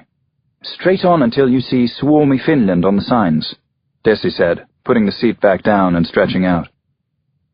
He aimed north and emerged onto the main road again. If the Rudolphs managed to reach Russia, he'd never see them again. That much he was sure of. Anyone with a lot of money could buy protection there, and anyone without it could disappear among the country's homeless millions. He stiffened his grip on the wheel and pressed the accelerator. His head still felt groggy from his long nap. The car was small and sluggish, with a weirdly noisy engine. He'd never driven a diesel before. The landscape glided past, and it really was astonishingly beautiful. Craggy cliffs falling to the sea. Blue peaks rising to the north. The road wound its way along the coast, getting ever narrower and more twisted and scenic. He was on his way toward the end of the world. The Rudolphs were on their way there, too. Desi's cell phone started to ring on the dashboard. He glanced at the woman beside him. She was fast asleep, mouth open in a narrow line. Jacob grabbed the phone and said, "Yeah?" "We found the left luggage locker," Gabriella said. "It was in the basement of the central station. You were right. Both of you were." He clenched his fist in triumph. "It contained everything you suspected. Light shoes, brown wig, coat, trousers, sunglasses, Polaroid camera, a couple of packs of film, pens, stamps, postcards, eye drops, and a really sharp stiletto knife, as well as some other stuff." She fell silent. "What?" Jacob said. "What else was there?" His raised voice woke Desi, and she sat herself up beside him. We found the passports and wallets of all the murder victims, apart from Copenhagen and Athens and Salzburg. He braked and stopped the car by a 24-hour cafe.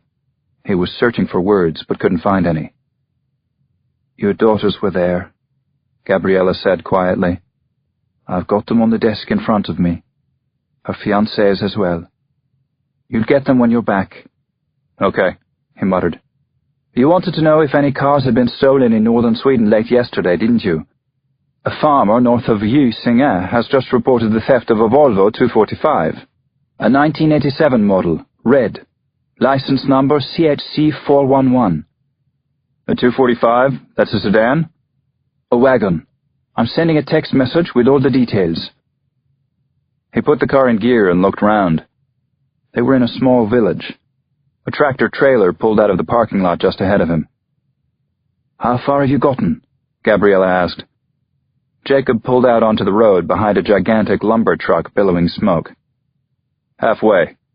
Thanks for the call, he said. I wish there were more I could have done, Gabriella said quietly. Desi looked at him. Call your cousin, Jacob said. We have the make of the potential getaway car. She took the phone. The sun was just rising to the north. Chapter 131.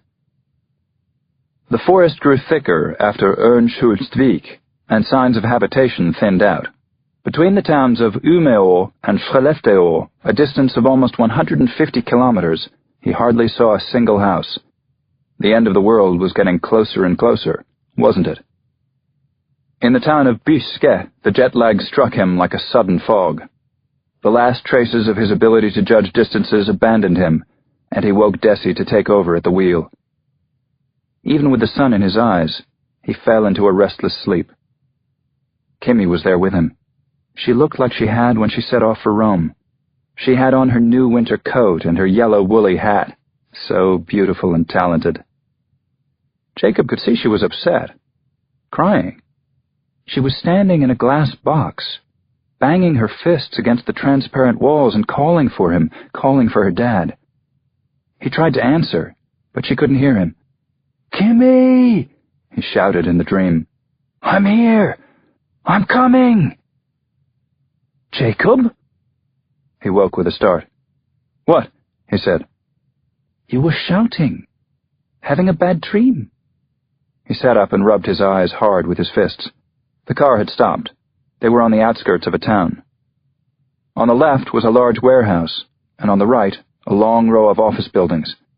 It was full daylight, a dull sort of light, filtered through a thin cloud cover. The landscape was flat and bare, not like anything he'd ever seen before. Where are we? The bridge over to the Finnish side is only a kilometer from here.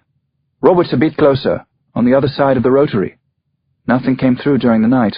No red Volvo. No young couple. He blinked and looked around.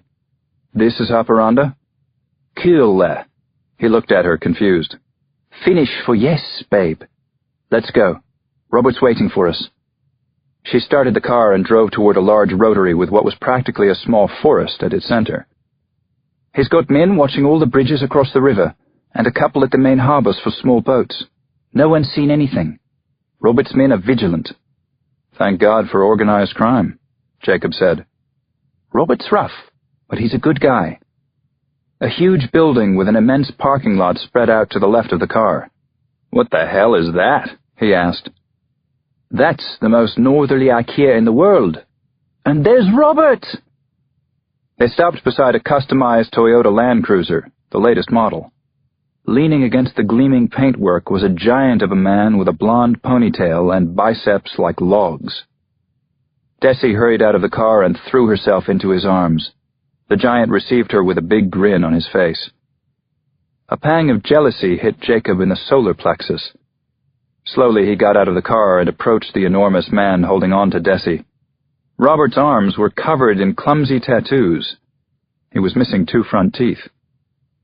He would have been perfect, just as he was, as the leader of one of Los Angeles's infamous motorcycle gangs. So, you're the American, he said in a thick Swedish accent, holding out his paw. Jacob's hand disappeared in the iron grip of the fist. Yep, he replied. That's me. Cousin Robert pulled him closer and lowered his voice. Don't think you can hide just because you're from the States. If you treat Desi badly, I'll find you. That's good to know, Jacob said. The giant let go of Jacob's hand. We've been keeping an eye on the junction in Moorjer all night, Robert said.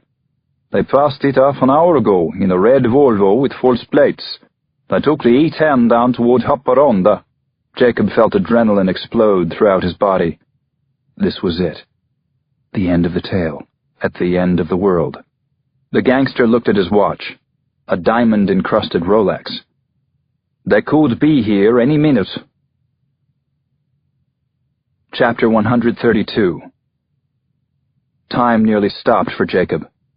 He checked his cheap plastic watch every minute. 8:14. Then 8:15. Then 8:16. The early morning mist was lingering, making the landscape seem eerie, scary-looking. Robert's sidekick brought them coffee, juice, and ham sandwiches, which they ate in the car.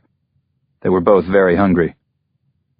How close are you two? Jacob asked, nodding toward the enormous man leaning on his car 100 yards away. The car sagged from his weight. Desi was doing her best to scrape the ham off the bread. Robert, she said, he's my favorite cousin. His mum was in and out of prison when he was young, so he spent a lot of time with us on the farm. He's 2 years younger than me, but he was always bigger and stronger than me. Desi put the sandwich down on her lap. I've always wondered if we're more than cousins, she said. Jacob stopped chewing. What do you mean? She took a gulp of orange juice. I don't know who my dad is, she said quietly. My mother always said he was an Italian prince who would come and fetch us both one fine day. I have no idea what she meant. She gave him a quick, embarrassed look. I know, she said. All a bit like a fairy tale. One of my uncles is probably my father. Or maybe even Granddad himself. She shivered and was silent. Jacob turned to look through the windshield. What could you say to something like that? Desi stretched out as much as she could and looked in the rearview mirror. Red car, she said. Jacob adjusted the mirror so he could see for himself. Sure enough, a red car was approaching from behind. It's a Ford, he said. 4 people. It's not them. It's probably not them. Chapter 133. They sat in silence, watching the passengers as the Ford went past on its way to the border crossing. 2 elderly couples, the men in the front, the women in the back. Desi turned to him, hesitated for a moment, then asked, Who was Kimmy's mother? Now it was his turn to put his sandwich down. Her name's Lucy, he said. We grew up together in Brooklyn. She was a singer, blues and jazz, really talented. We were both 18 when she got pregnant. When Kimmy was 3 months old, she left us. Left you? To do what? Jacob shrugged. Live another life, I guess. Drugs, money, music. The first few years she saw Kimmy a couple of times, but that died out.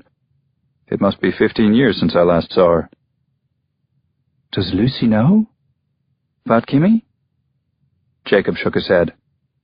No. At least, I haven't told her. I don't know where she is. I don't even know if she's still alive. She sounds like an idiot to me. We were both young, both idiots. Silence fell inside the car. A green VW Passat drove past. Jacob looked at his watch. 8:54. A blue Saab sped past them. They could hear the sound of rock and roll coming from the open windows. 2 young males, punk-style haircuts. Jacob looked at his watch. 8:55. He was conscious that he was doing it obsessively, but he couldn't help it. Desi's phone rang. She listened in silence, said not a word, then turned to Jacob. They passed through Salmis and Vuono, she said. 2 villages just outside this town. Still in the red Volvo. They're almost here. Robert's men, are they reliable? Desi nodded. Very. I don't want them involved at the border. I'll take it from here. She passed on the message and hung up. Chapter 134. 9 o'clock came and went. No red Volvo. No Rudolphs. The road beyond the rotary was full of cars now, mostly trailers and trucks. Due to the hunt for the postcard killers, security at the border crossing had been stepped up and all vehicles were forced to go through the checkpoint, a small wooden building up on the left. Jacob looked at his watch again. 9:30. Jesus, the time was crawling. Big tourist buses had started to arrive in the lot outside IKEA. They seemed to come from the whole of the Arctic region. Jacob saw license plates from Norway, Finland, and Russia. It was like IKEA was a country fair. Soon there was a line of cars waiting to get into the parking lot. "This is the Thursday before Midsummer's Eve," Desi said. "It's the high point of Sweden's busiest shopping week. It's even bigger than Christmas." Jacob didn't say anything. He realized he was grinding his teeth. He needed to stop that. Yes, as soon as they caught the Rudolphs. A line of shoppers was starting to form outside the entrance to the superstore. These country folks were clearly nuts. Jacob looked at the time. 3 minutes before 10. He glanced up into the rearview mirror. Just a line of cars. Blue, red, white, black, all full of crazy-ass Arctic shoppers. He pressed the palms of his hands to his forehead. The doors to the store opened. People flooded into the hangar-like building. Jacob felt like he was going to burst out of his skin. "What the hell is this?" he yelled suddenly. "Where have they gone?" Desi didn't answer. "They must have taken another road," Jacob said.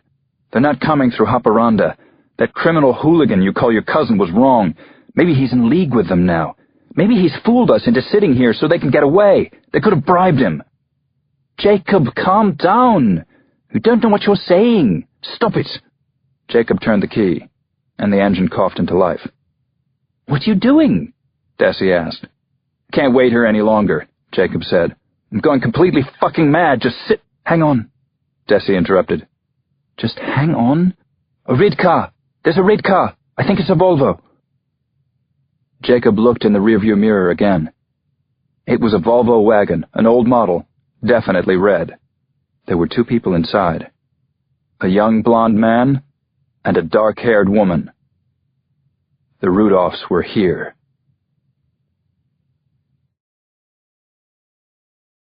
Chapter 135. The Volvo crept slowly toward the big rotary with all the bushes and trees in the middle. Jacob pulled out into the traffic right behind them.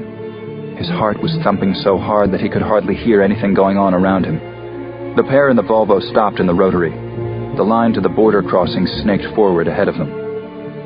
"They've realized they can't get through this way," Desi said. "Not in that car. So what do they do about it?" Jacob pulled handcuffs from the inside pocket of his jacket and stuffed them under his belt behind his back. Then he leaned forward and took the Glock out of its holster by his ankle. He heard Desi's breath catch. "Jacob, what are you doing? You can't use that gun here. You'll go to jail." At that moment, the red Volvo swerved out of the traffic line. The driver wrenched the car to the left and squeezed past a trailer and a small van with Cyrillic lettering scrawled along the side. Jacob found first gear and pushed his foot all the way to the floor.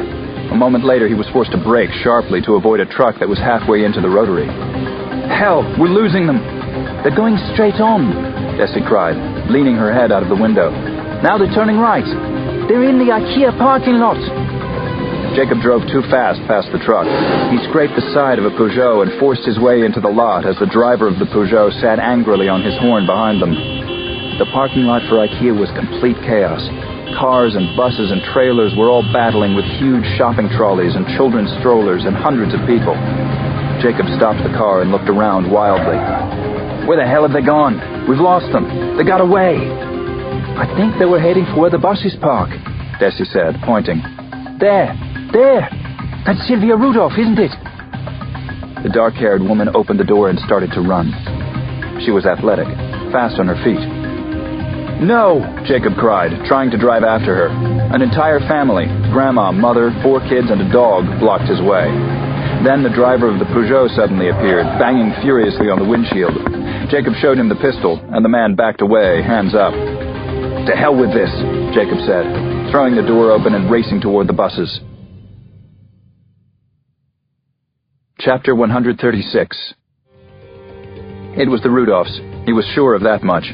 He recognized Malcolm's relaxed movements and the woman's thick head of dark hair. The killers were moving quickly through the parking lot, getting away. People who saw him running with his pistol drawn screamed and threw themselves out of his way. Someone yelled, "Madman!" at him. That was correct. Desi was coming up behind him. She had her cell phone in one hand. She was keying in a number as she ran. The Rudolphs disappeared between two big buildings. Jacob raised the pistol as he approached the corner. He didn't know what weapons the Rudolphs might have. No one was there. He rushed through the passageway and emerged from the far end. 4 buses with toilets and curtains were parked there. Even if one of the vehicles was unlocked, they couldn't hide for long. Not here. With his Glock drawn, he ran over to the first bus. No one.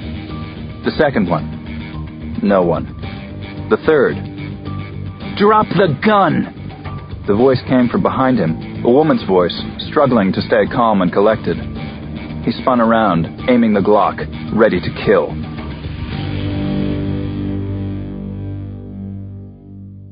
Chapter 137. Sylvia Rudolph was holding Desi in front of her as a shield. She had a knife to her throat. It was a carving knife, maybe a butcher's knife. Jacob's head was spinning. For a moment he imagined it was Kimmy standing there with a knife to her throat. He couldn't let her die.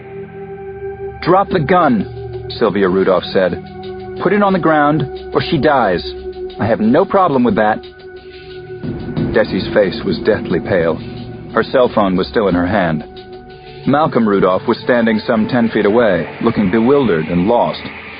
Jacob stood still, his weapon raised. All at once the situation was clear to him. Another part of the mystery had just been solved. It wasn't the brother who was the killer. It was the sister, Sylvia, La Señorita, the girl who found her parents dead in their beds, or had killed them with her own hands. Why, though? For the sake of art? "Do as I say," Sylvia said, "or I'll cut her throat. She'll die right here." Her voice was becoming less controlled, but Jacob believed every word she said. He tightened his grip on the handle of the pistol. Instinctively, he adopted the posture he had practiced so many times back home in New York. He closed an eye, focusing his aim, slowing his breathing as best he could.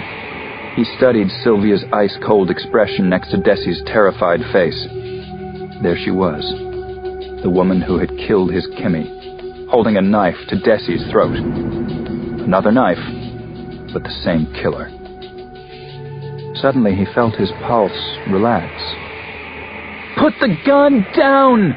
Sylvia roared. "I'll cut her throat! Put it down! You want her to die?" So much for all her talk of art and conceptual creation. When it came down to it, she just wanted to save herself. And maybe her crazy brother, her lover. He squeezed the trigger. A cautious click. Then the explosion and recoil. Desi dropped her cell and screamed. She screamed and screamed. Oh God, no, he'd missed! Desi must have moved at the last second. What had he done? Chapter 138. Desi was covered in blood, and she was still screaming. But then Jacob realized it wasn't her blood after all. It was Sylvia's. It was pieces of Sylvia's brain that were splattered across Desi's face and windbreaker. It was Sylvia who sank to the ground, who dropped the knife, as Malcolm came running over to her. Desi staggered away and leaned against one of the buses. Jacob rushed at Malcolm with his pistol raised. "Get on your knees, hands above your head," he shouted at the top of his voice. He was screaming to make himself heard above the ringing in his own ears, but Malcolm seemed not to hear him. The man sank down beside his sister's body and took her in his arms. With a wild howl, he rocked Sylvia back and forth, completely deaf to the uproar around them. Jacob went up to him, weapon aimed at his chest. He fished out the handcuffs from under the belt of his trousers with one hand as he tried to make contact with the dazed man. "Malcolm Rudolph, the police are on their way. Put the body down, get on your knees, hands behind your head." The howling subsided. Malcolm's shoulders slumped. He laid his sister's body gently on the asphalt. Jacob saw that he had hit her between the eyes, just above them in the forehead. The entry wound gaped red, and the woman's eyes stared blindly at the sky. The back of her head had been blown away. "You killed her," Malcolm said. His arms hung by his sides. His back was bent like an old man's. "You killed my Sylvia." "You and your sister killed my daughter," Jacob said. He opened the handcuffs and leaned down to secure Malcolm Rudolph's arms behind his back. From this angle, Sylvia's dead eyes seemed to be watching him. He didn't see the knife coming. In a fast move, the brother leapt up and stabbed the knife toward Jacob's chest. Instinctively, Jacob shifted a few inches to the right. The blade cut through the outside and lining of his suede jacket, biting into skin and sinew and muscle. Then it tore veins and arteries and lung tissue. Jacob heard someone scream, a woman screaming. He felt warm blood pulsing out of his body and saw the world spin and turn sideways as if he could fall right off it. A shot rang out, the echo ringing through his head. The killer in front of him sank to the ground with his hands over his stomach. Then someone was holding him, laying him on the ground, tearing his shirt away. It was Desi, his Desi. No, it was Kimmy. His Kimmy. Of course it was. "Kimmy," Jacob whispered. "I knew you'd come back."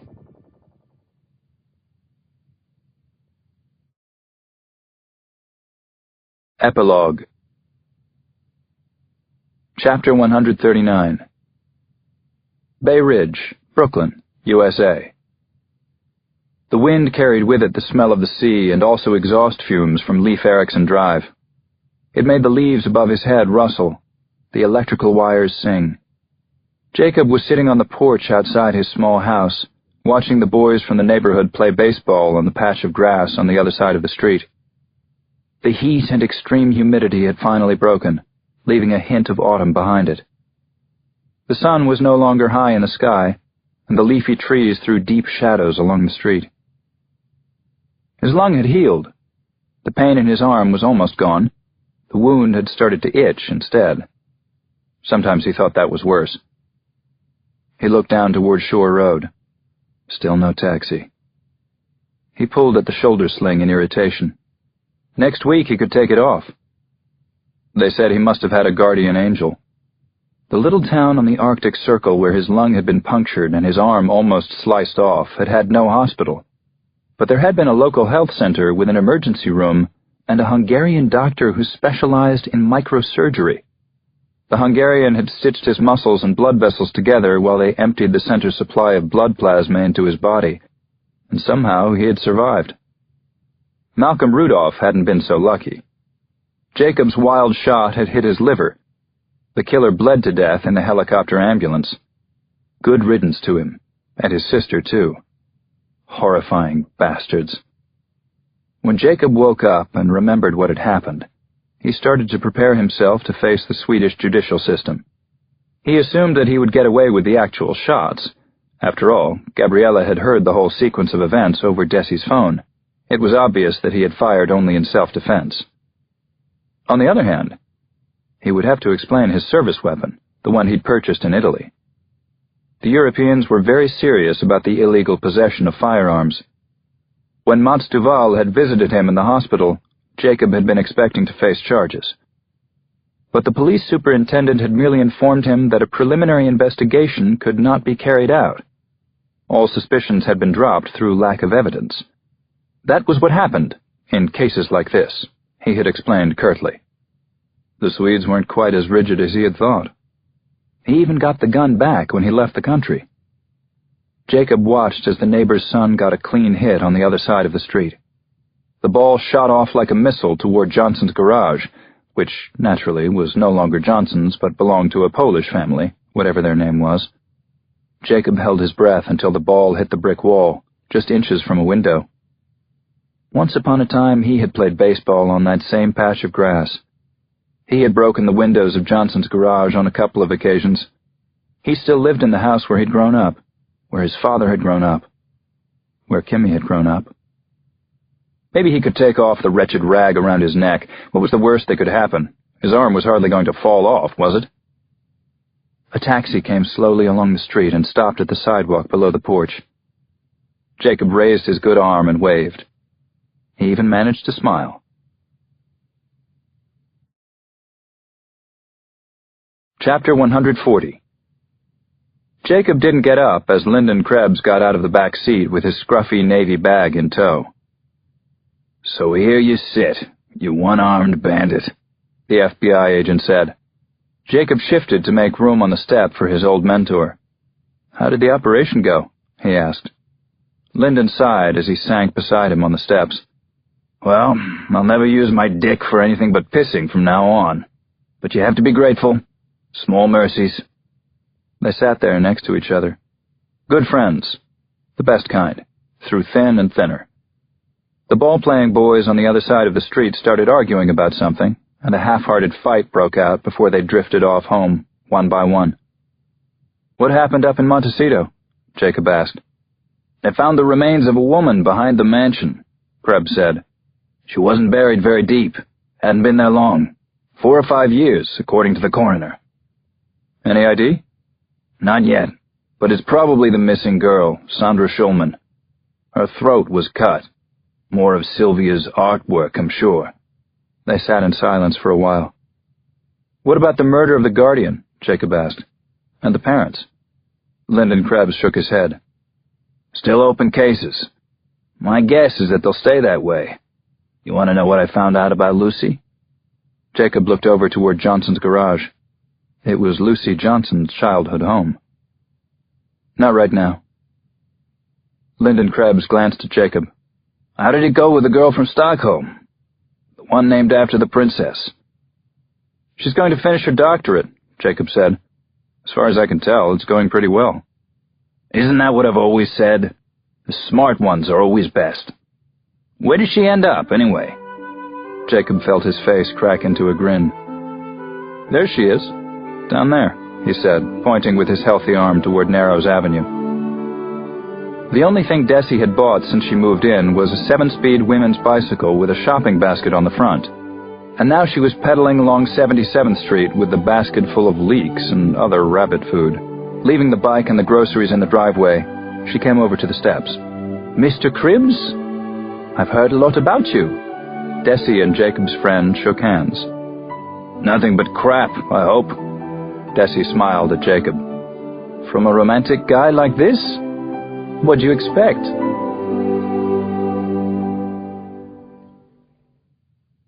Acknowledgements. Lisa's thanks. Tove Ulsterdal, Thomas Bjodstrom, Kent Whiting, Eva Marklund, and Peter Runerfolk for their professional advice and great patience, and the Museum of Modern Art in Stockholm, its staff and website, for information and theories about famous works of art. Jim's thanks. Lisa, for jumping into this book with stunning enthusiasm, skill, and no ego. And Linda Michaels, for getting us together, and just for being Linda.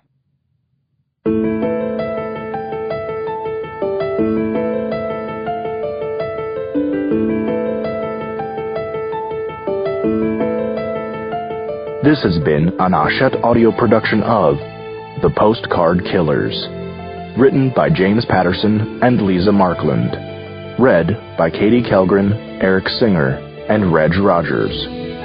Executive producer Michelle McGonigal. Produced and directed by David Rapkin. Engineered by Tommy Herron.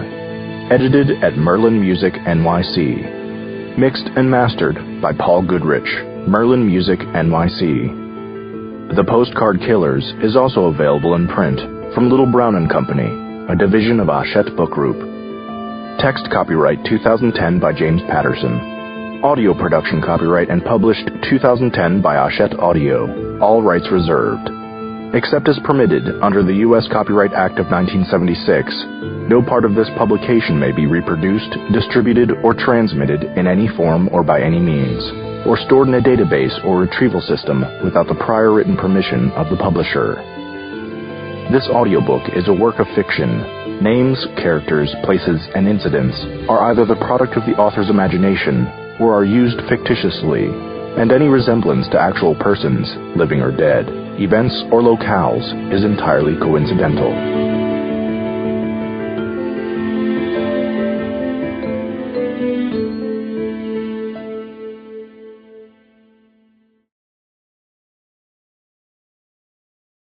Audible hopes you have enjoyed this program.